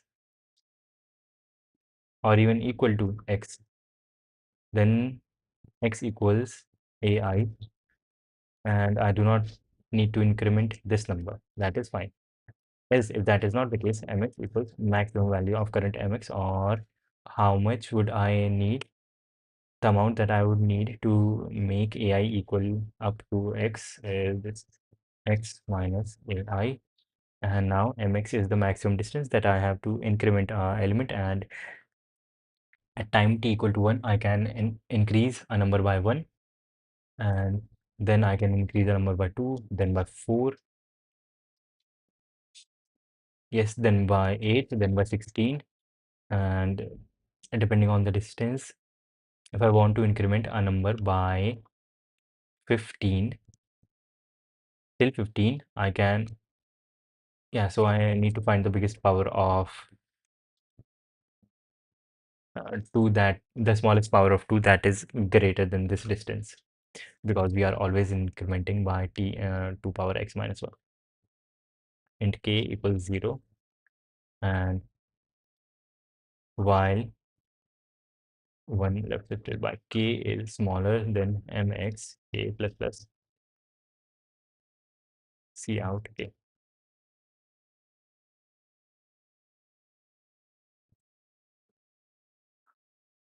Shit. It is 1 less than the actual value.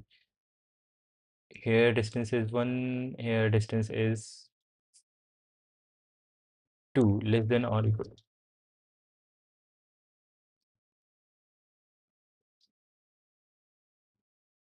Cool, cool, cool, cool, cool, cool. This should work. This should work. Focusing. Yeah, DP is nice. DP is nice. And one thing I have seen is, and there is a really nice person whose videos you can watch, but I solved as many introductory problems and search sorting problems as I can. Shit, I haven't done that. I would have to do that because I think they will help me later. Then I moved to DP. I saw a William video, but cannot get a shit when he was doing IS. Yeah, what he was doing. It was winning people kickstart video. Okay, I don't know which video that is, but you can watch Benjamin Keep his videos, and he is a really nice guy. He's a PhD in neuroscience or brain thing, and he has a playlist on remembering memory, how to learn faster than ever. And he says that practice practice has to be gapped.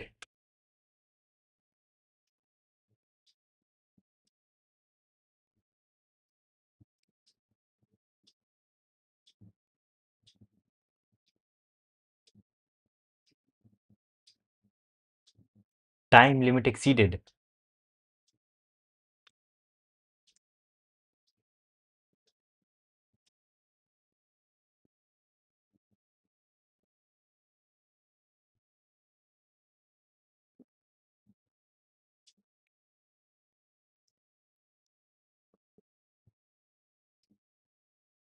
That would be the only case when time limit does exceed.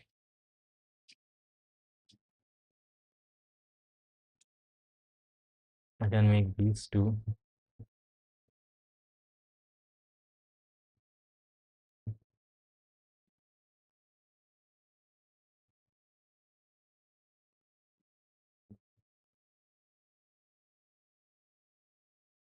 Okay.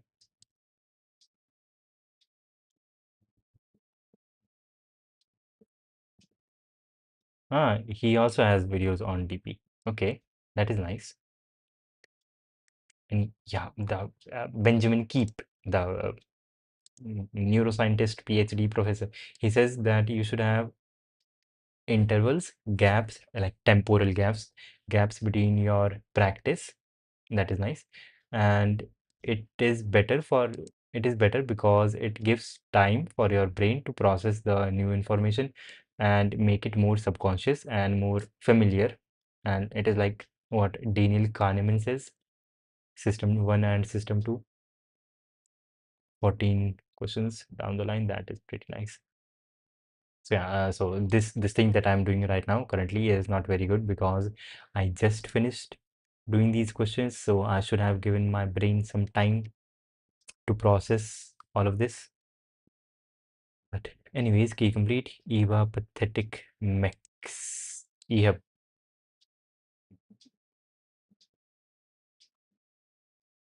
This one done 14 questions. Okay. And now question 6. Wait, shit. 16 is done now. 17. Nice. This is 17. K complete word. No, I did. Oh, no, I didn't do K complete word. My bad. Ah, yes, yes, yes. Yes, I do remember this question. K has to be palindrome. And do we have that N is always divisible? Bob is given a word of length S consisting N lowercase Latin characters. Okay, so that N is divisible by K. He wants to convert S into K's. Yes, and this is very much doable.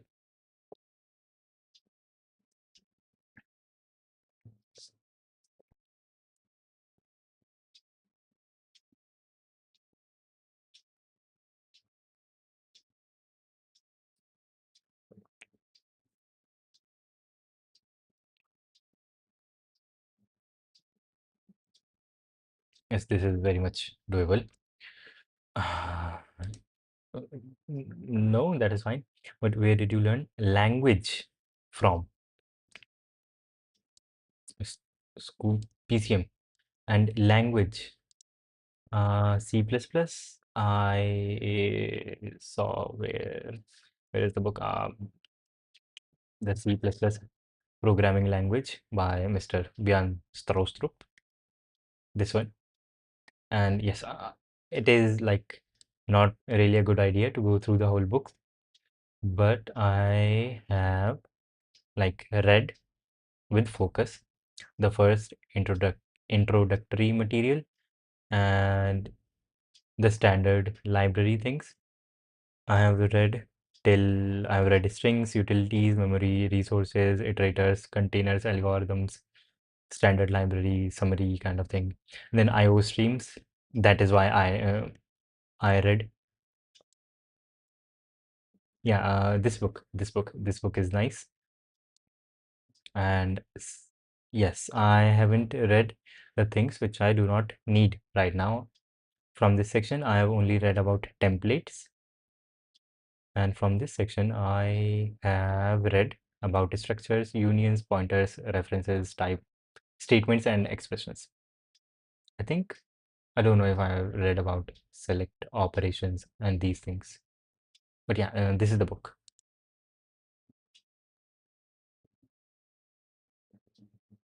C++ programming is, oh, this book is about C++ and CLRS is about algorithms.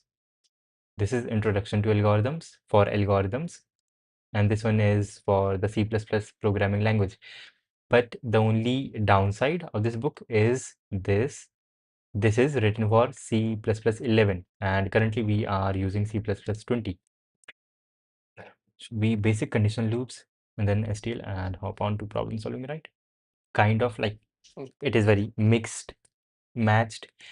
The best part that I would say about this book is this book has demystified a lot of things, like what are classes, what are functions. If you just go through this first introductory material chapter, this is going to blow your mind. If you don't know the internals of C++, this is going to blow your mind, and this is jam-packed with information, and you are not going to understand everything when you read, because I didn't understand. Maybe you can, I don't know. But yes, there is just a lot of things. And yes, a lot of things have been demystified, like what are classes, how do they work. This is very good. This is a very good book. No, this book does not have a new edition.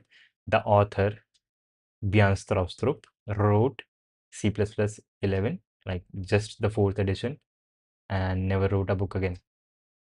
Because C++11 had a lot of new features, and yeah, that is nice. But if you do understand C++11, you will be able to understand everything that has come since. That is nice. Like, does the book have a new? Nope. So until the inventor, he released C++ now after dropping a banger. I mean, he is still he had to write C plus book for 11th version because C++ 11 had major updates, and since then it has been smaller updates, not a lot of major updates in the language. There have been a few standard libraries, new ones, like I get ratio is one library which has been added, and shit, shit, I should get back to solving. Ratio is one library, and there was another one that I knew about, but yeah, I don't remember now. Excalidraw is gone again. 14 questions down the line, and now K complete words, and I do remember this question. Yep. And yes, the book is a banger. That is a nice thing to say. What is this? Start a poll. Hello. Shit. That is pretty nice. I can start a poll. It is like right here. Poll is running. Shit, crazy. Yes, K complete words. This is the next one. And yes, I do remember this question. Wait, this is pedophile? Pedal Leophobia. That must be something.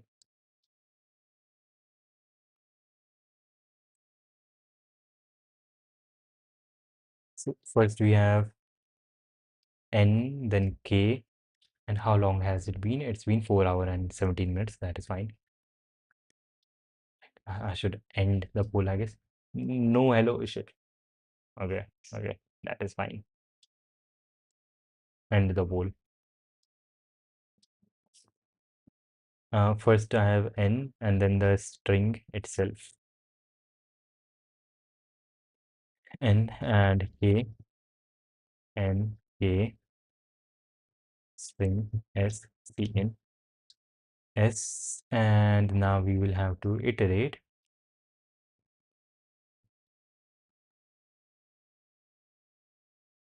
I less than S by 2, S by 2, and I plus plus S by 2. No, no, no, no. I less than K.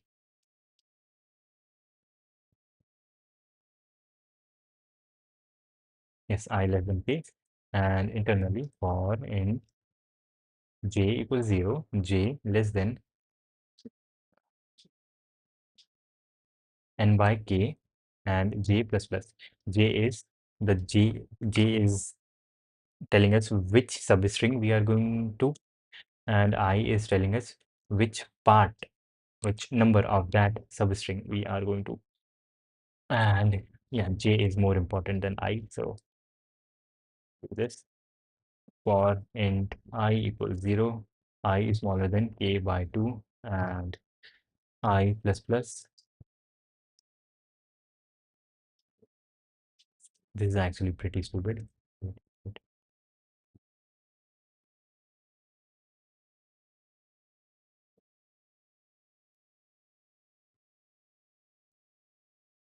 Okay, and yes, so we have currently we are at the kth segment, and we are looking for at the string with at the character with index I and the character with index K minus 1 minus I.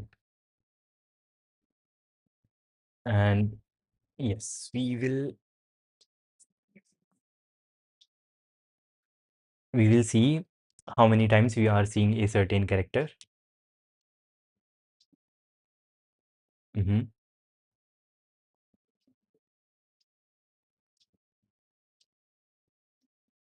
And yes,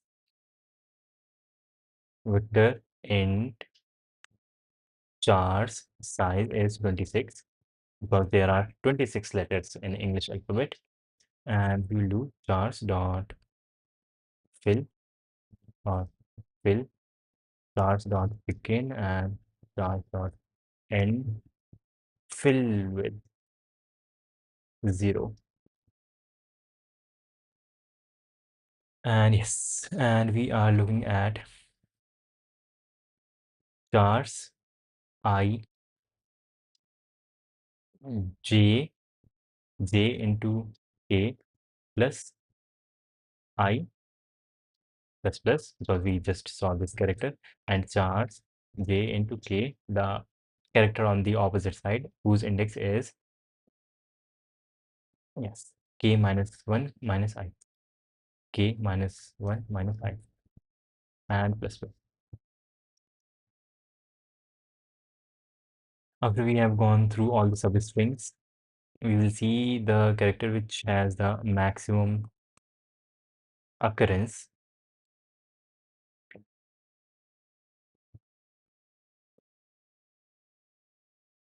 And here we will say mx equals maximum. Both of these characters are, and c1 equals, or auto reference c1 equals charge j into k plus I, and auto reference c2 equals charge j into k plus k minus 1 minus I, and we will do c1 plus plus and c2 plus plus. And here we'll send in a list mx c1 and c2, and I did mess up here, that is nice. And answer plus equals, in total we need 2 into the number of segments, which is n by k things, and we can save mx characters from changing, so that is cool. But if n is odd, if n is odd, then there is going to be the middle character, and yes, yeah, there is going to be the middle character, and okay, and I for that is going to be equal to,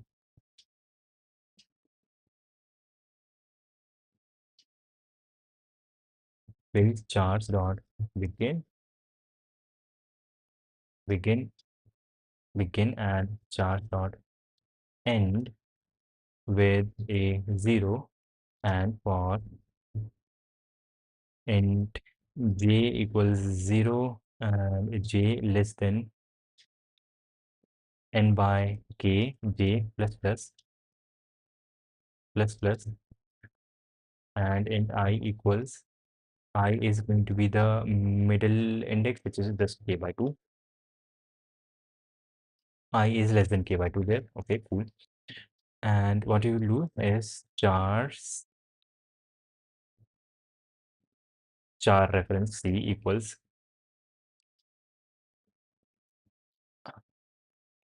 s j into j into k plus, the shift is messed up,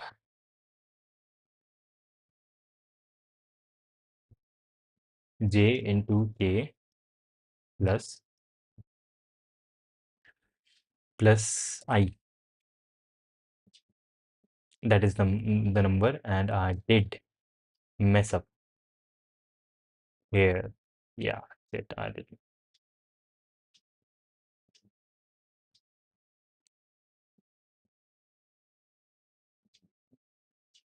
This is crazy. Char, char reference c1 equals s. We have to subscript in x d a this, right?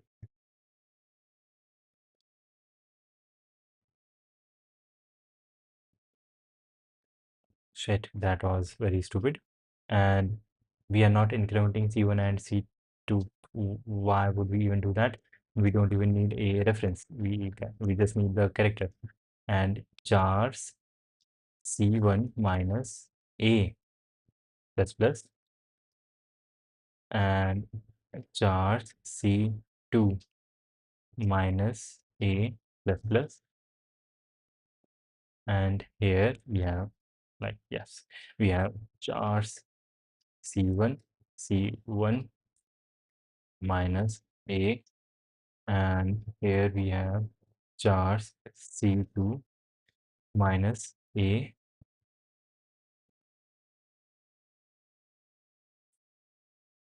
We have the maximum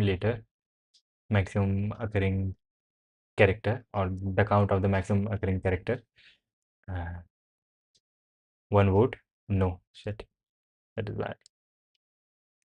The count of the maximum occurring character, and then if n is odd, then we will also have to account for the middle character in all of the subsequences. Char C, yes, char C equals S j into k plus I, and chars C minus A plus plus, and also in mx equals 0 initially, and mx equals maximum, the current value of mx, or chars C minus A.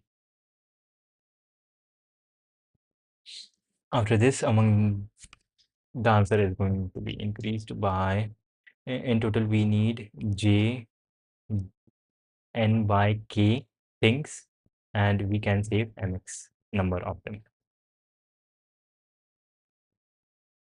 See out at the end.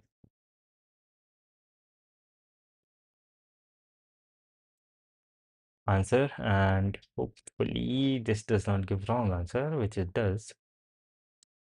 Why is this 2?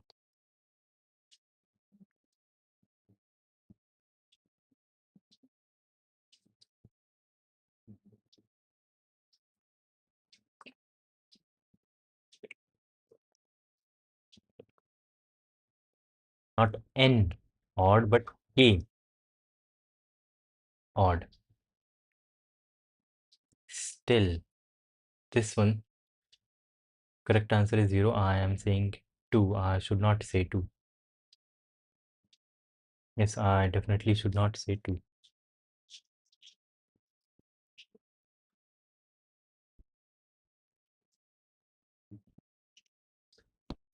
Wait, shit.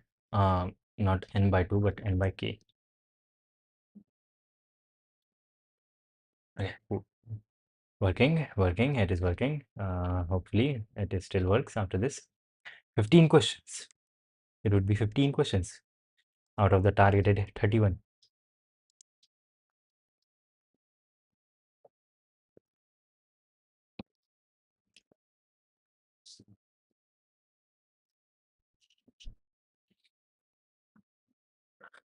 And hopefully this works. Okay, it is still in queue somehow.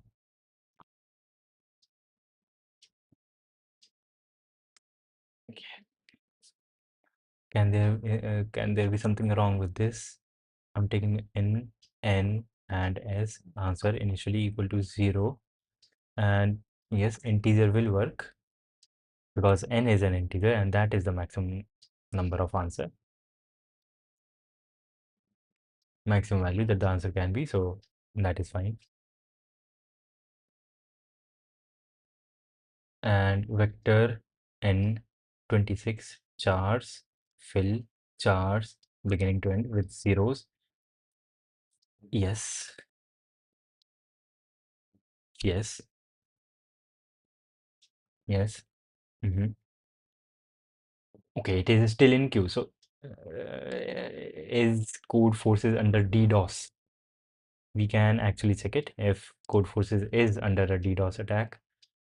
If we go to where problem sets, no, standings status, there's something supposed to be status. we can see these are the people who are submitting solutions in real time right now, and all of these solutions are in queue. If we go to the fourth page, we should see solutions being shit. It is still in queue. So something bad happened to code forces. Shit. Even at the fourth page, everything is still in queue. There is even a volcano red person who is trying to submit, and his solution is still in the queue. For resubmission, I'm not resubmitting anything.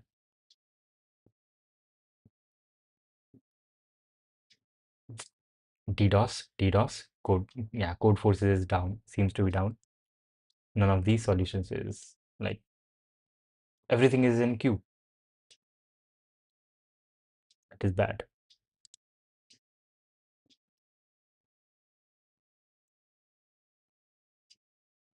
Shit, if this does work, we would have done 15 questions, and that is pretty nice. What is the next question? Next question is question number 18 after 17. Question number 18, and let's do 16. Let's do 17. 17 questions in total out of the targeted 31, because 31 is a prime number and 17 is also a prime number. So kind of similar. They are friends, 17 and 31. Okay. So if this one work,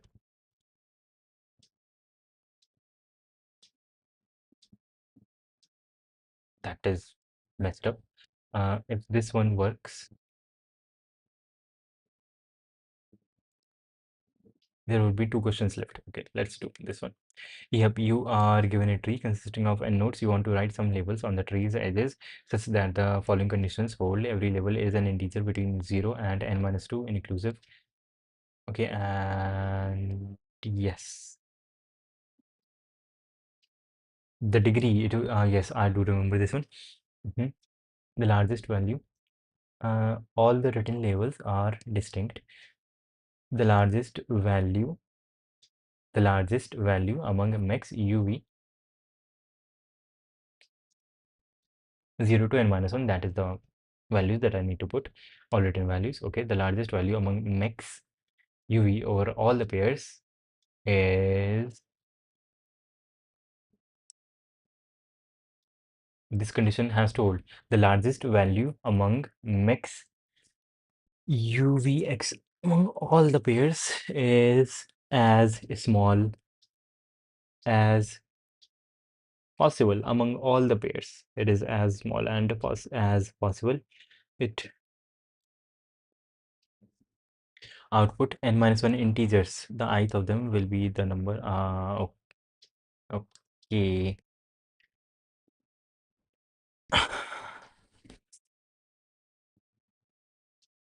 If so this would be true if we cannot have 0, 1 and 2 on a single simple path.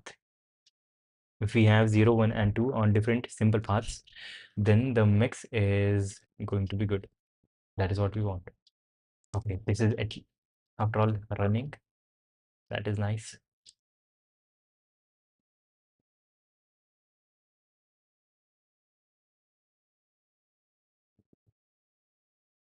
And the number of nodes, and then what do we get? We get, okay, there are no test cases. And n, take in n, and we will have a adjacency matrix. Yes, we will have a adjacency matrix, vector, vector, int,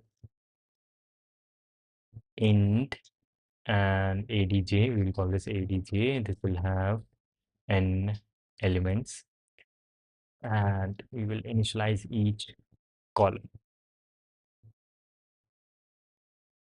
Keyboard just doesn't work. And we also need to store all the pairs so that we know how we have to give the output.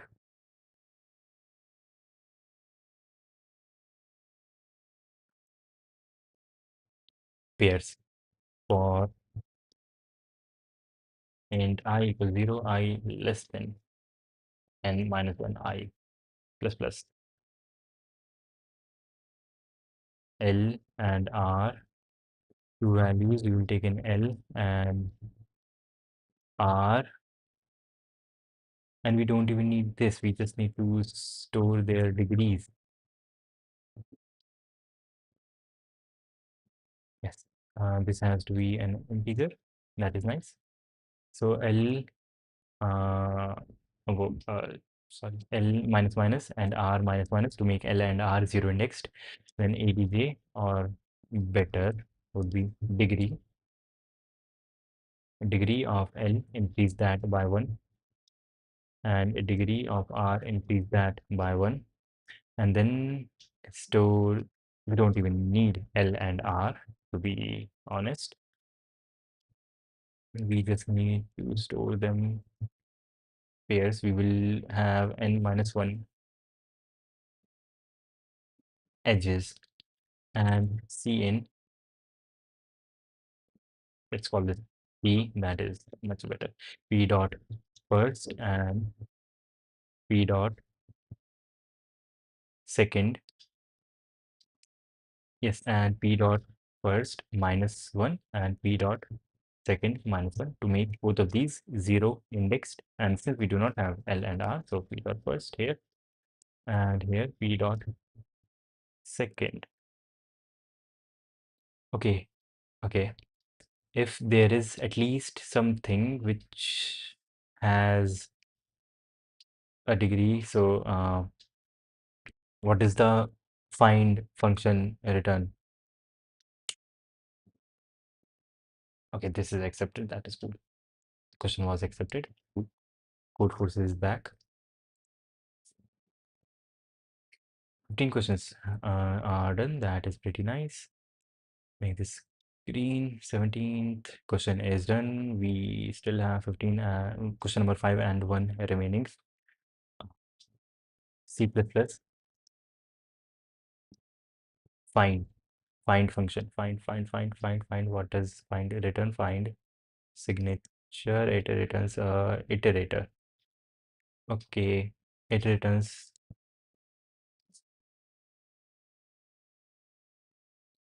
I equals I equals 0 for while I is smaller than n I plus plus.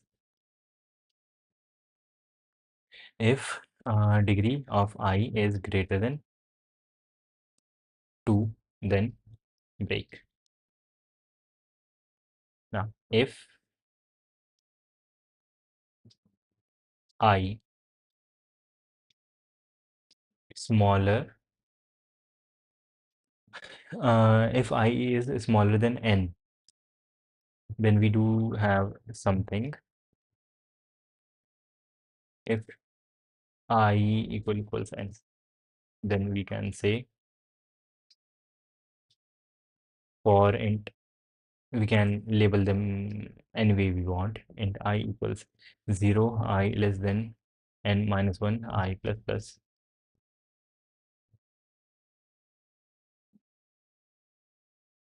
C out I and then a space or a new line depending on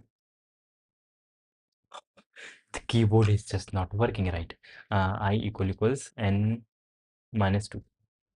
We are at the last line, okay. And then exit or something, I don't know, exit with exit code 0. And here, if that is not the case, then we do have some candidate I, whose I node, for which we are going to output some number. Okay.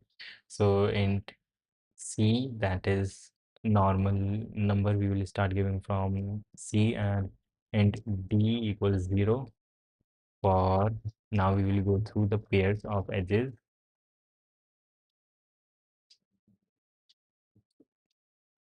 And the particular order does not matter. So for auto x comma y in pairs if d is if d is smaller than 3 and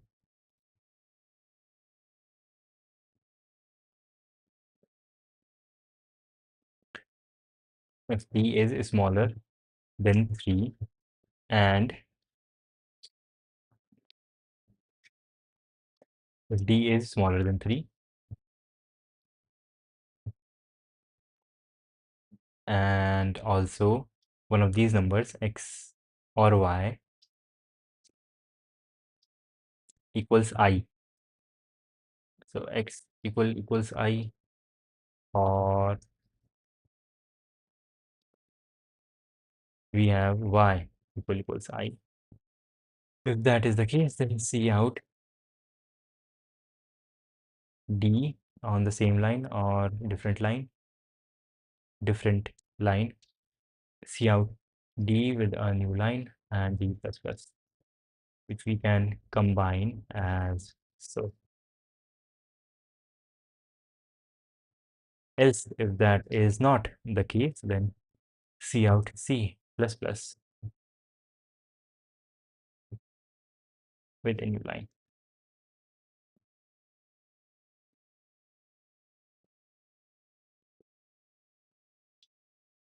Makes so much sense because P is a vector, so every instance of P has to be changed with Pi.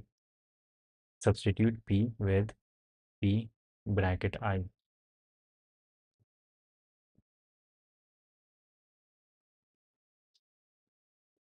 Yes, pairs does not exist.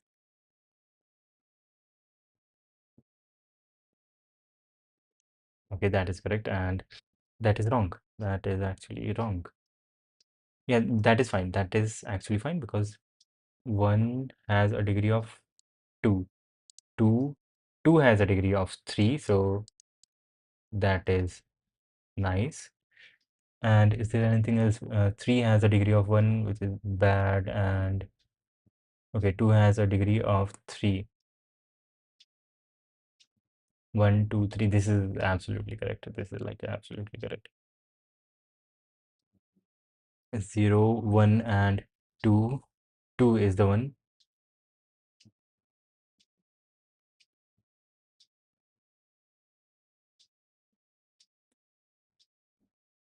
0, 2, and 1.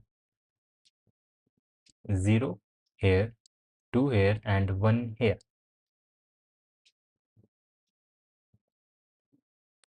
Yes, makes sense. And yeah, my answer is correct.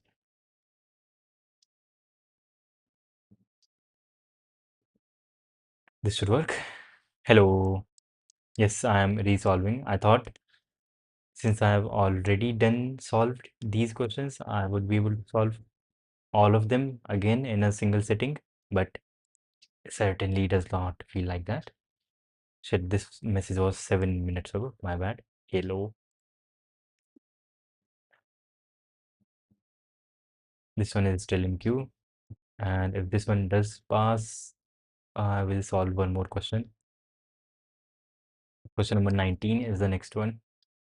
19. Count sub-rectangles. You are given an array A of size n and an array B of size m. Both consist only of zeros and ones. Consider a matrix C of n cross m where this, okay. How many rectangles of area 1 consisting only of one? A rectangle is an intersection of consecutive subsequent segments of rows and a consecutive subsequent segment of columns.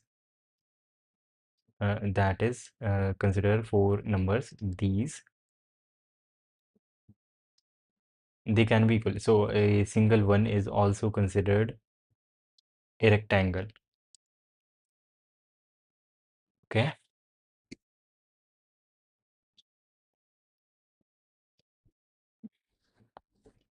A rectangle would be this much, where x 1 and 2 can be the same number, and y1 and 2 can be the same number. So a single one is also considered a rectangle. That is pretty crazy. And is it running? Yes, it is probably going to be right. Okay, and if that is right, this is going to be the last question for the day, which is not even close to the target of 31, but 17 questions would be nice. And this is the next one. Here we have 3, 3 and 2. What are these numbers? N, M, and K. Array length N, array length M, and what is K? K is how many rectangles of size area K? How many rectangles have a area of K? How many rectangles of size K consisting only of ones in the C? Okay, that is doable, and this one is complete, and this one is good. Okay, question number 18 done. 16 questions. One more to go, and that would be 17. Do you stream? Yes, I do stream every day. That is right, dev right. And yes, and this today is the longest that I have streamed. So the input is in boilerplate,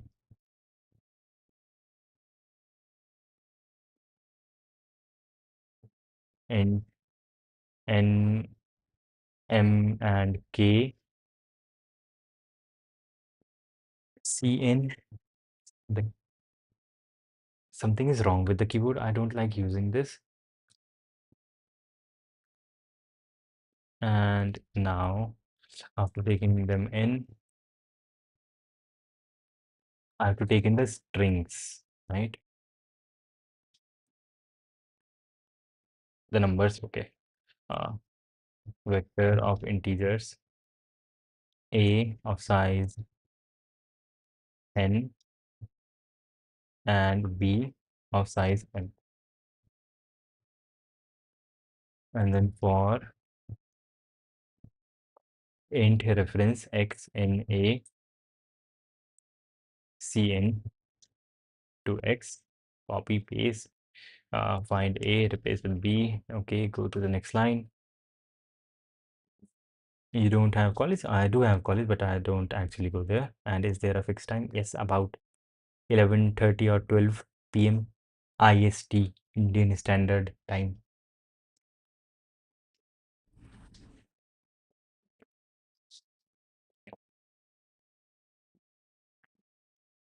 Okay, after this, I have to find out how many segments of a certain length are there in A and in B, which I can use a map for. Map of integer MP A and MP B, and then for int L equals 0 and also R equals 0, we have R less than N. We will first go in the array A, and we will say if while r is smaller than n, and also r is smaller than n, and a l equals a r plus plus. If this segment that we have is of ones, if a l equals 1, then we will append this segment to our map mpa r minus l plus plus.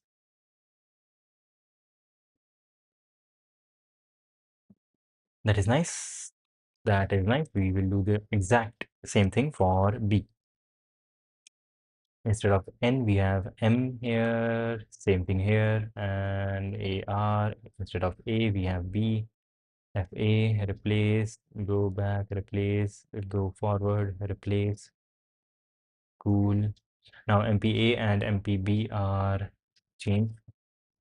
Now we will see what are the numbers which could be multiplied with each other to get a product or area of K.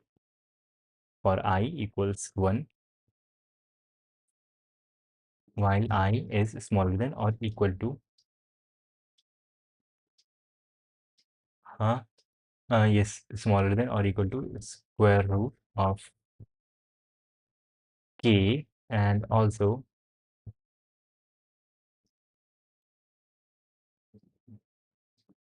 yes, if K is completely divisible by I.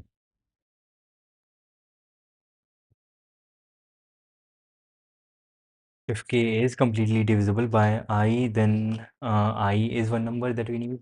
And okay, we can say x equals this and into y equals K by I. That is pretty nice. Then how many times can we choose K? Can we choose X from the first array? How many different ways are there?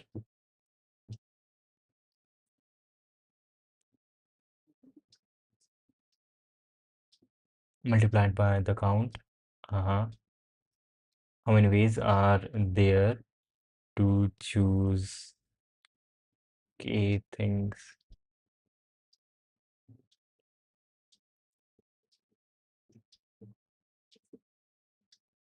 Lower bound. Yes. Auto IT. A is IT. X equals lower bound, or MPA dot lower bound for the value X, and auto ITY equals MPB dot lower bound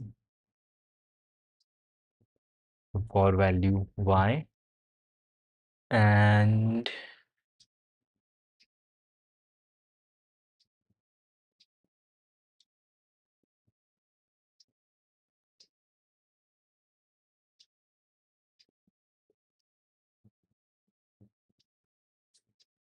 the number of ways that in which we can choose all of these numbers.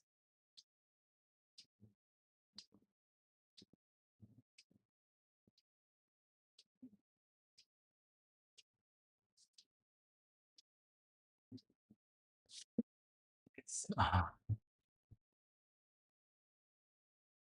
and Cx, a number of ways we can choose X, and Cy, a number of ways we can choose Y. Initially, both of them are equal to 0. And if ITX is not equal to MPA dot end, that is, there is some genuine lower bound in that, shit, we don't even have to do this. We can just say, while ITX is not equal to MPA dot end, what we will do is we will increase the count for X by some certain amount, and that is going to be the value,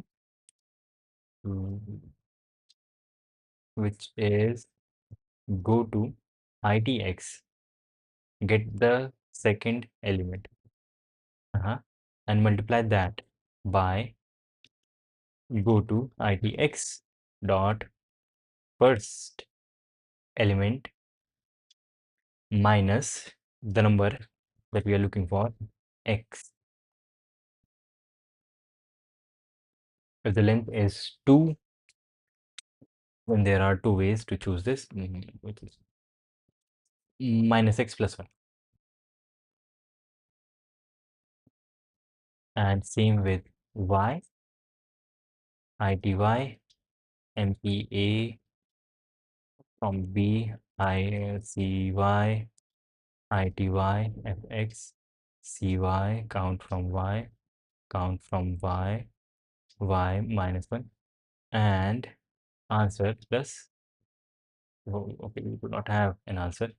Long answer initially equals 0. Can this exceed a big number? No, we do not have to take modulus, so that is fine. That is fine. That is fine. And here answer plus equals number of ways we can choose x multiplied by, this just doesn't work, multiply by number of ways we can choose y. And then if x is not equal to y, then we will make the same thing but on the opposite side, which just means we have to copy paste all of this again for the reversed order.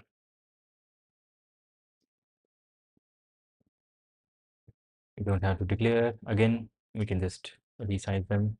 The only thing that is changed is A is replaced with B and B is replaced with X. This is B, this has to be B, and here this has to be A.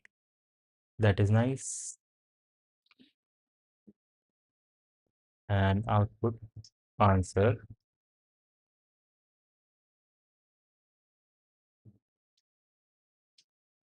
Okay, it keeps on running, which is kind of bad. Did I mess up somewhere?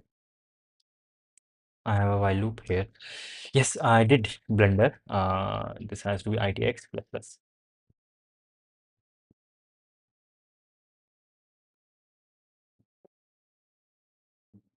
Replace this with Y. This is X, that is nice. Replace with Y. Okay. Okay, I think I can just submit this. This might actually be correct. And if it is going to be pretty cool. And shit, when I'm about to do this, no one is watching.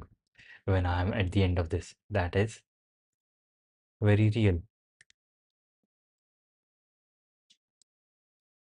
This is still in queue and it has been 4 hours and 15 minutes. This stream is going to last at least 5 hours. That is pretty nice. The longest stream yet. And if this question is correct, that would make 17 questions out of 31. I thought I would be able to do 31 questions, but sadly, I'm not good enough. Not right now. Not yet. And that is completed. Cool. Wait, was that the same thing? No, this one is still running. My bad.